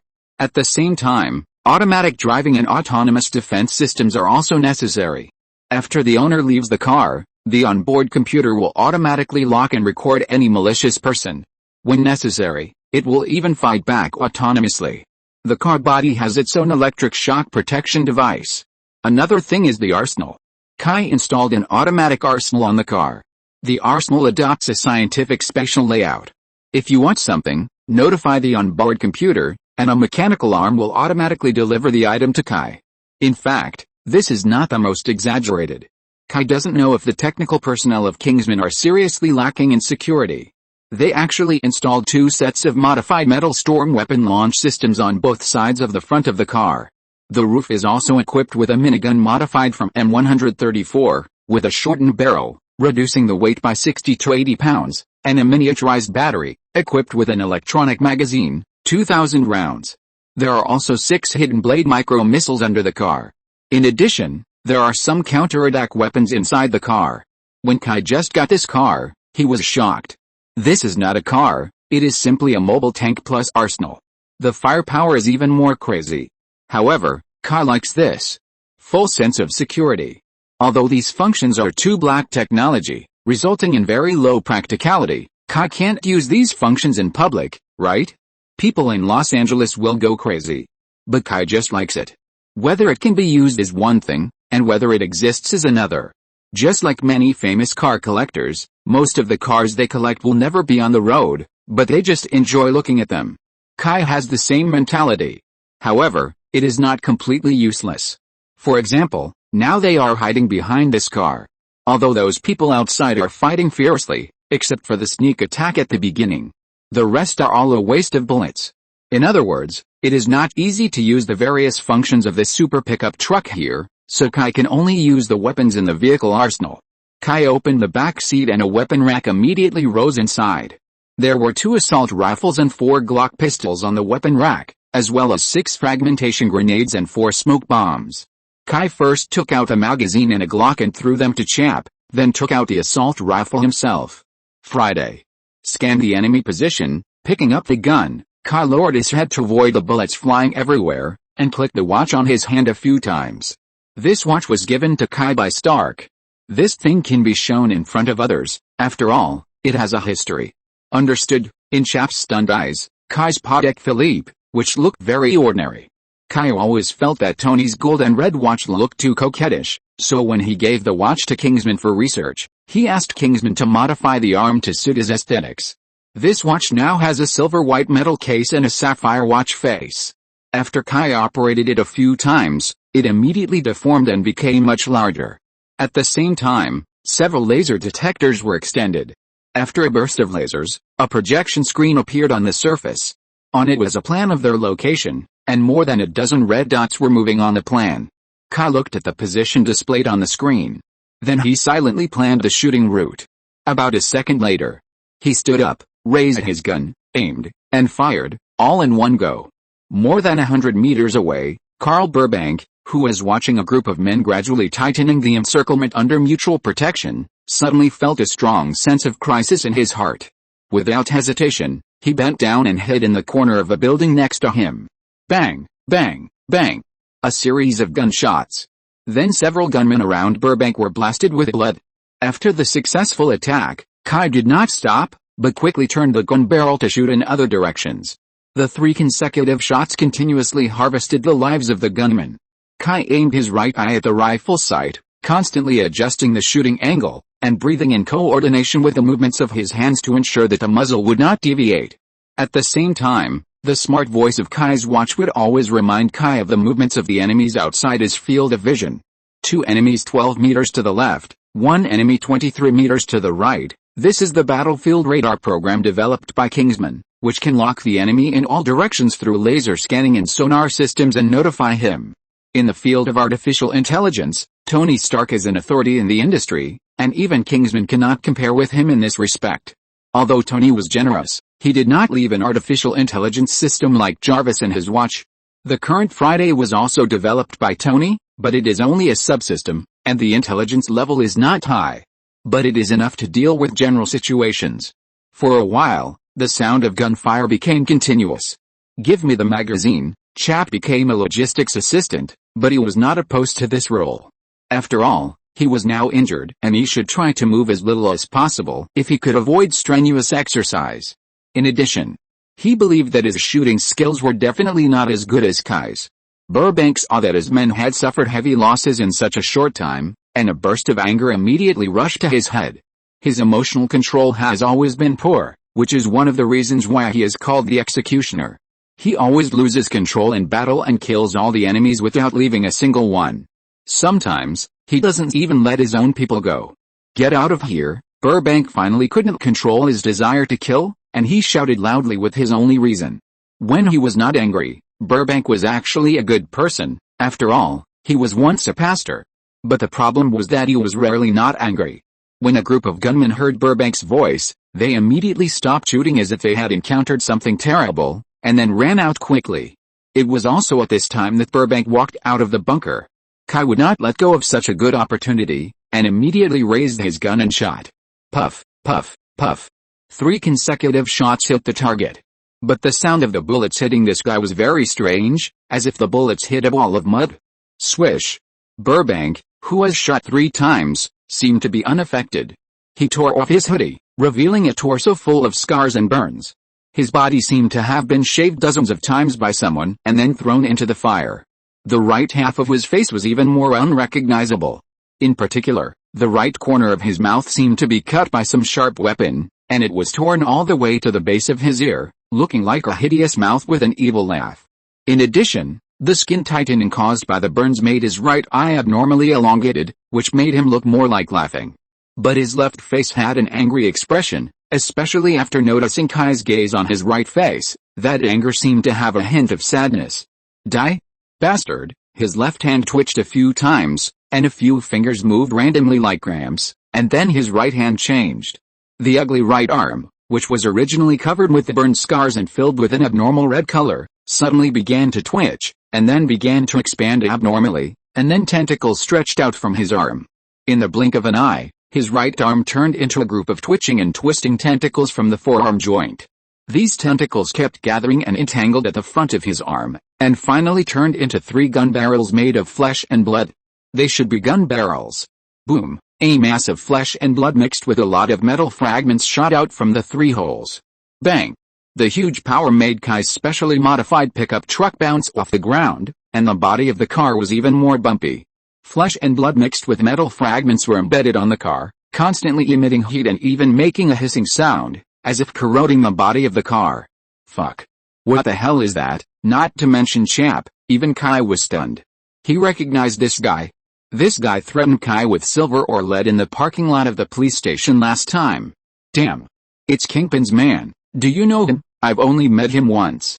He threatened me on behalf of Kingpin, then he didn't tell you that he can do this, chap shouted, a little collapsed. Fuck, how would I know? What should I do now? What should I do? Of course, kill him. After saying that, Kai raised the assault rifle in his hand and aimed it at the madman nicknamed Executioner. He pulled the trigger and didn't let go, emptying the magazine in an instant. Puff puff puff. The bullets did hit the guy, but something strange happened. After those bullets hit him, they disappeared as if they were shot into the mud. Even if they hit his head, it was the same. There was no wound, no blood, nothing, as if nothing happened. It's not that nothing happened, at least the guy was screaming in pain. After a burst of inhuman howls, the right side of his body began to squirm, as if something moved from his body to his right arm that had turned into a gun. Finally, his right arm squirmed, and after a very clear click sound, the guy raised his right arm. Boom. Wisps of green smoke came out of the 3 flesh holes on his arm. The pickup truck that Kai used as a cover was hit again, and the body of the truck was actually hit and moved sideways. You can imagine how powerful this gun is. Chap was a little collapsed when he saw that even a gun couldn't kill this guy. What the hell is this monster? How the hell should I know? Chapter 467, Fight Back. The executioner Carl Burbank's ability to transform comes from an experiment. Ever since Captain America came out of nowhere, the US government has never given up the super soldier plan. Not only that, many derivative plans have been born from it. For example, the military has at least dozens of plans for the transformation of senior soldiers. Some of them follow Captain America's old path, study super soldier serum, and transform ordinary soldiers into super soldiers like Captain America. Some of them are too difficult to copy because the super soldier serum is too difficult to copy, so they take a different approach and start to develop in the direction of mutants. For example, they capture mutants, dissect them, study why they have those superpowers, and try to mass-produce superpowered soldiers.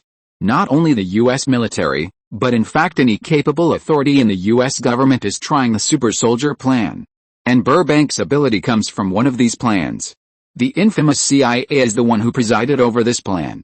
Burbank's faith collapsed and he left the church. Then he was recruited by the CIA and worked as a CIA killer for a period of time, specializing in assassinations and other tasks, until he was selected by the CIA to participate in a super soldier transformation plan called Human Weapon. Burbank didn't know the details of the plan. He only knew that he and 13 other volunteers underwent a transformation operation in a secret CIA overseas laboratory. The transformation was successful, but also failed. The transformation was successful because all 14 subjects, including him, had the operation successfully. The 14 ordinary people turned into humanoid weapons at the moment the operation was completed. It was also a failure. Because soon all 14 people, including Burbank, went berserk. And then, nothing happened. The 14 people destroyed the laboratory, killed everyone there, and then they themselves went berserk and died of exhaustion, except Burbank. After he woke up in the sewer, he became the ghost he is now. After that, his psychological and physiological problems became serious, and he became the bird he is now. Burbank didn't know the details of the operation at the beginning. Anyway, ordinary people tied him to the operating table, and then a mass of unknown meat was transplanted into his body. Then he always felt that something was constantly wriggling and growing in his body. Then he became like this. His right hand can be transformed into a weapon, the simplest of which is to turn it into a gun, and the shotgun is the simplest. The only problem is ammunition. He needs to replenish gunpowder and metal, which he needs to replenish by himself. He can devour explosives such as flames and gasoline, and then launch them with flesh and blood. He can also turn his right arm into a flamethrower. Of course, this also requires devouring ammunition to complete. In fact, this ability can still be developed, such as turning into a Gatling, or turning into an energy weapon, or turning into a cold weapon. Unfortunately, this guy has a brain what? When he is normal, he confesses to God all day long. When he is abnormal, the devil knows what he is thinking. This kind of swallowing does not have to be swallowed with a mouth. Like now, when the bullets shot by others hide him, he can also swallow and use them, and he can also be immune to the attack of bullets. Of course, this kind of thing is not unlimited. Burbank needs a period of cooling every time he swallows. During the cooling period, if he is hit, he is really hit. So generally speaking, Burbank can't do such a stupid thing as standing there and being beaten. But now, hasn't he lost his mind? Asshole. Come out. What are you hiding for? Come out. I'll fuck your ass. The frantic Burbank howled crazily and kept shooting. Kai was forced to hide behind the car, listening to his beloved car creaking in pain. Fuck. I don't believe it. This guy is really unkillable. There are not many people like Wolverine in the world, and Kai doesn't believe that he is so unlucky. Even if he is so unlucky, if he gets angry with him, he will just draw out a holy sword and chop him into pieces. After saying that, Kai immediately changed the magazine of his assault rifle. Then he jumped onto the roof of the car. Bang, bang, bang, bang. Continuous shooting, all hit. Burbank seemed to feel no pain, and was too lazy to dodge, just facing Kai's bullets. Go to hell. Seeing Kai standing on the car, Burbank wanted to shoot Kai. Unexpectedly, as soon as he raised his arm to point at Kai, Kai shot a bullet directly on his right arm. The bullet brought kinetic energy, which suddenly hit his arm upwards. Bang! He fired a shot into the air with his arm. It was a blank. Burbank was stunned. He didn't expect this to happen. But then his anger became even hotter. As for why? You ask a madman why he went crazy? His left hand began to twitch again, and then the tentacles of his right arm waved again and twisted and entangled again. This time, he only had a muzzle on his hand, and an opening appeared on the top of his arm. Da-da-da-da. Da-da-da-da. Da-da-da-da. Da-da-da-da. He turned his right hand into a machine gun. And the opening on the top was the ejection port.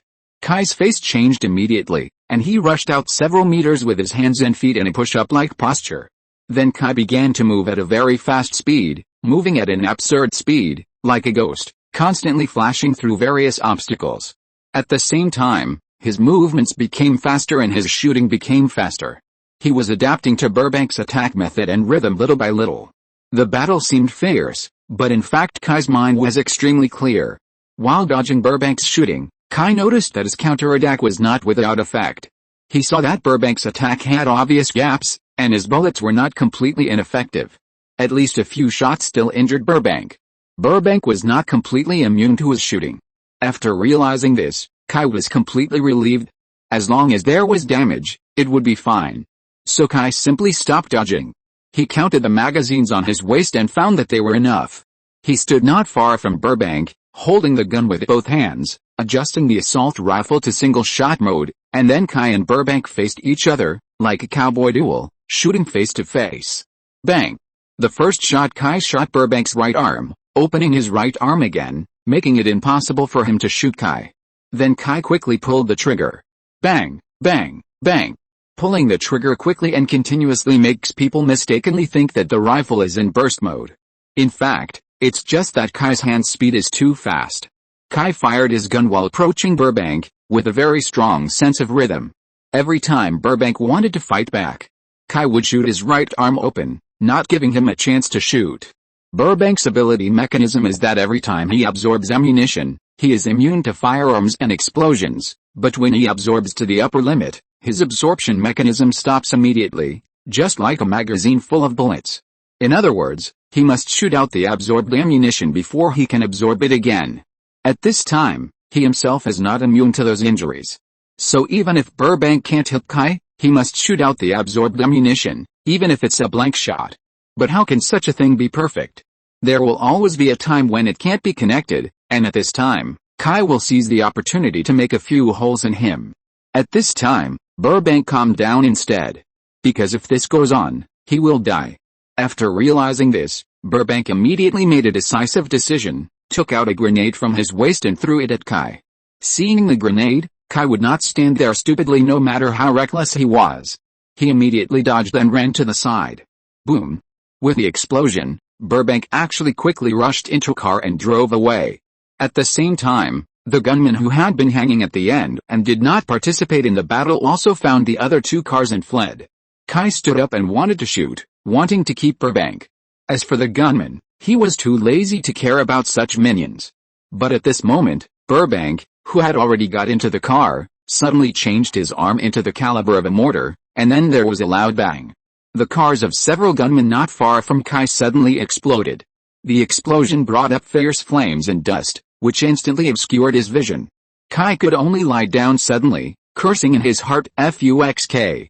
This guy was so decisive that he directly blew up his men to buy time for himself to escape.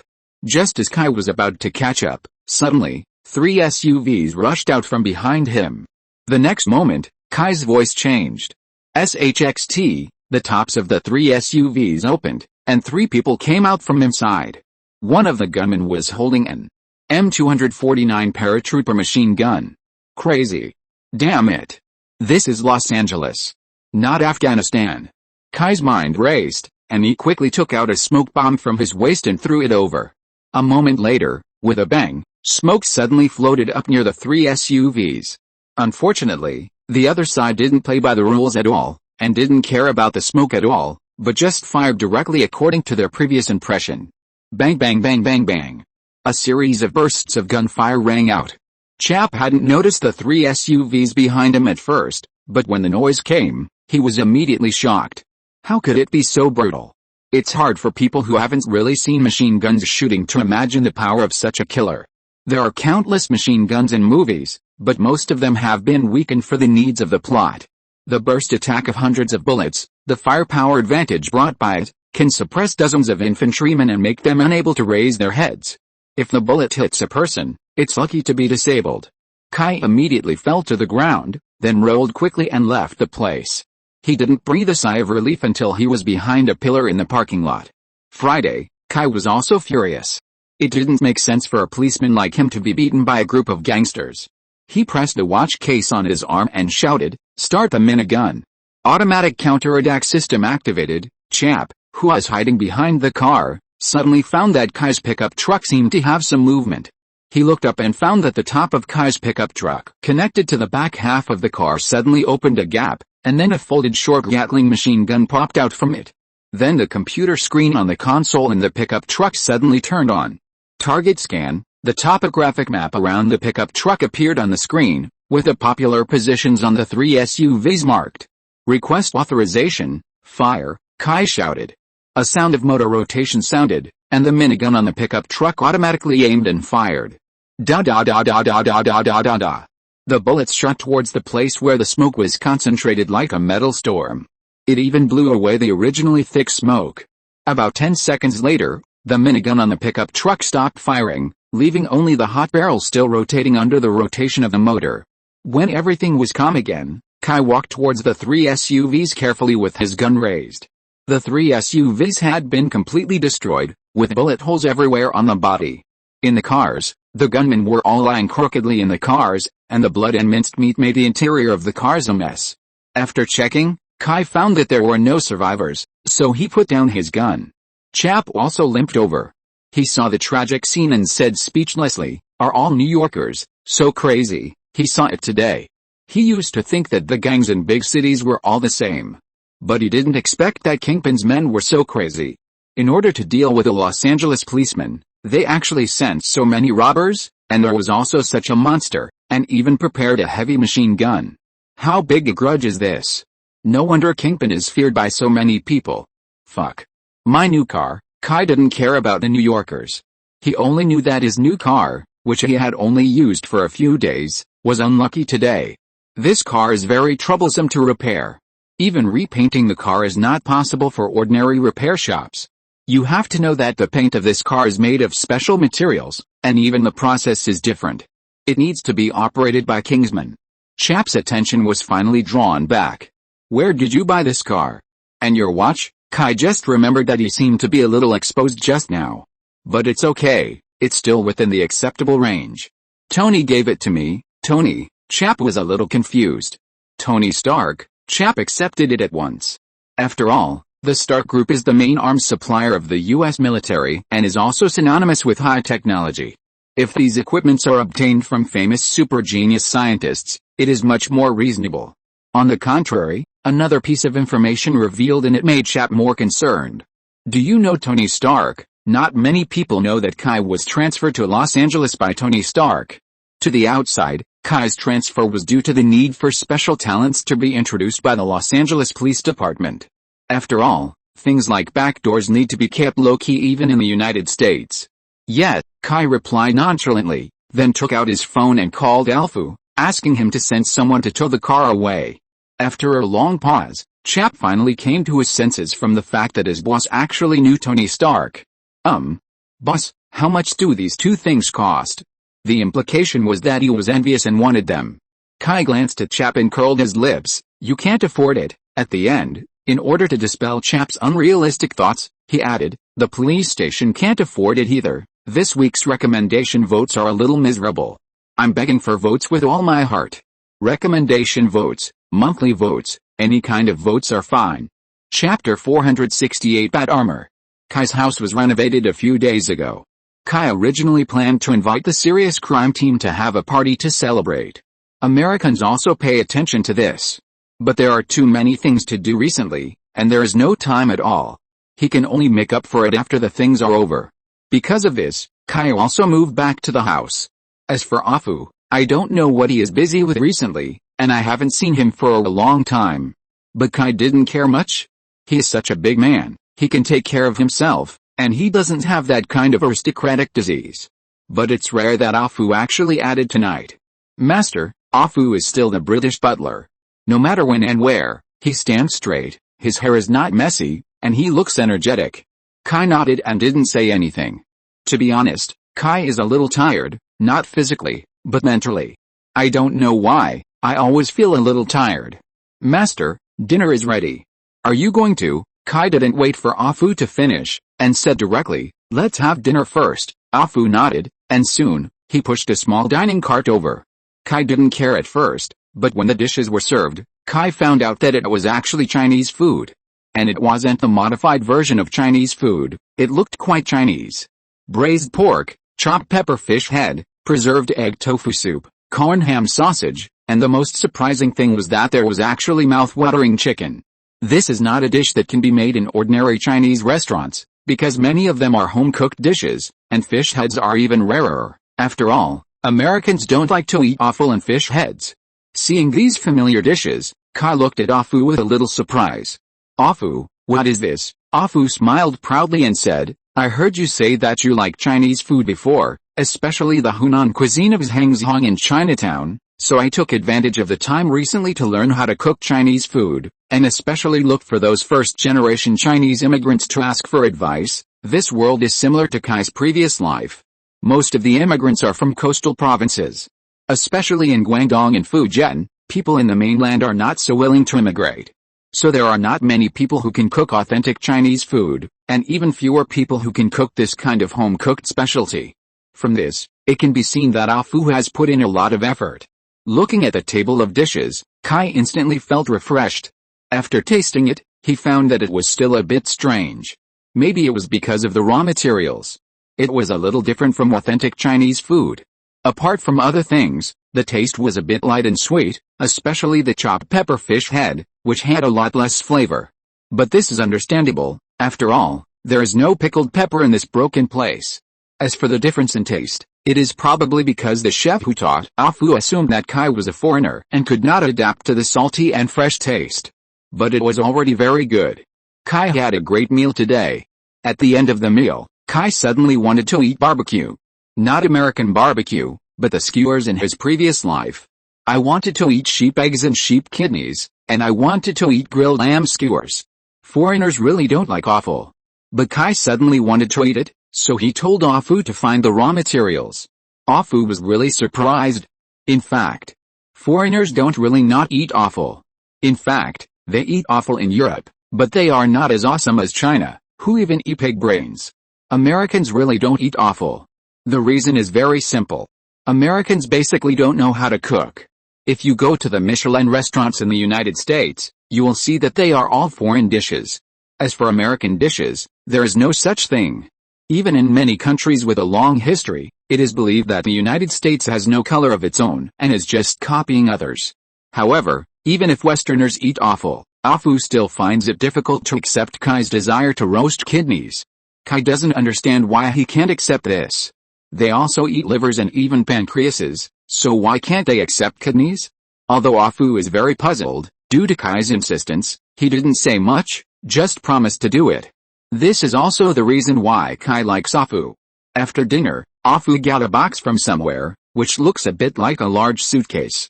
What is this? This is a birthday gift from Miss Kelly. Kai has 4 birthdays. One is his lunar birthday in his previous life.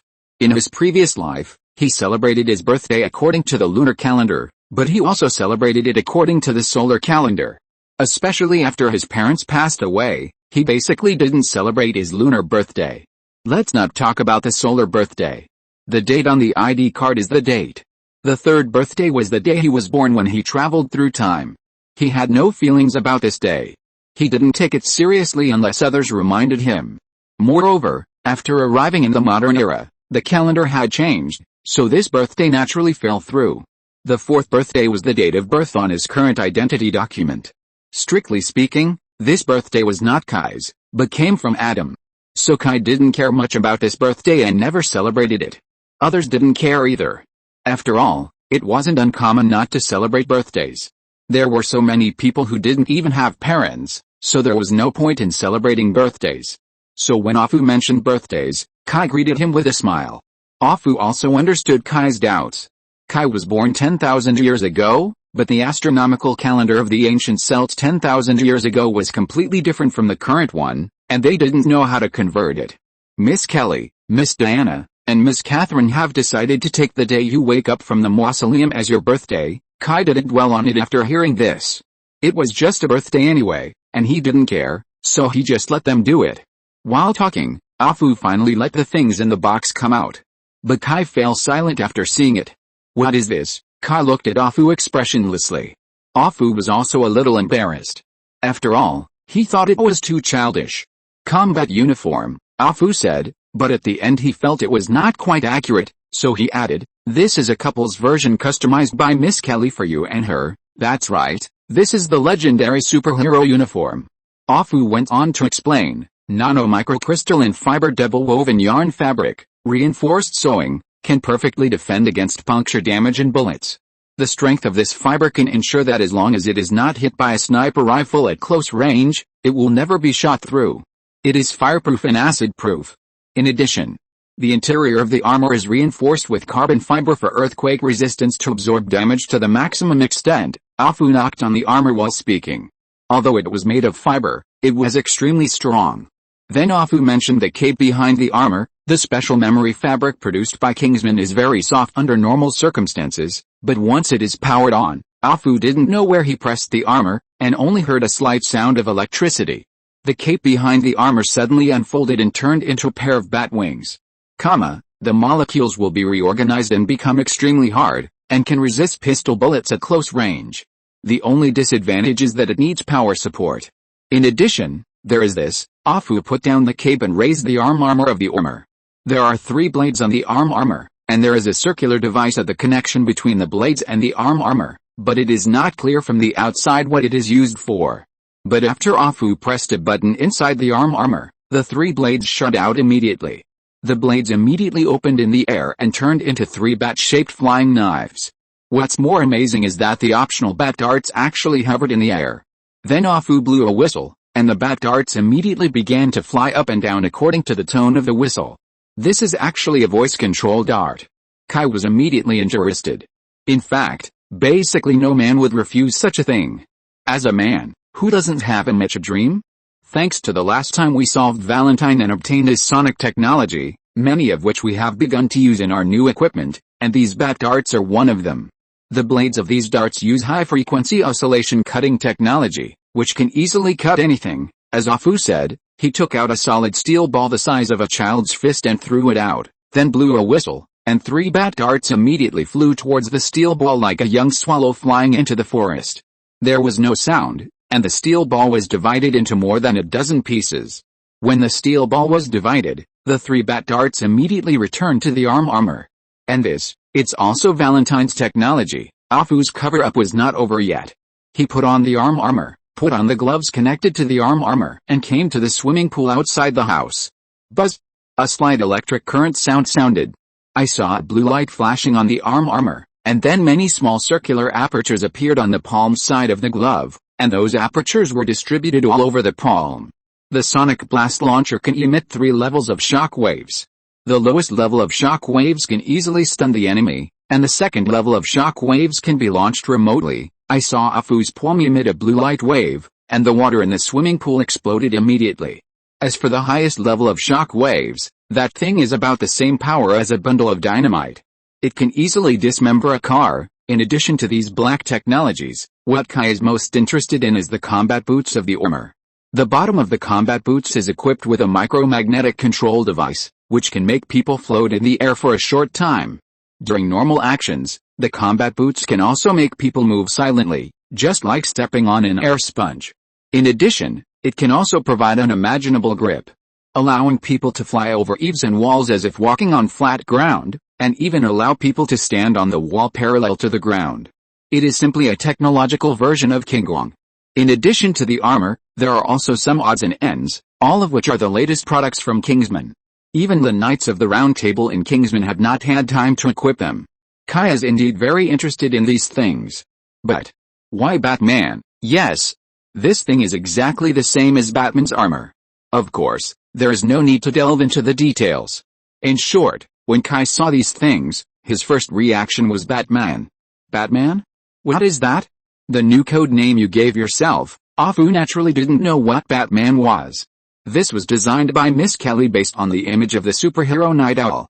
She was originally going to give you the nickname Night Owl, but I now agree more with the code name Batman. Kai stared at Afu with wide eyes. When did he say that he wanted to debut as a superhero? Afu seemed to see Kai's thoughts. He smiled and said, although Miss Kelly's suggestion is a joke, I think such a suggestion is not bad. Kai glared at Afu and blamed him for following Kelly's nonsense. No, sir, I am not supporting Miss Kelly's hobby, but the conclusion I draw from your own situation. What conclusion? Kai said unhappily. Afu bowed slightly and said seriously, you are the king of knights, the golden lion. You are a legendary knight. You are destined not to be an ordinary person, and you can't be an ordinary person. Are you really going to be a small policeman like this? Hearing Afu's question, Kai didn't know what to say. That's right, he didn't think about the future at all. He always wanted to make the best of it. He didn't have much desire. He had money, power that others couldn't ask for, and a long life. This is also one of the reasons why he felt irritable. Maybe it's a bit hypocritical, but it's true. When he has everything and has no desires, he always feels that life is meaningless. It's not that he is world-weary, but how to say it, it should be boring. You hate being disturbed, but you don't want to stand idly by on many things. Kai's personality is indeed like this. He looks cold, but in fact, when he sees something he doesn't like, he will consciously or unconsciously intervene. This is one of the reasons why he became a policeman. The identity of a policeman has limitations, but the identity of Batman does not. Why don't you give it a try? Kai wiped the Batman armor and suddenly felt that what Afu said made sense. In fact, he did the same thing. Isn't the vest of Hannibal for this purpose? It's just that he has always kept it in mind. Looking at this cool armor, Kai fell into thinking. In the eastern suburbs of Los Angeles, in a warehouse, Burbank was lying on a simple hospital bed. A dozen men were scattered around. Only two younger brothers were sweating and treating Burbank.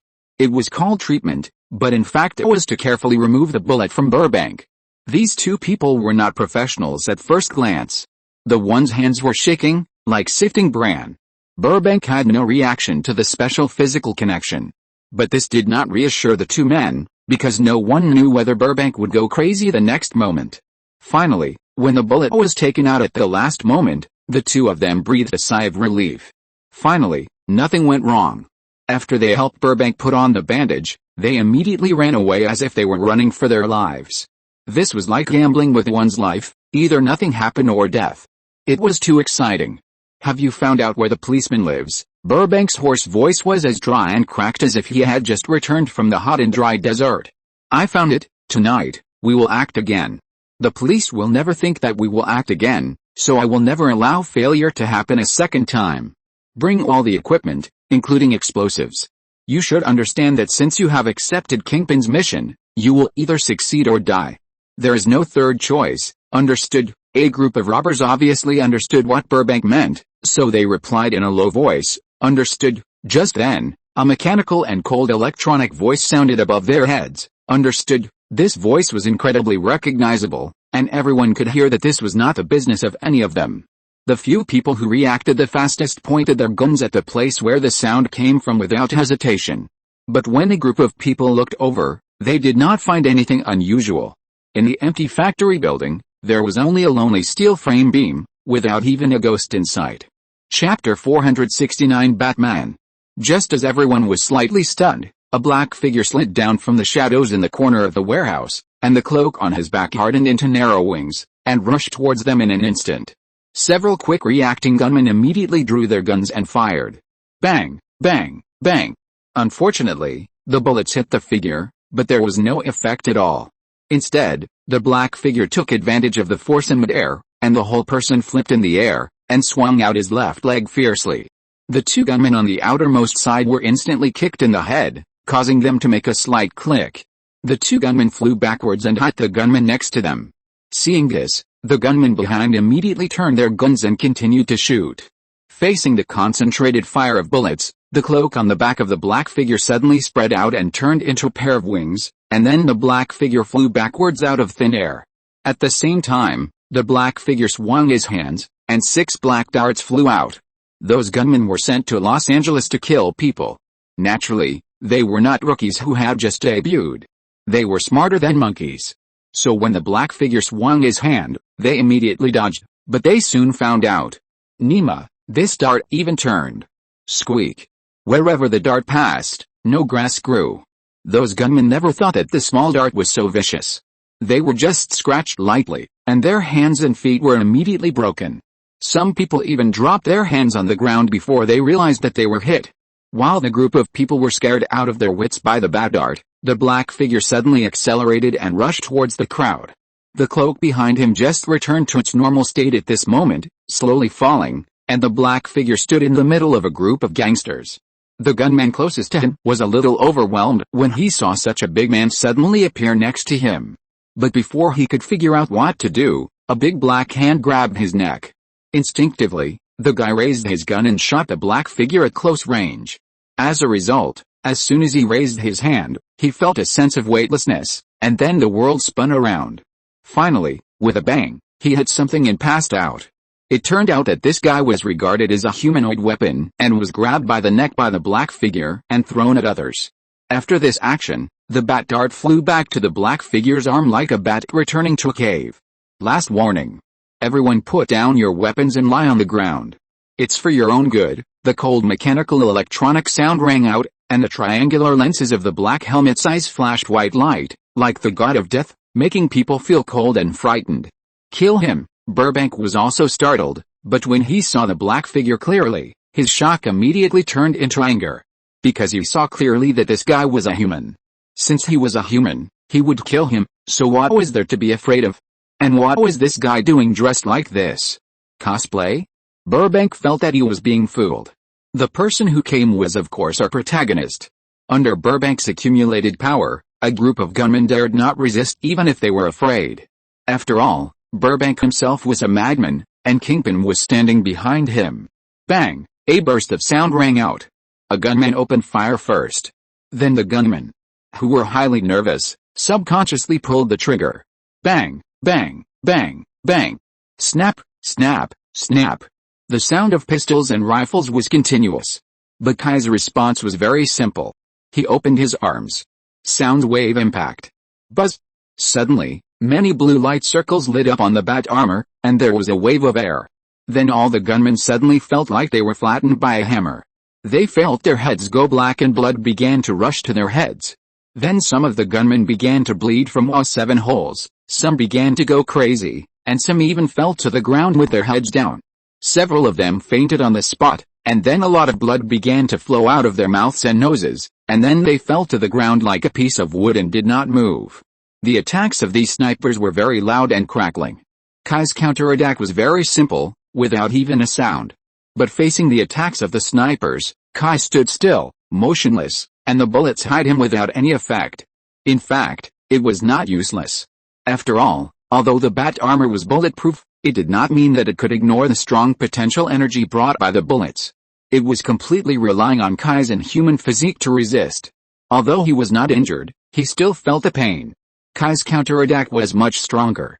The viciousness of the sonic weapon was that it could ignore defense. As long as the sound waves could be transmitted, it didn't matter whether there was defense or not. But the frequency of the sound wave was similar to the vibration frequency of the human organs, which would cause the human organs to resonate, which would cause massive bleeding and failure of the internal organs, killing people invisibly. Of course, Kai didn't want to kill people because of his identity as Batman, so the strength of the sonic weapon was not adjusted to a fatal level, which would only disintegrate the opponent's combat effectiveness. After all, the master was famous for not killing. Kai himself does not agree with the doctrine of not killing, at least he himself cannot control himself from killing people under any circumstances. Sometimes killing a bad guy and saving more people is reasonable in Kai's opinion. Of course, this itself has its own problems. Kai does not think that his choice is absolutely correct, but knowing is one thing and doing is another. However, Kai is not going to kill people as Batman, which can be regarded as a tribute, although Kai is not a fan of heroes. What's more, there are also benefits to doing this. The public's acceptance of a superhero who does not kill people is definitely much higher than that of a superhero with blood on his hands. After all, the saintly bitch is one of the characteristics of modern society, and these people are often particularly popular with the public. Of course, it is only limited to the identity of Batman. After all, Batman is Kai, and Kai is not just Batman. Killing can be done by other identities, such as the infamous cannibal Hannibal. Those gunmen fell one after another. After all, they are mortals. But there is an exception among these people, that is Burbank. Relying on his inhuman physique, Burbank resisted the damage of the sonic weapon. His muscles bulged and his blood vessels bulged, as if he was under 1,000-pound pressure, but he did not give in. Even though he was bleeding from all 7 orifices, these injuries could not kill him for the time being. For the time being, Burbank also knew that he had to do something, otherwise he would not be able to hold on for long. Burbank let out a beast-like howl, took out his last strength, and manipulated his left hand to turn into a machine gun. Seeing this scene, Kai's eyes flashed fiercely, and his burly figure accelerated forward. While Burbank had not yet fired, he hit him in the chest with his shoulder. Burbank's right hand was deflected by the collision, and all the bullets hit the empty space. And his whole body was pushed on Kai's shoulder. Kai was like a mad bull, staring at Burbank's body and rushing forward. Any debris that blocked his route became a weapon to hurt Burbank, and the last one knocked Burbank into the concrete wall of the abandoned factory. Boom! The reinforced concrete wall seemed insignificant under Kai's brute force and was smashed into pieces. Burbank also flew out like a cannonball and hit the ground a few meters away. But even so, Burbank still did not fall down. On the contrary, the huge damage aroused all his madness. He raised his right hand and fired madly at the cosplayer. But what made him desperate was that all the bullets would shatter and bounce off after hitting the dark armor, and could not even leave a trace on the armor. Seeing that Burbank was still resisting, Kai's figure did not stop at all, and rushed towards Burbank like a ghost. Then Burbank was like a sandbag, being beaten by Kai's fists and feet, flying around like a cannonball. Kai's every blow was aimed at the softest part of Burbank's body, and the crotch was the worst, and Kai kicked it at least 5 times. In less than 20 seconds, even Burbank's tough body that had been tortured inhumanely was covered with wounds. It was unknown whether he had completely lost his mind, but Burbank was like a dying beast. His eyes were red, and he didn't know whether it was blood or saliva flowing from the corners of his mouth. He stared at Kai and let out a low and weak roar. To treat a beast, you must be more ferocious than it. Kai looked at Burbank coldly, and suddenly his body shook, and he jumped in front of Burbank like an arrow from a bow. Burbank, who had lost his mind, was really like a beast. His movements and combat instincts had improved a lot. At least if he had been like before, he would not have been able to keep up with Kai's speed. But now, Burbank not only kept up, but also launched a counterattack at the first time, but he had completely forgotten that he had a machine gun in his right hand. He raised his left hand and grabbed Kai's head like a beast showing its claws. Kai grabbed his left hand, twisted it, and kicked Burbank's calf hard. Crack! After 2 clear bone-breaking sounds, his left hand and calf showed creepy distortion. Needless to say, it was definitely a comminuted fracture, but Burbank was unaware of it. Instead, he planned to raise his right hand to continue attacking. Seeing that he was still not honest, Kai was a little impatient. He grabbed his right hand that had turned into a machine gun with his right hand, raised his left hand to reveal the 3 bat darts on the armor, and chopped it down fiercely. Swish!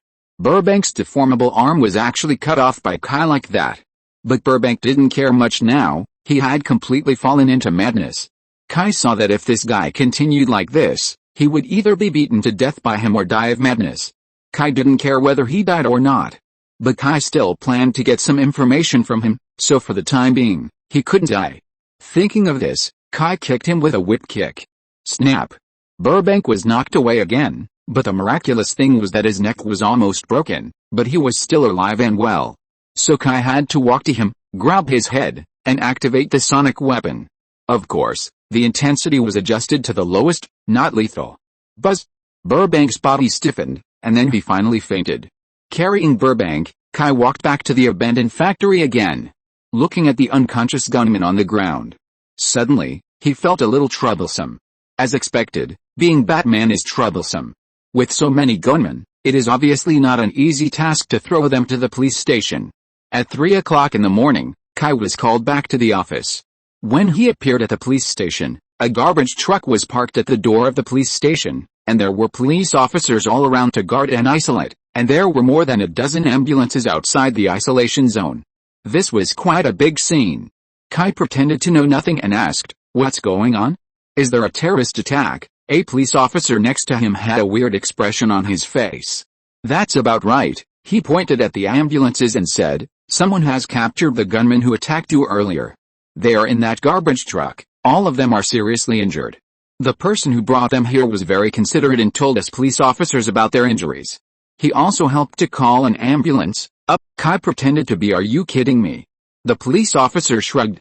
"Anyway, that's how it was. He didn't need to lie."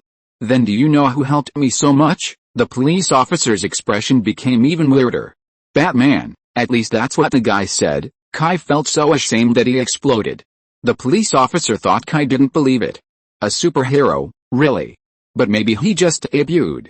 Anyway, we have superheroes in Los Angeles too. Recently, the news of 3 female superheroes in Chicago has become popular in North America. Now, Chicago has become synonymous with superheroes. It is said that many superhero fans have now gone to Chicago for pilgrimage. The Chicago government is neither happy nor unhappy. After all, it can be considered as contributing to GDP, right? Okay, Kai left quickly. He felt that he couldn't act anymore. So awkward, so awkward. Dustin had been in the lobby of the police station, looking unhappy. When he saw Kai coming, he didn't say anything, but just gestured for him to follow him into the office. Someone was already waiting in the office. It was a deputy director of the General Bureau and an assistant chief superintendent of the Internal Affairs Department. This was not unexpected by Kai. After all, the gang attacked him in the parking lot during the day and was sent to the police station at night. It was normal to suspect him. This was indeed the case. They didn't say anything about the case itself, but only asked Kai where he was and what he was doing from 9 p.m. to now. "I went home today after reporting the attack during the day and setting up control for another case." "Why did you go home at this time?" Kai was very surprised. "Please, I haven't been home for a few days." Dustin nodded. There were a lot of cases recently, and Kai had indeed not been home for many days. Today, he went home and Dustin nodded. The people from the Internal Affairs Department didn't insist on it. Instead, they continued to ask some other questions. "Who can prove it?" "My housekeeper." "Housekeeper?" Everyone was stunned. "You are a small policeman, and you actually have a housekeeper?" "Why?" Kai acted very confidently. "Haven't you seen my background information? My family is very rich." Everyone was silent at this answer. "Damn, rich people are annoying." "What else?" "What else?" "Of course. Well, does surveillance video count?" "I can see everything clearly when I go out." Several people looked at each other and were satisfied with the answer. If it was you, are you sure you can catch all the people who attacked you without notifying others?" Kai pondered for a while. "Yes. As long as I am given enough equipment and time to make a plan, I can kill them all." "Kill them all? Do you mean you are sure you can catch them all in the police station?" Kai looked at the internal affairs officer who asked the question as if he was an idiot. "Are you kidding? Killing them and capturing them all are 2 different things. The difficulty is not on the same level at all. Even if you give me a team of people, I may not be able to capture all of them. The bodies are okay under normal circumstances. Once a gunfight starts, who can guarantee that there will be no casualties?" The deputy director and Dustin obviously understood this and did not let the people from the Ministry of Internal Affairs continue to ask questions. The Ministry of Internal Affairs is always like this. They rarely go to the front line and lack experience. In fact, whether it is the Ministry of Internal Affairs or other people, they don't have many doubts about Kai so far. Because everything Kai said is in line with cognition. "Okay, you go out first. I will talk to you in detail about this case later." Chapter 470, S.H.I.E.L.D. is here again. It was past 3 in the morning, and the whole police station was disturbed. But seriously, no one complained. The main thing was that this matter was really interesting. Superheroes in this world are much more popular than in Kai's previous life. After all, a superhero really appeared during World War II. Even from World War II to now, for so many years, there have been some fanatics who dressed themselves up in fancy clothes and ran out to do justice. Of course, most of them were suppressed by the local police. Over time, Superheroes have become a daydream for children, but do you think people look forward to superheroes? Of course they do. Otherwise, Kelly and the other three would not have received so much attention. Police officers are also human beings, and many of them grew up as children. They are naturally interested in superheroes, especially when they see a superhero alive. At the same time, because of this, law enforcement agencies are also particularly sensitive to such things. The reason has been mentioned before, so I won't repeat it. So when a guy who calls himself Batman makes such a big deal, the upper echelons of the Los Angeles Police Department attach great importance to it. For this reason, the police station issued a gag order, not allowing anyone to talk about Batman, especially to the media. Those people can stir up trouble even for no reason, let alone if it is true. If the media really gets the news, the morning news will be full of excitement for the whole city's media. Fortunately, it was past 3 in the morning and it was in the police station, so there were not many witnesses. Even if some tabloid reporters heard about it tomorrow, it would be useless without evidence. At most, it would be another urban legend, which would not cause any trouble. There are too many such things. The police station will definitely make great efforts to find out who this Batman is. But Kai estimated that this matter should not fall on his head, for a very simple reason, the principle of avoidance. Regardless of whether the Bureau believes Kai or not, Kai is the beneficiary of this matter. According to the principle of avoidance, Kai should also avoid suspicion. This is also good. If this matter really falls on Kai, he will also have a headache. The thief cries stop thief. Carrying the red flag to oppose the red flag? Kai ran into Dan when he came out of the director's office. Chap was on paid leave because of a broken rib. He was very responsible and wanted to continue with the case. This kind of professional attitude is rare among American policemen. After all, in the eyes of Americans, policemen are just a job, no different from cleaners and clerks. Who would not want to go into battle with injuries? So Chap's case was handed over to Dan. Dan was also injured, but fortunately the injury was not serious and did not affect his work. Having said that, Kai was lucky to meet subordinates with strong sense of responsibility like Chap and Dan. Boss, the group responsible for surveillance has sent back news. The group seems to be planning to leave here. Kai took the coffee handed over by Chloe and asked casually, when? 3 days later. 3 days, Kai looked over in confusion. Kai felt that these people were very courageous. They had done such a big thing in Los Angeles, but they had to wait for 3 days. I don't know if they are confident. They contacted the smugglers and planned to take a boat to the sea at night. 3 days later. The destination is South America. Dan also took the coffee from Chloe. After the last attack, Chloe became much more honest after getting mad at Kai. At least she would not say those childish words in front of Kai. 3 days. Why do you think they have to wait for 3 days? Kai asked. Dan was stunned for a moment, shook his head and said, I don't know. Then he found that Kai was still looking at him. Kai had a headache. If Sage or Portman were here, they would definitely react immediately. Don't know? Don't know. You check. Check who they contacted, where they came from, where they went, and what they were going to do. Do I need to teach you this? Dan immediately stood at attention in a panic. Yes, after saying that, he quickly put down the coffee and hurried out. Kai shook his head and walked into his office. Not smart at all, Dan's ability is actually quite good, but he is a little dull and slow to react. Obviously, he is used to being a soldier, used to following orders, and his subjective initiative is a little lacking. Dan is actually quite good. Chloe saw her ex-husband working with injuries, and he was still scolded, our local dialect, roughly meaning to be scolded, blamed. It was a bit hard to bear. Kai didn't even turn his head and said, he's a good guy, why did you divorce him? I was speechless. Dan is really good in everything. He is handsome, neat and tidy, and has a great body. His six-pack abs are still clearly visible. He is serious and responsible, has no bad habits, and is sincere. But there is one thing that Chloe can't accept. He is always slow to react and not considerate and caring enough for her. To put it bluntly, he is in the late stage of straight male cancer. Although Chloe is a little woman, she has the heart of a strong woman. On the one hand, she hopes that Dan will be considerate and gentle to her, and on the other hand, she wants to be independent. In short, it's quite contradictory. Dan is a straight man who never trusts Chloe's ability, and he is the kind of person who needs to think for a long time to say I love you. How can he live with Chloe for a long time? You didn't go home. Kai leaned back in the office chair and closed his eyes to take a nap. It was already 4 o'clock in the morning, and Chloe was still in the police station. Obviously, she didn't go home. Well, I've been keeping an eye on that case, Chloe said with her head resting on her head.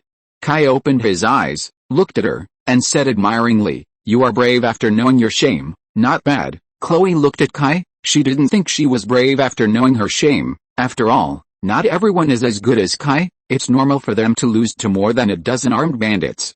But she was really unwilling, especially seeing that there were police officers who sacrificed for this.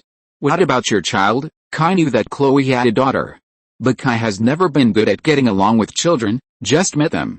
"My mother takes care of them." Well, Kai and her are not very familiar with each other, and this is about all they can say about private matters. This is very different from China. In China, when leaders care about the private affairs of their subordinates, it is care. Here, when leaders care about the private affairs of their subordinates, it is either gossip or, there are bad intentions. It's very inhumane. Kai has nothing to say, but it doesn't mean that Chloe doesn't have it.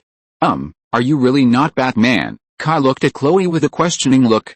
"Do you suspect me?" "I'm just asking, what if?" "Just tell me." "I won't tell anyone." Chloe was obviously bored. "I'm telling you shit," Kai said angrily. "How stupid do I have to be to tell you?" "I don't think so either. I heard that Batman captured all those gunmen and didn't kill anyone." Chloe was really bored and didn't mean to test him. She just felt that if there was anyone she knew who was most likely to be Batman, it would be this person. After all, he can fight. At the same time, she also pointed out the biggest difference between Kai and Batman. Looking through Kai's resume, it is definitely not an exaggeration to say that he is ruthless and merciless. So far, the number of murders that Kai has been able to find has easily exceeded 100. Every time he attacks, he never shows mercy. Compared with Kai, Batman is definitely kind-hearted. Kai rolled his eyes at her and didn't bother to pay attention to her.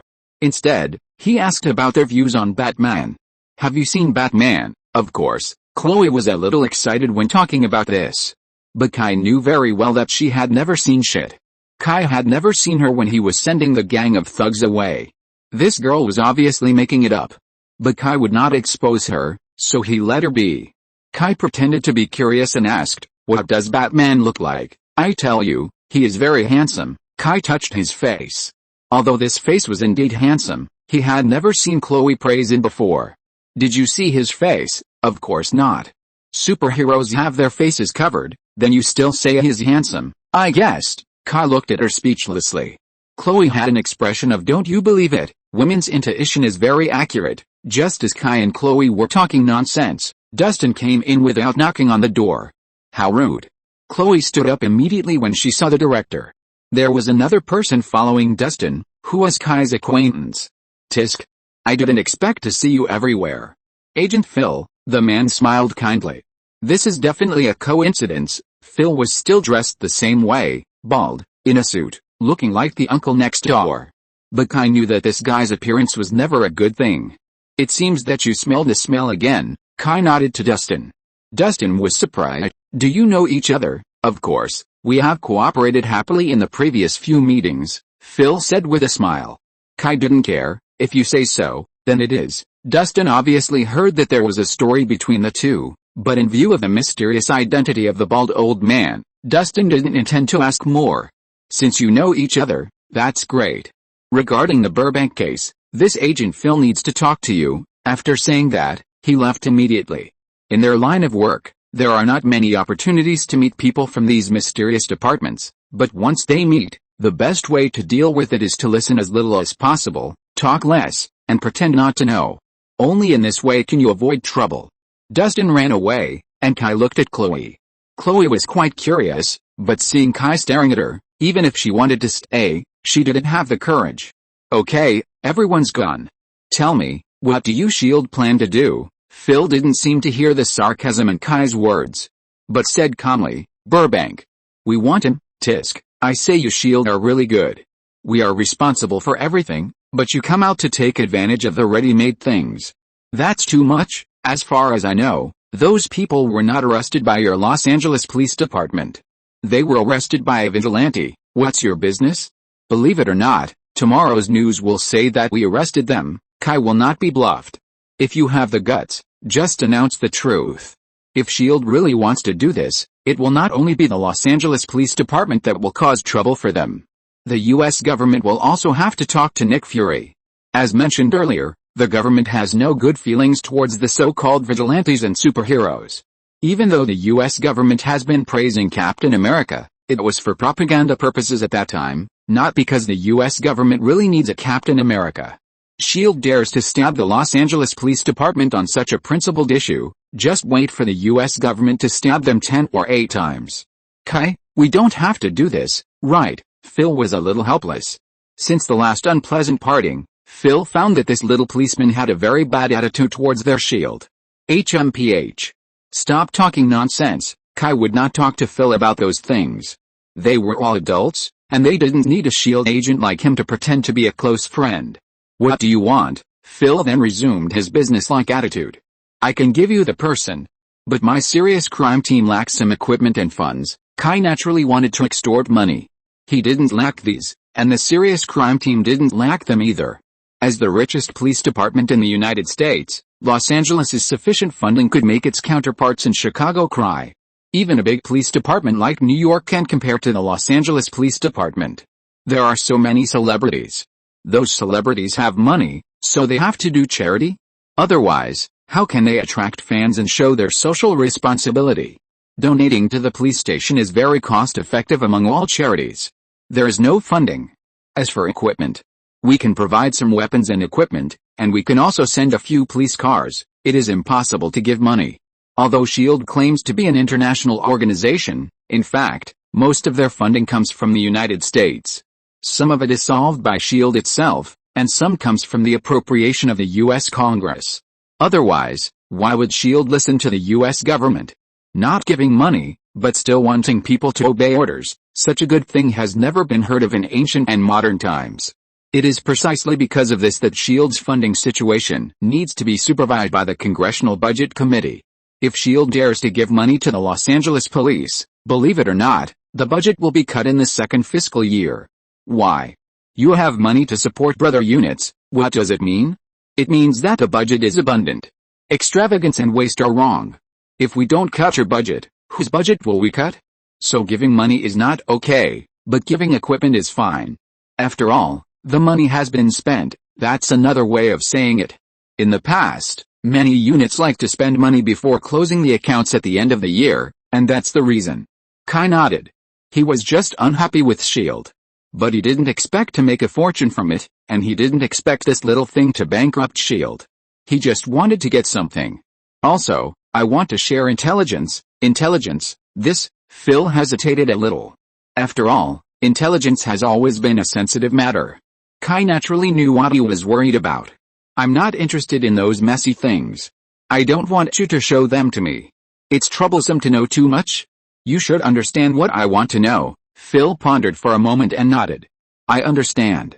I will inform you when the time comes. Kingpin's case has little to do with S.H.I.E.L.D., and the U.S. government will not allow S.H.I.E.L.D. to intervene in such cases. Gangster cases are handled by the police. So it doesn't matter. It's just a few more questions during the interrogation. Happy cooperation. Phil stretched out his hand. Kai looked at Phil indifferently.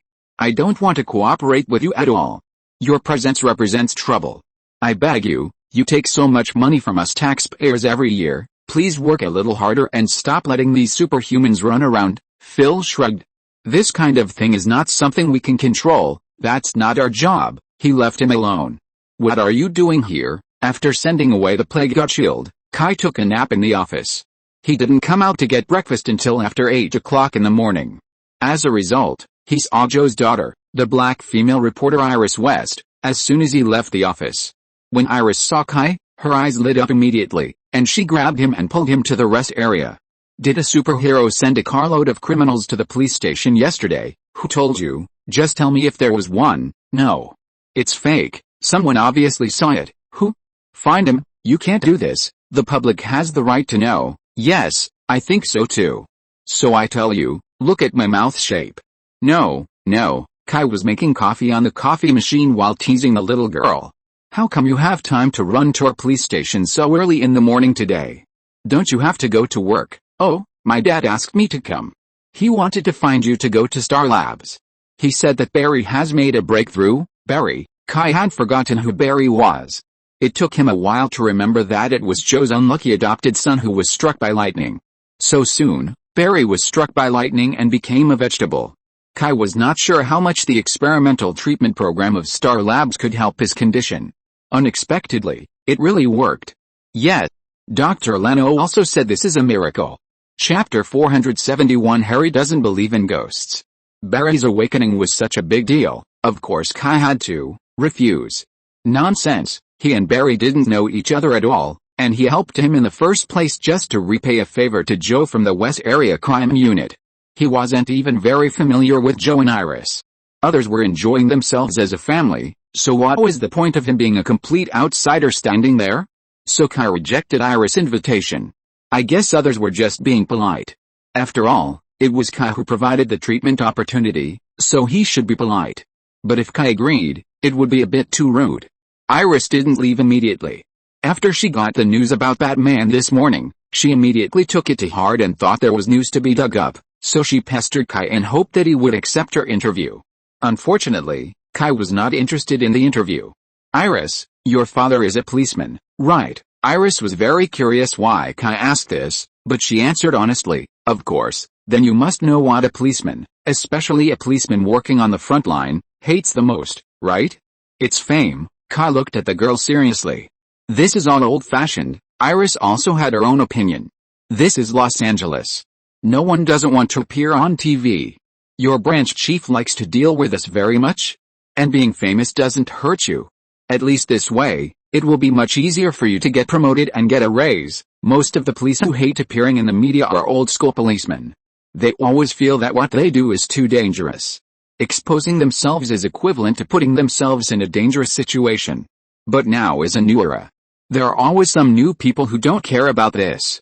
Then did you know that I was ambushed not long ago? I know. Weren't we caught? You knew? Kai asked in surprise. You knew, and you still wanted to interview me? Do you think I'm in enough trouble? Do you want me to be attacked by more criminals? If you didn't think of it, it means you're really not smart enough to even think of this. If you know this, it means you're bad enough to not care about other people's lives for the sake of news. Okay, now tell me, why should I accept an interview with a reporter who is either stupid or bad? Kai's rapid-fire questioning confused Iris. She really didn't think that much. After all, her father had some face in the police industry, and with her identity as a reporter, generally speaking, the police were willing to accommodate her, and had never been scolded like this. She was at a loss for words. Kai ignored her. Almost all young people have a bad habit, that is, they think more about themselves, and always feel that the world needs to revolve around him. There is no protagonist in the real world. Those are all illusions. Anyway, Kai is not interested in accommodating her. I'm telling the truth. Cherise tried to stay calm and told herself not to get angry. Harley Quinn, who was sitting opposite her, smiled in a formulaic way and kept nodding her head. Yes, yes, yes, I know, everything you said is true. That look, anyone could see that she didn't believe anything Cherise said at all. Harley, if you keep doing this, I'll really get angry. Cherise finally couldn't help it. Anyone who tells someone they trust their true feelings, but the other person is perfunctory and doesn't believe it at all, will be as angry as Cherise. Okay, Cherise, I really want to believe you. But how can I believe this? Harley was helpless. She was a psychologist, and you asked her to believe in things like ghosts and evil spirits. It's not professional. But what I said is true, and I'm not the only one who saw it. There's also Kai. Then what about the police who sent you here? Harley still had some impression of Kai. She met Kai the last time she went to bail out Lucifer. Do the police still handle exorcisms now? I'm telling the truth, Cherise said irritably. I don't need antipsychotics. Cherise saw that Harry wrote down the medicine she was going to prescribe for her in her notebook. Women, gossip is their nature. In fact, it's not just women, but men as well. After learning a secret, some people really find it hard not to share it with others. Cherise is the same, especially since this matter is really. In short, she needs to talk, so that she can better relieve her mental stress. So she told Harry. Generally speaking, a good doctor-patient relationship is one of mutual trust, especially for psychiatrists. Harry did a good job in this regard. Her patient trusted him very much, and Sheraz did the same. So after a few days of persistence, Sheraz told her about the ghost that day. But Harry's reaction? Okay. I know. Then let's sort it out and see how many doubts there are. Harry felt that her patient's paranoia seemed to be developing in other directions. First of all, salt can deal with ghosts, right? Yes, that's what Kai said. Then the salt content of water in the human body is 9 parts per thousand. Logically speaking, the human body also contains salt. Doesn't that mean that ghosts can't harm humans? Harry's angle was very tricky. Maybe the content is too low, and a high concentration is needed. Okay, even if you are right. What about pig iron? Salt can drive away ghosts, and that can be explained by Bible stories, but what the hell is pig iron? Salt does have a special meaning in Christianity. Matthew 5:13-16 says, "You are the salt of the earth and you are the light of the world," but why pig iron can drive away ghosts? Harry really couldn't figure out the reason. I don't know. In addition, you said that ghosts live in the remains and corpses of their former lives. According to your statement, then isn't this world full of ghosts? Harry's repeated questions made Sheraz unable to cope. Oh, I don't know how to perform an exorcism. This is what Kai told me. Yes, he said this. Honey, I seriously suspect that you have been deceived. Maybe that little policeman wanted to seduce you, then I really saw a ghost. Maybe it was caused by something like hallucinogens. Harley firmly did not believe in the existence of ghosts. What do I have to say to make you believe it? I won't believe it no matter what you say. Harley raised her hands to her chest and made an X. How about we go find Kai? Harley was a little hesitant when she heard this. She was really curious about how Kai could do it, and be able to fool her extremely shrewd friend around. But it seemed a bit bad to go to her house rashly like this. Without any evidence, why would anyone care about her? At this time, Harley's assistant, Miss Mary, knocked on the office door. Ms. Quinn, it's time for Mrs. Andrew to have an appointment with you. Harley and Sheraz were so engrossed in their conversation that they didn't even realize that the appointment time had passed. The psychologist's time was charged by the minute. Got it, what, MRS? Andrew, Sheraz was still confused. Dr. Quinn, I really need your help, MRS. Andrew. This kind of thing is not that simple, hypnotizing a person and erasing her memory. This is a very serious matter, and we can't confirm what kind of impact this will have on your daughter. Although Harley had made up her mind, she didn't give in at all. What's more, from beginning to end, you are my patient, your daughter. Forgive me for telling the truth, your daughter is very healthy, both physically and mentally. This is a good thing. I can't use this method on a healthy person. Mrs. Andrew, a rich lady living in Malibu. Her husband is a senior employee of a multinational company, the kind with dividends. This is a typical housewife, and she was also Harris's patient before, treating menopausal irritability. But some time ago, this rich lady found Harris and hoped that she could hypnotize her daughter and erase a part of her memory. This kind of thing is against medical ethics, and Harris can't do it. So she refused. As for the reason, it's the same as Sheraz, damn it. But Harley didn't believe it.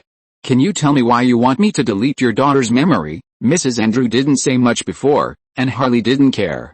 After all, she didn't believe it. Mrs. Andrew hesitated for a long time, and finally said it. It turned out that this originated from a murder case 12 years ago.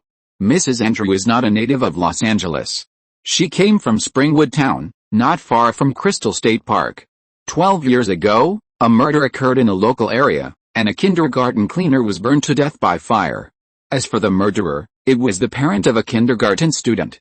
As for the reason, it was also very simple. The cleaner was a copper smelting pervert. After the parents learned that their children were molested, they were furious, so a group of people did not call the police, but planned to lynch. Don't think that the United States is a superpower, so you take it for granted that it is really a beacon of civilization. In fact, in terms of lynching, Americans are all severely affected areas. Many rural areas are still popular with lynching. In short, they were too excited, so they burned the cleaner to death. If things had ended here, it would at most be considered a crime drama plot, but what happened next would become a supernatural movie. Kindergarten children began to die one after another. The ways of death were all strange, but there was one thing in common: they were all killed in their dreams, and many children told their parents that they were having nightmares. People began to panic. They tried their best to find the cause, but still found nothing. Children continued to die one after another, until a pastor appeared. He came to replace the retired pastor class of the town church, and he could exorcise demons. He told people that it was the ghost of the cleaner who was causing trouble. In the end, he fought with the ghost. He won, but nothing happened. He told people that the ghost would come back. As long as there was a child who remembered him, he would come back again and start killing again. In order to ensure that he would not come back, he erased all the children's memories of the cleaner and asked the adults to destroy everything that could remind the children of the cleaner as much as possible. After that, the pastor died 2 years later. People did everything according to the pastor's instructions, and even many parents of children moved out of the town with their children to live in other places. Andrew's family was one of them. But recently, for some reason, Mrs. Andrew's daughter started having nightmares again. In the dream, a terrifying figure was getting closer and closer to her. Harley was stunned. She wanted to say that Mrs. Andrew was talking nonsense, but these things seemed too real. Many details could not be made up. She thought about it for a long time, and finally couldn't resist her curiosity. Mrs. Andrew, I hope to meet your daughter. West District Police Station. Boss, we found out. Dan pushed open the door of Kai's office and shouted excitedly. Kai was burying his head and sorting out documents. Shield's actions were really fast. The people were taken away yesterday, and the things were delivered today. Dustin was also very generous. Since these things were obtained by Kai, they naturally belonged to the serious crime team. Kai is now dealing with this matter. Get out, Kai said directly without even raising his head. Dan, go out, come back in, knock on the door. Oh, Dan knocked on the door quickly. Come in. Dan came in. Kai also put away the documents at this time and looked up at him. Tell me, what did you find out? I found out who those people have been in contact with these days. Dan took out a file and handed it to Kai. Kai took the file and began to look through it. Samuel Stern. A PhD in chemistry and physics from UCLA. How could such a person be mixed up with a group of criminals? Yes. They have been in contact with this person. Do you know what they want? We sent people to check on this Samuel Stern. He is a typical science madman. He has no other hobbies except research. He is a very simple person. According to people around him, someone brought him some substances he had never seen before. He is now doing experiments day and night. And those people are looking for Samuel Stern to urge him to make something as soon as possible. We are not sure whether this Dr. Samuel Stern has any relationship with those people. 3 days, so there are still 2 days left. Yes. Dan was very excited. Kai didn't even know what he was excited about. Is there no problem with the surveillance team? No. Very good, then we'll take action tonight. Take down these bastards in one fell swoop. Yes. I'll go notify them. East District, Rowland Heights. Located in an unincorporated community in Los Angeles County, there are many Chinese supermarkets, various restaurants, doctor clinics, and beauty salons that are convenient for Chinese people to live. It has become a commercial center in the East District of Los Angeles where Chinese people gather. There are not only various Chinese supermarkets, but also many Korean companies and restaurants. But in the residential area behind the Hong Kong supermarket, there are many low-income Hispanics or Latin Americans and Mexican residents living here.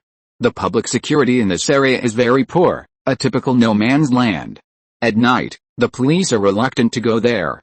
In the last century, there were many factories in this area. But with the changes of the times, the factories either moved or closed down, leaving only the dilapidated factory buildings. Now it has become a paradise for crime, a place full of drug trafficking and violence. Messy streets, broken barbed wire, and people of color wandering everywhere. Polly hated this place. She couldn't speak Spanish, and she didn't like being with those rude Latinos. She liked rock and roll and alcohol, but that didn't mean she could accept these rough and wild lifestyles. She preferred a refined life. But she got into trouble. She gave her boyfriend's drugs to her girlfriend. As a result, she was too high and killed her girlfriend. Polly liked Iris very much. She was sexy, passionate, rich, and most importantly stupid. But she didn't expect her to be so useless, causing her to be chased by the police. Chapter 472 Gunfire. Polly likes a life of luxury. She needs nightclubs, beautiful women and handsome men, and parties. But in this damn abandoned factory, there is nothing. What's more terrifying is that she also saw a mouse. Oh my god, This is the first time she has been so close to a mouse. She wants to die. The willful Polly has thought about sneaking out. After all, Los Angeles is so big, how can it be so easy to encounter the police? But her boyfriend won't let her. He even told her very sternly that if she really intends to do that, then waiting for her is likely to be a bullet. Polly thought that he was scaring her, but seeing the ferocious eyes of her boyfriend when he said this, she didn't dare to try. Fortunately, this kind of darkness will soon end. They can leave here and go to South America tomorrow night. South America is a good place, with good weather, many beautiful women and handsome men, and the key is enthusiasm. Polly is looking forward to leaving this hell place quickly. Sitting up from the simple bed, Polly decided to get some new goods to have fun. In this hell place, everything else is very bad, and there is only one thing that can satisfy Polly, that is, there are a lot of white powders. But just as she passed by the window, she suddenly found a figure suddenly appeared by the window. Polly was about to scream when the man jumped in through the window, threw her to the ground and covered her mouth. It was the police. Even if Polly was ignorant, she knew the black tactical vest LAPD.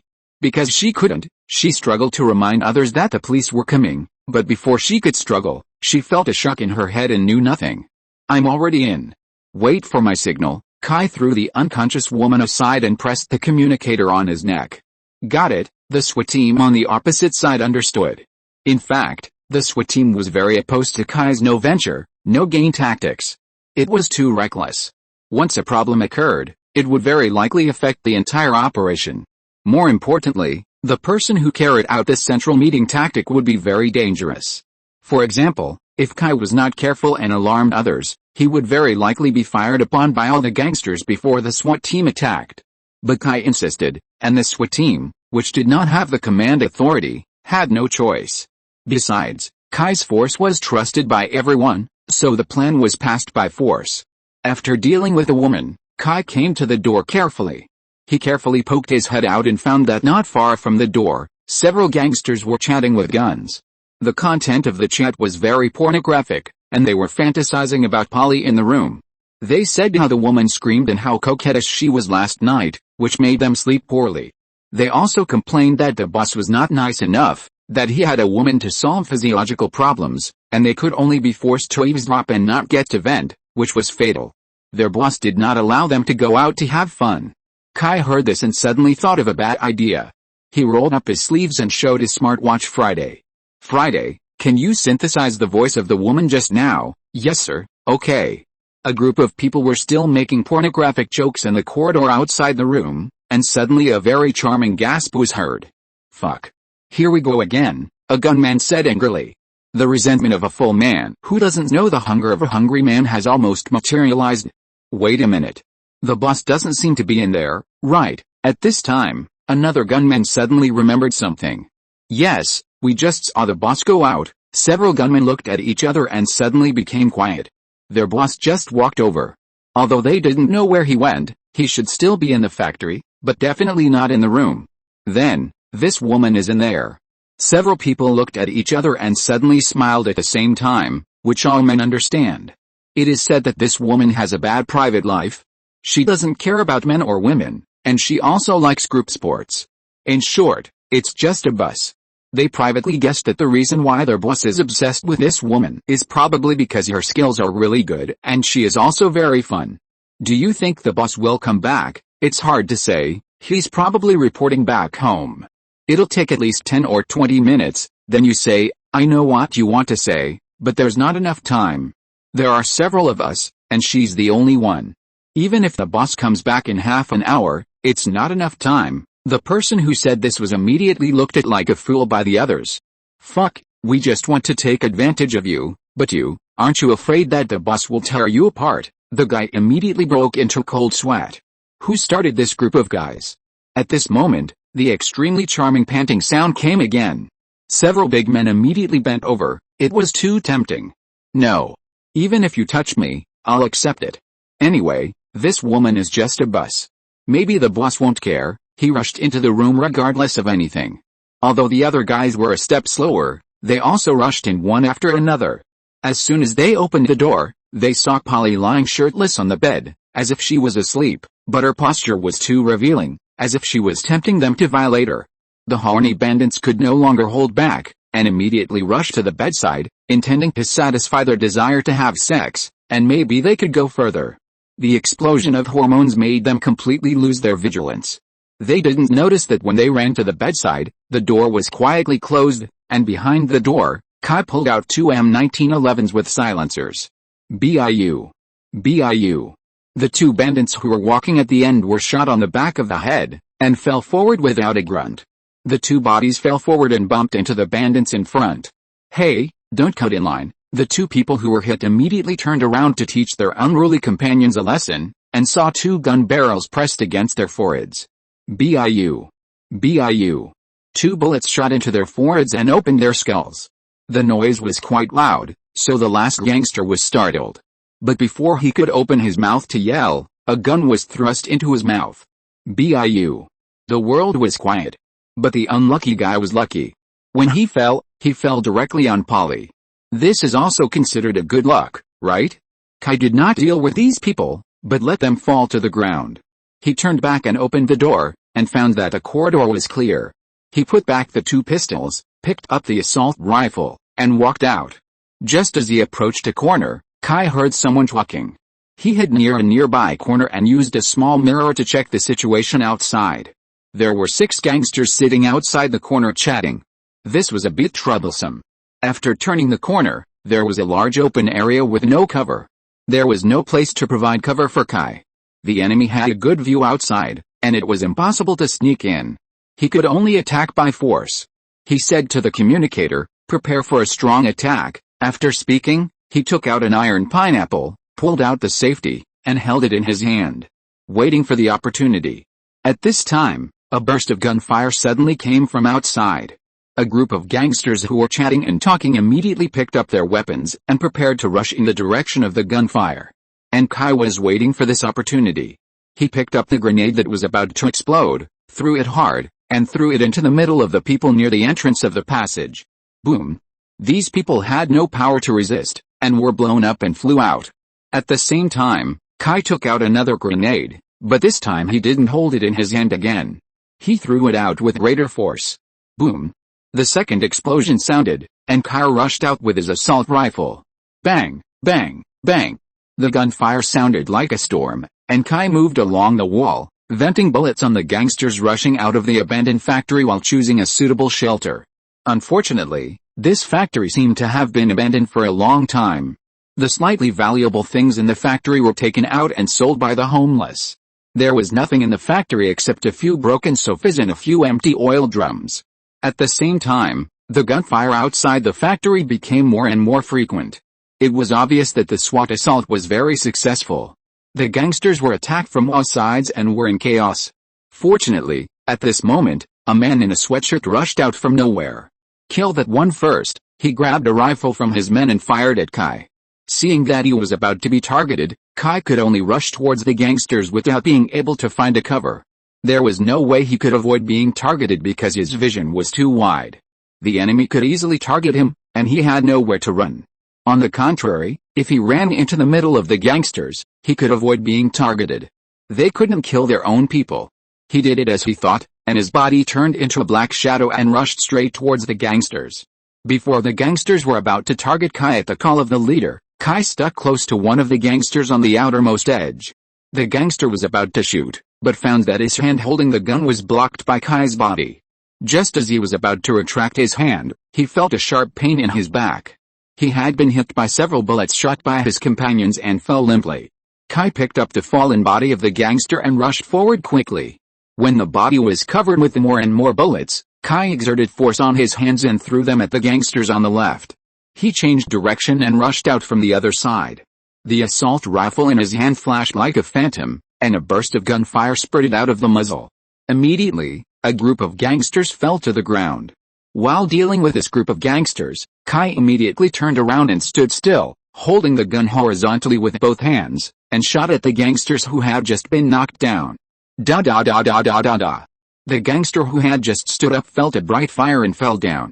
The assault rifle in Kai's hand made a click and the magazine was empty. Kai changed the magazine and moved to the side. At this time, the bullets of the surrounding gangsters came one after another, leaving bullet holes on the ground. In less than 10 seconds, at least 15 gangsters died. A group of gangsters watched their accomplices fall one after another, while the other side was unscathed. They were deeply stimulated, afraid, angry, but more terrified. Don't forget, there is a group of armed policemen outside attacking them. They all looked ferocious, screamed unconsciously, and pulled the trigger of the gun in their hands repeatedly, wanting to kill this devil-like policeman as soon as possible, but they could only follow Kai and eat dust. Pa pa pa pa.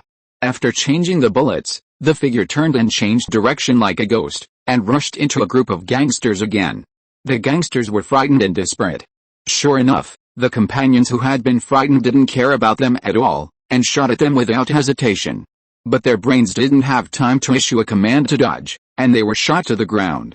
What's worse is that there is a policeman behind them who thinks they are not dying fast enough. The speed of this group of gangsters pounced on the street was the fastest.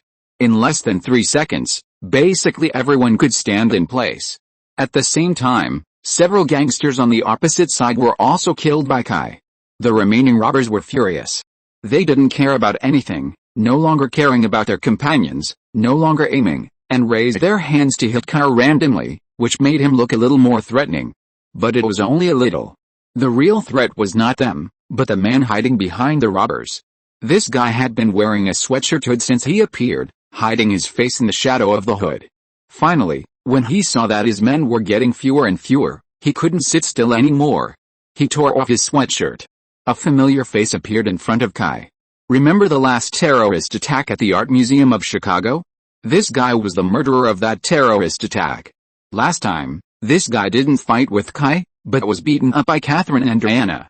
If he hadn't been lucky, he would have died on the spot. Unexpectedly, Kai saw him again here.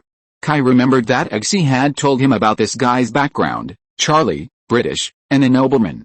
He was once one of Kingsman's candidate agents, and even a contemporary of Eggsy, but he was eliminated at the last minute. After that, he gave up on himself and threw himself into Valentine's arms, becoming a glorious villain. As a result, when Kingsman destroyed Valentine's lair, his left arm was broken by Eggsy. After losing his arm, he could only install a mechanical arm. After evolution, he had a doomsday arm with amazing combat power. Now Charlie seems to be working for the famous drug queen Bubby, serving her. I just don't know why he appeared here. Kai's deepest impression of him is that his left hand is a mechanical arm. That thing looks very cool. Especially this thing can also launch missiles. It's so cool. But if this rocket is aimed at himself, it's another matter. Fuck. Foul. It's said that guns are men's beauty. Why did they suddenly become black technology? A rocket chased Kai and ran over. There is no way. Since the opponent fouled, don't blame him for not being particular. Kai immediately took out the pistol from his waist, and a bullet was thrown out. Boom. Hit the micro missile. With the ability of Bullseye, it's so easy. Some people say that Kai has superhuman eyesight and body control ability. He also has supernatural powers. Why does he need the ability of Bullseye to hit the rocket? Of course he needs it. Because after the bullet is fired, it really goes out. No matter how capable Kai is, he can't control the direction of the bullet in the air. After all, there are too many conditions that affect the accuracy of shooting, such as wind speed, air pressure, humidity, temperature, etc. There are too many uncontrollable factors. It's okay for people, after all, the target is big and the moving speed is fast, even if it is slightly offset, it can be hit. But a high-speed moving rocket? That's really impossible. But Bullseye's ability can easily accomplish it. Because his ability can completely ignore those messy things. The second update will be in the evening, which is probably a bit late, because I'm going out to eat later, not with my colleagues this time, but with my family. So it will be a little late, but it will definitely be there. If you're listening to this novel on a channel other than Fanfic World, it means they downloaded and uploaded it without effort. We cordially invite you to visit our channel, Mundo Fanfic Novelis. There you'll find the original version of this story and you can explore many other novels of various genres. We're waiting for you to immerse yourself in a world of incredible novels. Chapter 473 Death Soldiers. Charlie was frightened by the scene in front of him. Someone could actually shoot a moving rocket with a bullet. This is not an anti-Japanese drama. But the police on the opposite side obviously did not hesitate because of this change. Bang! Charlie suddenly felt a shock in his waist. He looked down and saw a bullet hole in his abdomen. He was hit. Without any hesitation, Charlie covered his lower abdomen and turned around and ran. Kai saw that he had shot Charlie and thought he was stable. He didn't want to kill this guy, otherwise the shot would go straight to the guy's head. But unexpectedly, after being shot, this guy ran as fast as a rabbit. Kai didn't use a pistol, he used an assault rifle. When a bullet hits a person, it may only leave a bullet hole, but when it is hit by a rifle, from the front, it seems that the body has only a wound of the size of the bullet caliber, but when the bullet passes through the human body, due to the obstruction of the human body, the speed of the bullet will drop a lot. Let's take 600 meters per second. According to the law of conservation of energy, the kinetic energy decreases. Will it be converted into other energy releases? Especially when the speed of the bullet is so fast, this part of energy is released instantly to the human body, which will cause huge shock to the human body. The shock wave will be released as the bullet passes through the human body, expanding the diameter of the wound, so the wound caused by the bullet passing through the body is generally the size of a bowl. But even so, this guy actually ran faster than a rabbit, which is too unreasonable. Thinking of this, Kai couldn't let this guy escape. But the premise is to deal with the remaining bandits in front of him first. Kai's crazy running steps stopped and hid behind a bandit again. The rifle in his hand quietly stretched out from his armpit and pulled the trigger again. Snap, snap, snap, snap. The shielding bandit's body was hit by bullets as if it was electrocuted, and his whole body was shaking like sieve bran, and the bandits on the opposite side also fell to the street one by one. In a static state, Kai's hit rate is not 100%, but 99% of it is stable. Snap. Kai used his rifle to pick up the gangster who was used as a shield, and threw him with all his strength, leaving the remaining gangsters behind. Then he fired continuously with his assault rifle. Now, the gangsters completely collapsed. They no longer tried to resist, but ran away screaming. This gave Kai and other policemen an opportunity. The gangsters who were originally fighting against the police outside the factory saw their companions inside the factory collapse and the boss running away, and their morale collapsed all of a sudden. Some simply dropped their guns and knelt down to surrender. Of course, there were also stubborn people, but such people were destined to be a minority. Who would joke with their own lives? Soon SWAT broke into the factory and captured the gangsters in one fell swoop. The process was surprisingly smooth. Although they fought fiercely in the front, in fact, that was all. The resistance they encountered was much smaller than they had imagined.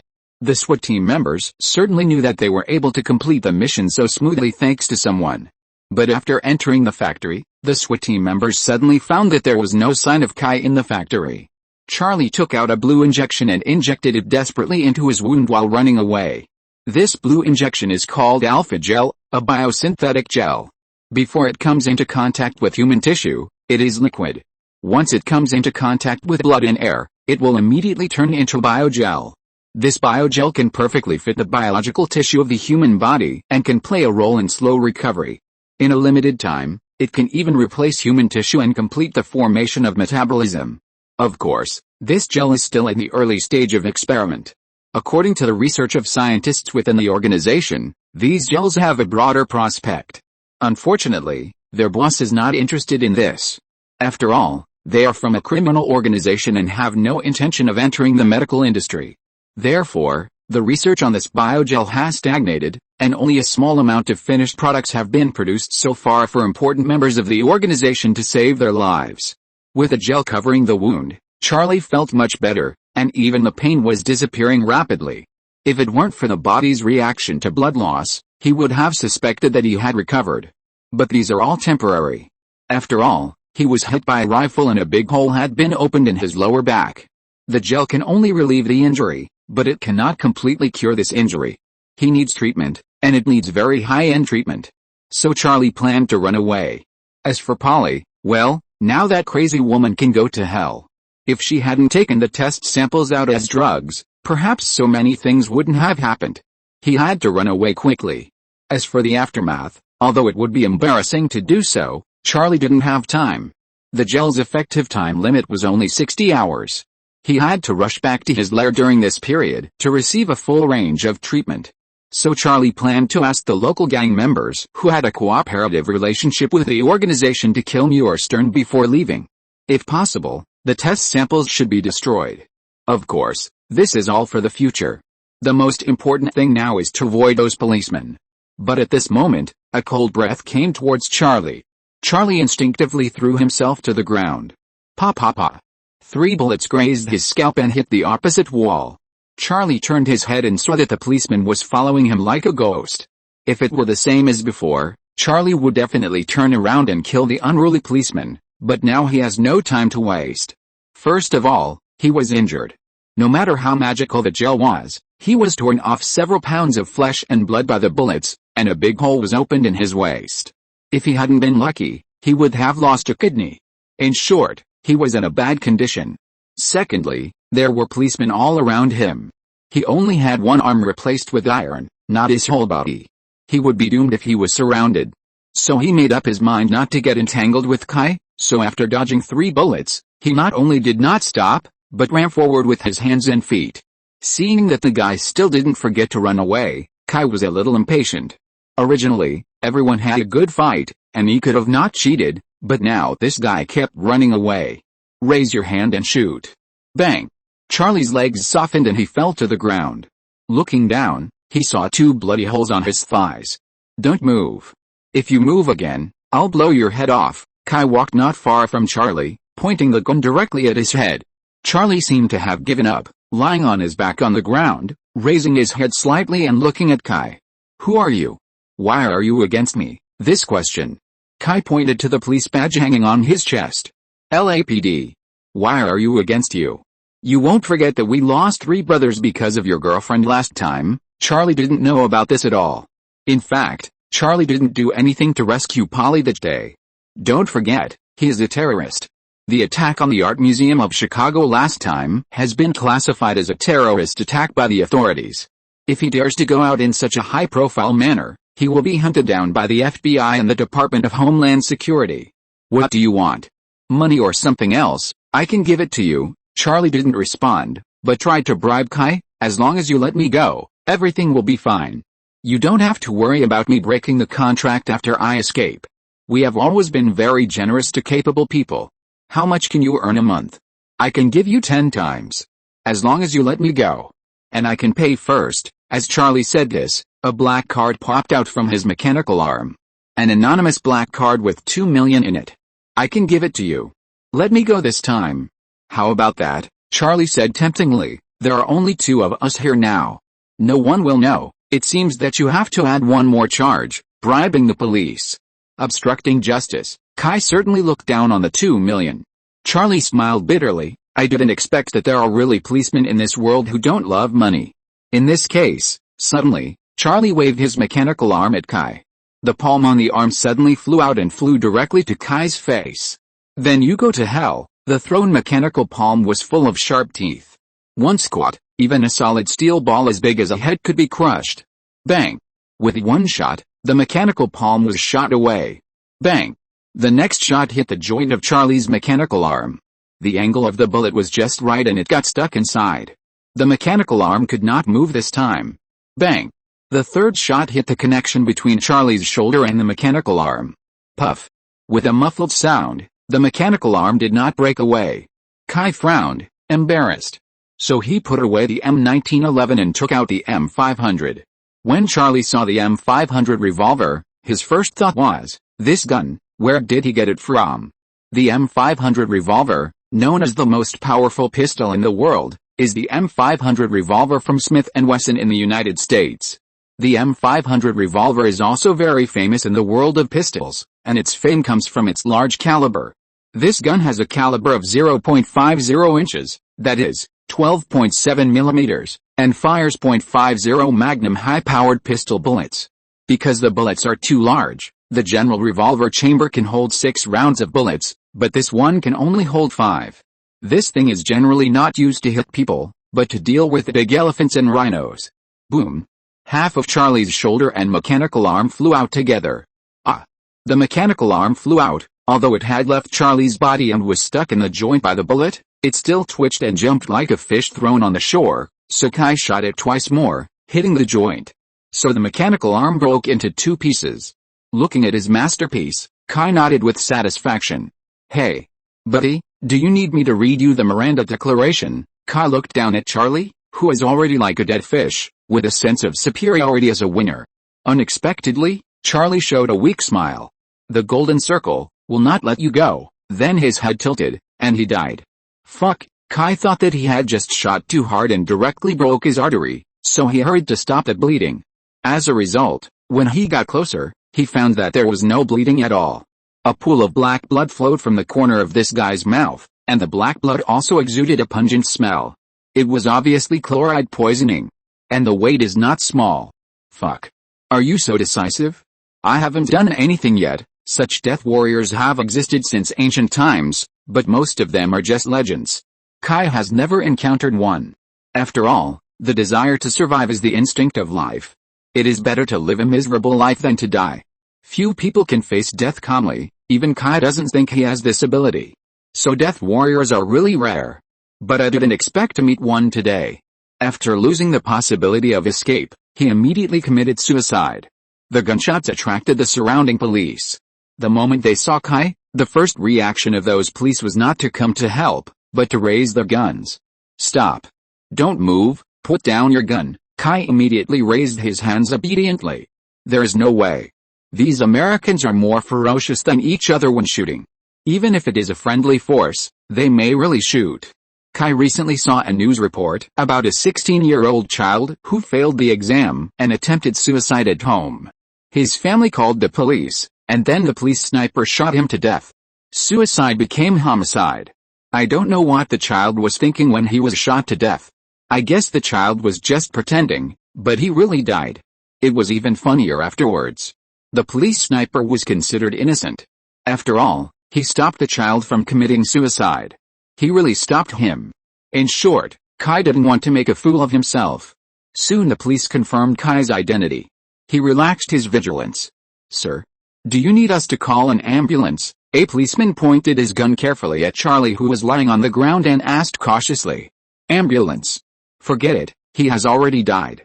Let's call a body tow truck and give it directly to the medical examiner, Kai said helplessly. Oh, okay. When Kai returned to the West District Police Station with the captured robber, the police officers of the entire West District Police Station cheered and applauded Kai and his team. Nothing else, the West District Police Station lost face, and they regained it themselves. A total of 27 gangsters were shot dead on the spot, 23 gangsters surrendered, and 11 gangsters were sent to the hospital. A total of 61 gangsters were caught in one fell swoop. These were not those street thugs, but real gangsters with real guns and live ammunition, the kind that didn't care about killing people at all, and dared to shoot at the police without any hesitation. At the same time, this operation was also the largest armed gang that Los Angeles had destroyed in one go since 1960. It was enough to make the West District Police proud. Although Kai and his team were in the East District, it stands to reason that the East District Police Station would express dissatisfaction. After all, the West District Police Station had crossed the line this time. This was a disrespect for the law enforcement power of the local police station. But this time, the East District Police Station probably had to send a silk banner to Kai. Such a large-scale armed gang was hiding in their territory and killed 3 policemen. But the East District didn't know anything about it. It was absolutely dereliction of duty. If the police in the East District didn't want to be criticized, they really had to beg Kai to at least let them have a name in the operation. Chapter 474, Eating Blood Bun. Dustin's mouth was crooked with smile. No matter what, the credit for today's achievement belongs to their West District Police Department. Even if SWAT was involved this time, after all, it was their West District Major Crimes Unit who led the operation. To be honest, when Kai parachuted in, Dustin was not very happy, because it was obvious that Kai's parachuting was a warning from the headquarters to the West District, and it was dissatisfied with Dustin's leadership ability. In fact, Dustin was also very annoyed. The previous head of the Major Crimes Unit was not his man, but he was assassinated for corruption and bribery, and he had to take the blame. That's fine, but the key is that the vacant position was not taken over by his man. It would be a miracle if he could see Kai's comfort. However, Dustin had a good overall view. He knew that things could not be changed, and he did not embarrass Kai as if to vent his anger. Doing so is not only not smart, but will only bring trouble to himself. If he really embarrasses Kai, those big guys will look at him and say, "Oh? Are you dissatisfied with us?" That would be a miracle. Therefore, Dustin treated Kai coldly, and treated him as he should be. He was neither close nor repulsive. They were just working people. But unexpectedly, Kai brought him many surprises after taking office. First, he attacked Shin Bing's power in Los Angeles, which slowly cooled down the gang fight that was getting more and more intense. Then he killed the executioner Burbank, showing the prestige of the Los Angeles police. This time, he showed his face in front of all the Los Angeles police for a while. These things can completely make up for the blame thrown to him by the former head of the major crime team, and can even greatly restore his impression in the headquarters. In short, Dustin is very satisfied with Kai now. Yes, what is he dissatisfied with? Others are capable, have a strong background, and can also generate income for their West District Police Department. They are simply dreamy subordinates. After a period of commotion, it is natural to inquire about the case. Don't forget that all this was triggered by the death of an actress who is about to pass her prime. So far, there is still no result for the death of that actress. The police station is also under great pressure for this. Not only the victim's family members are making a fuss, but the victim's management company and fans are also joining in the fun. They almost scolded the West District Police Department recently. Forget about the family members. After all, they lost a daughter of such a big age. It is understandable that they are emotional. But the management company, they had already planned to give up on Elise. When Elise said the wrong thing and was banned by the Hollywood Jewish gang, why didn't they stand up? They were even one of the accomplices. As a result, when someone died, those who took advantage of the situation came out. Those bad friends and work partners who disappeared because of Elise's misfortune came out, and they were all sentimental and nostalgic in the attitude of close friends. They described the sexy actress, who had just debuted for 3 or 4 years, as an artist like a white lotus. Various nostalgic activities and various commemorations are endless. This reminded Kai of the most famous incident of taking advantage of the situation in his previous life. It was the male lead in Suji. Kai had never seen this series of movies in his previous life. In fact, the author had never seen it either, and had never been interested in this kind of movies. Before the male lead died, no one knew his name, but when he died, it was all over, and all the hidden fans of the past decade came out.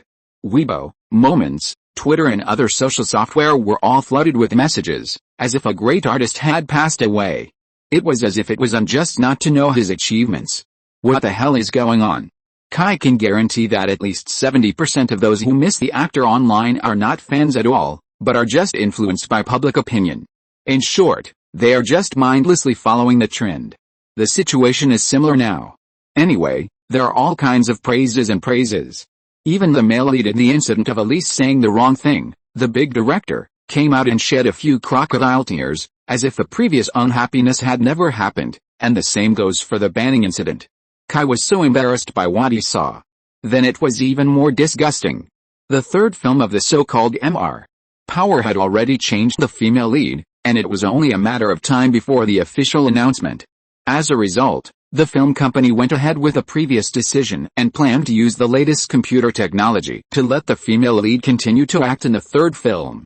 The key is that the Americans were so stupid that they believed it. They cheered loudly.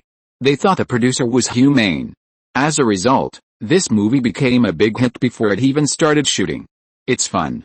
Kai felt disgusted and had nothing to do but admire her. But admiration is admiration, but it's also annoying. You guys can just eat the blood buns, but why do you always drag the police out to whip the corpses? Now is the perfect time to quickly close the case and shut up those idiots. The interrogation went smoothly, and Polly was already scared silly. When the girl woke up, she was almost scared to death by the dead body pressing on her, and then she was scared to death by a group of policemen with live ammunition. She could be as honest as she could be. In fact, the matter was very simple. The cause of Elise's death was not murder as rumored by the outside world. This girl simply overdosed on drugs. This kind of death is not uncommon in the United States, and there are many examples among celebrities. Wasn't Elise facing a ban because of her wrong words? Those days were her darkest days. The so-called friends who used to surround her avoided her like a plague, and even her management company was considering terminating her contract. This almost broke the originally naive Elise. In the past, in order to maintain her sexy goddess persona, she could not touch those banned drugs. But at this time, it naturally didn't matter, especially since she also met Polly. It was also because of her hesitation that her relationship with Polly progressed by leaps and bounds, so she was seduced by Polly step by step and fell. That day Polly stole a new type of drug from Charlie and shared it with Elise. As a result, Elise fell. It was a very simple case. Kai looked at the report brought back by Chloe and raised his eyebrows. Notify her family and management company. The next morning, Elise's family and management company representatives came to the police station. Faced with such a result, both Elise's family and management company were very excited, and even spoke fiercely at one point, pointing at the police for perfunctorily handling the matter. Chloe soon couldn't stand it anymore. So she went to Kai. Do you have any objections to the conclusion given by our police? Elise's family was the first to attack. My daughter will not take drugs. Absolutely not. Kai watched these people vent indifferently without saying a word. Just watching coldly like that, without persuasion or rebuttal. Until everyone was frightened by Kai's look, they slowly calmed down. Have you finished? Kai asked coldly. Then it's my turn. Kai threw out all the information on the case. There are forensic results and the suspect's testimony here. We have sent people to check the authenticity of them. There is no discrepancy. Okay, tell me, what's the problem? Kai's aura was so strong that Elise's family didn't dare to make a fuss. Not like Chloe at all. Chloe was always concerned about the identity of the victim's family, and some things were difficult to say, but Kai didn't care about that. They are police officers, and they will only give the truth. The truth is there and will not change. As for whether the other party accepts it or not, that is really not a problem for the police to consider. They can't make up stories, right? If you are dissatisfied with the police's investigation results, that is your right. You can even find a third-party agency to verify it, and that's fine. But the truth of the police investigation is this. Maybe you find it difficult to accept, but I'm sorry, the police can't make up a truth for you. My condolences. He was about to leave. Wait, the representative of Iris's agency immediately stopped Kai. Officer, I want to ask, will you make this public? Of course, Kai said without hesitation. Isn't this what you have always wanted? You keep putting pressure on the police and slandering them crazily in public opinion. Isn't it just to get this? Of course we will publicize it according to your requirements, no wonder. Whether it is the economic company or Iris's family who put pressure on the police and build momentum in public opinion, it is certainly not for the so-called truth. At least the management company is not. As for her family, it is hard to say. After all, after Elise's death, her portrait rights and some other income belong to them. The happiest person about Elise's death is the management company.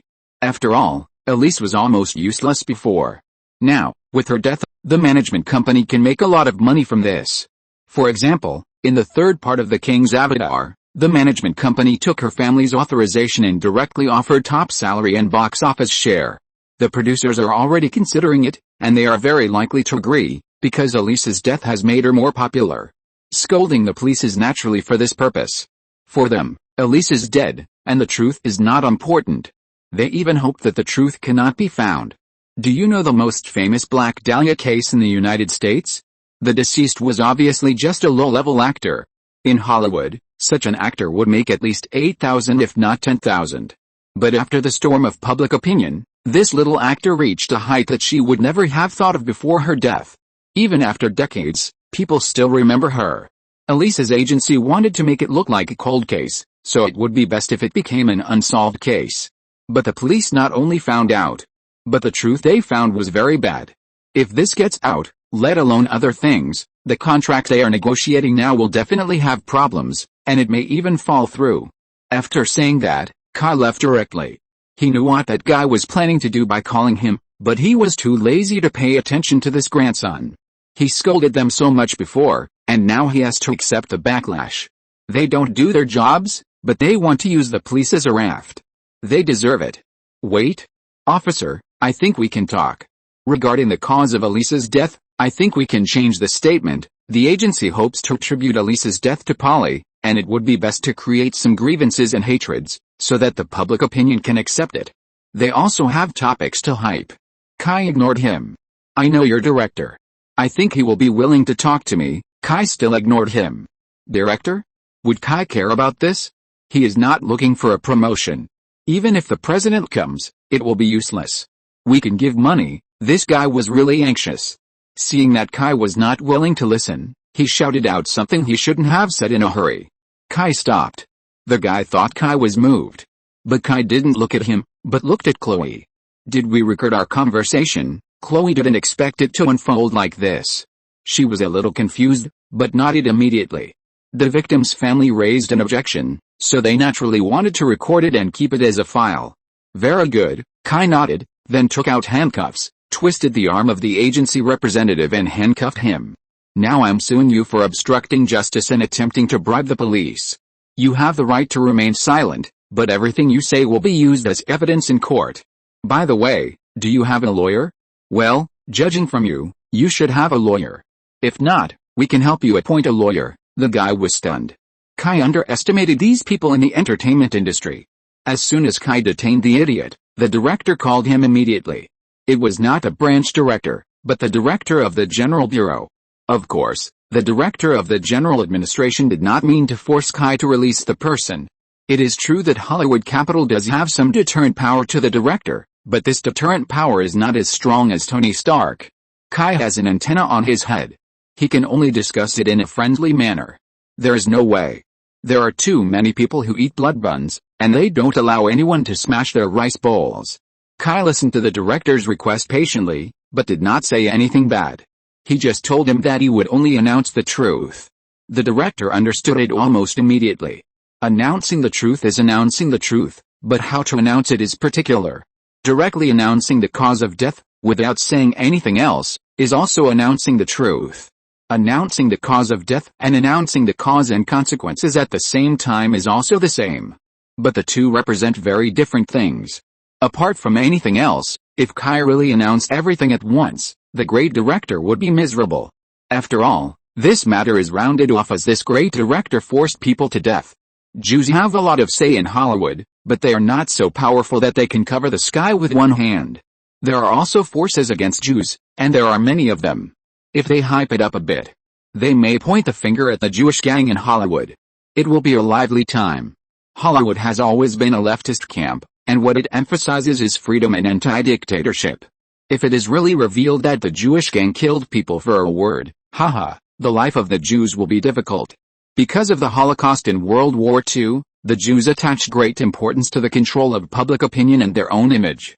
If you just look at all the news about Jews in the market and their public image, you will find one thing, that is, they are all positive.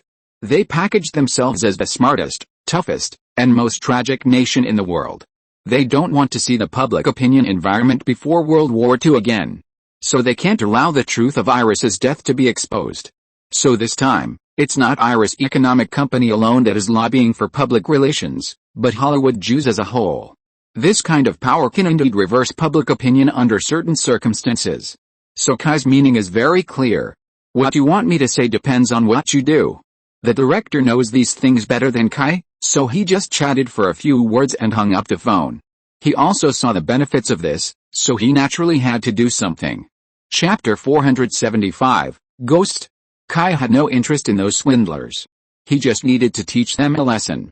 As for more, Jews are not easy to mess with. They are similar to blacks in some aspects. They will mess with you even if they are unreasonable. In addition, given their economic and cultural status in the United States, it is too difficult to really teach them a lesson.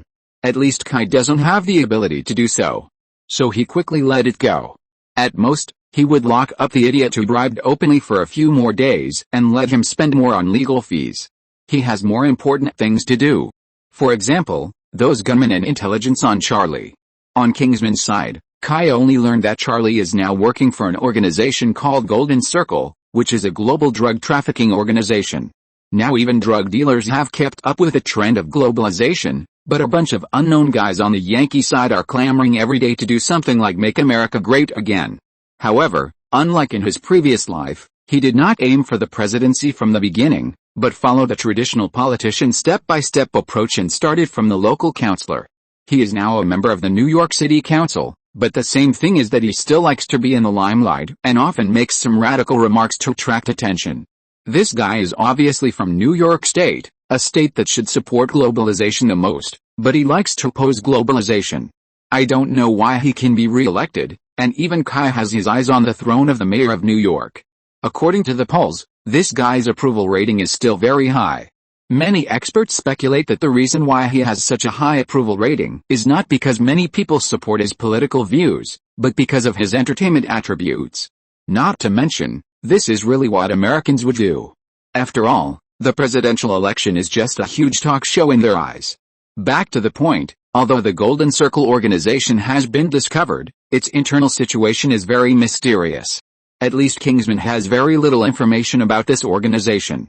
Charlie was originally the best source of intelligence, but this guy was really decisive. He actually took pills and committed suicide when he saw that he couldn't escape. Kai's kindness was wasted in vain.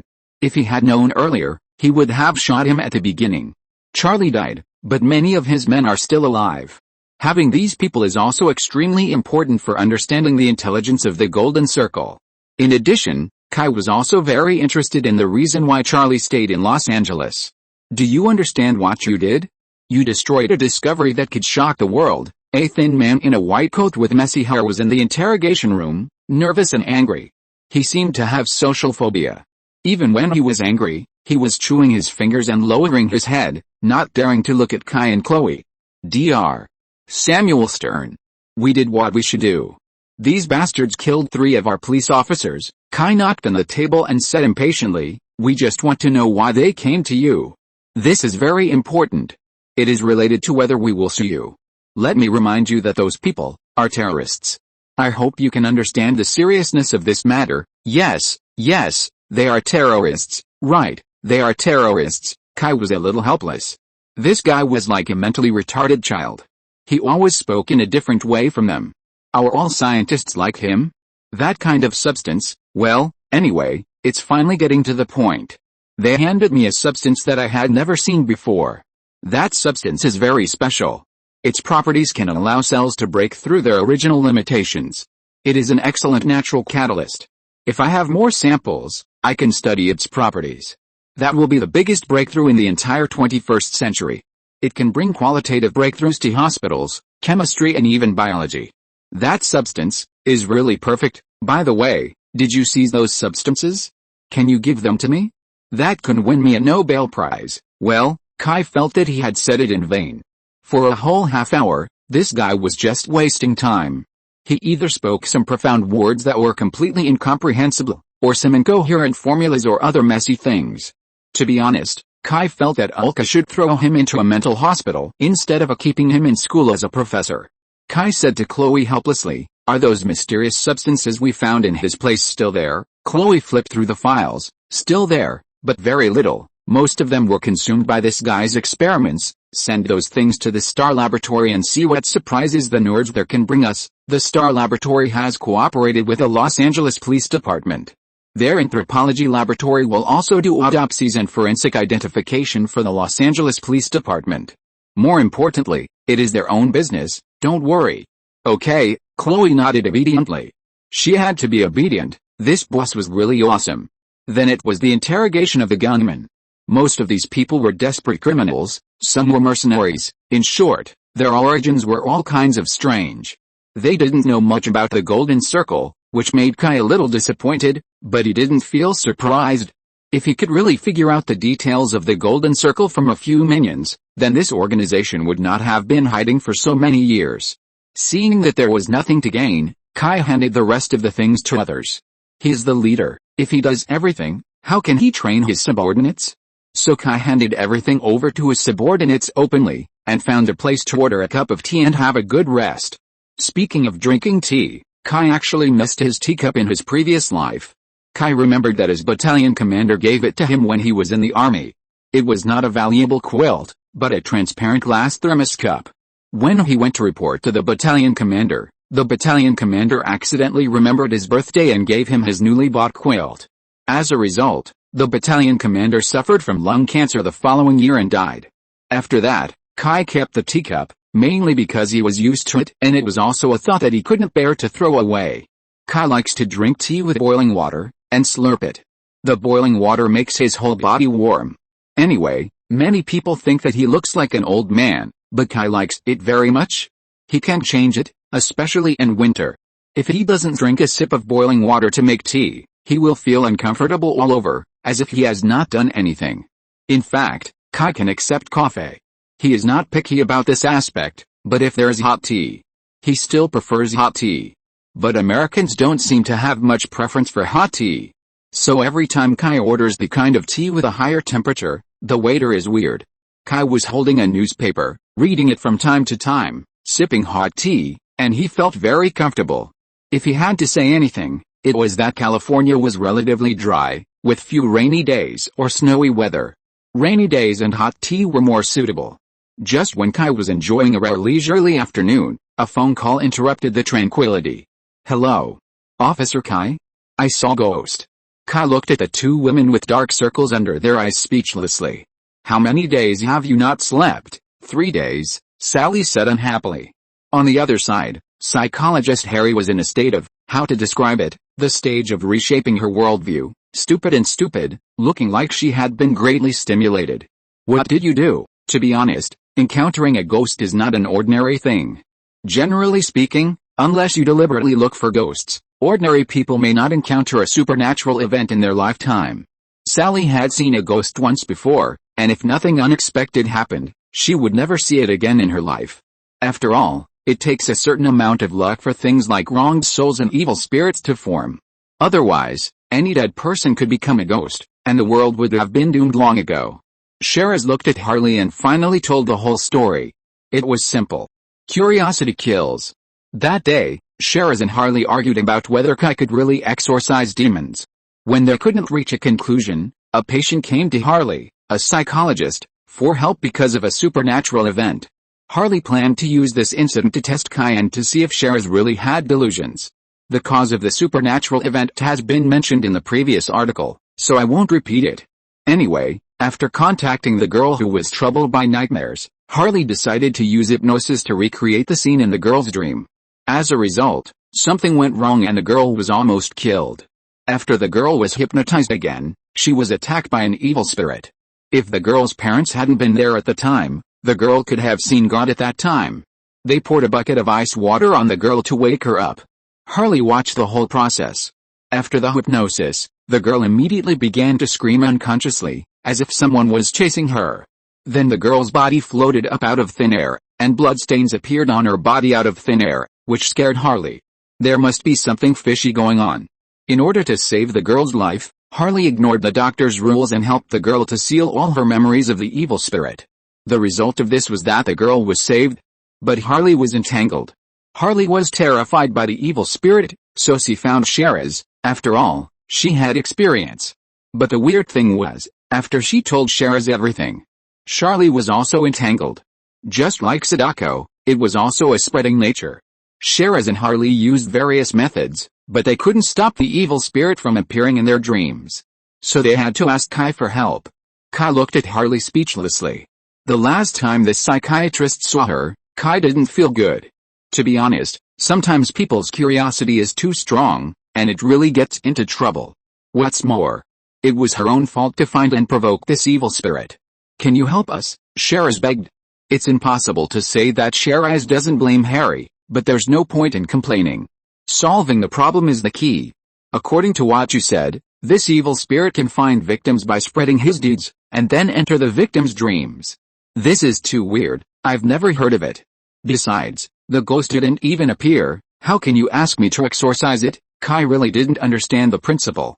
It was the first time he heard of it. Then Sheraz was almost scared to death. If even Kai couldn't handle it, they would really be finished. Wait. Don't panic, I'll think of a way. What way? Of course, find an expert. Kai immediately called the Winchester brothers. By the way, what was the name of the evil spirit? Freddy Krueger. Kai told the Winchester brothers everything that happened. That's what happened. I think you are the experts in this area, Kai said to Sam. Sam and Dean were silent for a while. We haven't heard of this kind of situation either. Dean and I need a little time to look up information. Sam was more rational. Before any hunting trip, he would make the most adequate preparations, including the origin, name, and life story of the hunting target. Because when dealing with those evil spirits and monsters, we can often find solutions from their life habits. Just like where poisonous snakes are, there will always be antidote grass. But the problem is, These two girls probably don't have much time. They haven't slept for 3 days. I don't know how long they can hold on. After all, I can't enter their dreams to deal with the evil spirits." Sam was silent. But Dean spoke at this time. "I remember you said that the evil spirit only kills people in dreams, at least it seems so now. Then how to stop them from dreaming?" Dean said. "Give them some tranquilizers to put them into deep sleep." Kai looked back at the two haggard girls. "It seems that this is the only way. By the way, prepare some runes to resist evil spirits. Although they may not be of much use, but, at least we have to try, right? Are you sure these drugs are effective? This is a strong diazepam that can suppress the central nervous system and stop people from dreaming." Harley now felt that her outlook on life was greatly challenged. But in order to survive, she had to put aside all the trivial things and concentrate on dealing with the current situation. After saying that, Harley took out a few more syringes. "This is adrenaline. If the tranquilizers don't work, inject us with adrenaline immediately to wake us up." Kai felt that the two of them had reached their limit. With just these few words, Harley almost fell asleep 3 times. "Okay, take the medicine quickly. I'm not sure whether you will be killed by the evil spirit first or die suddenly first." The two girls looked at each other, gritted their teeth, and swallowed the maximum dose of diazepam. Soon the two girls fell asleep. They slept on the sofa in the living room, and Kai was between the two sofas. If there was a problem, he could take care of both of them. End of this chapter. Thank you very much for reaching the end. Don't forget to like. Looking for more exclusive content and immediate access? Subscribe to our Patreon. Remember, every like, subscription, or donation encourages us to continue. Thanks to everyone. See you in the next video.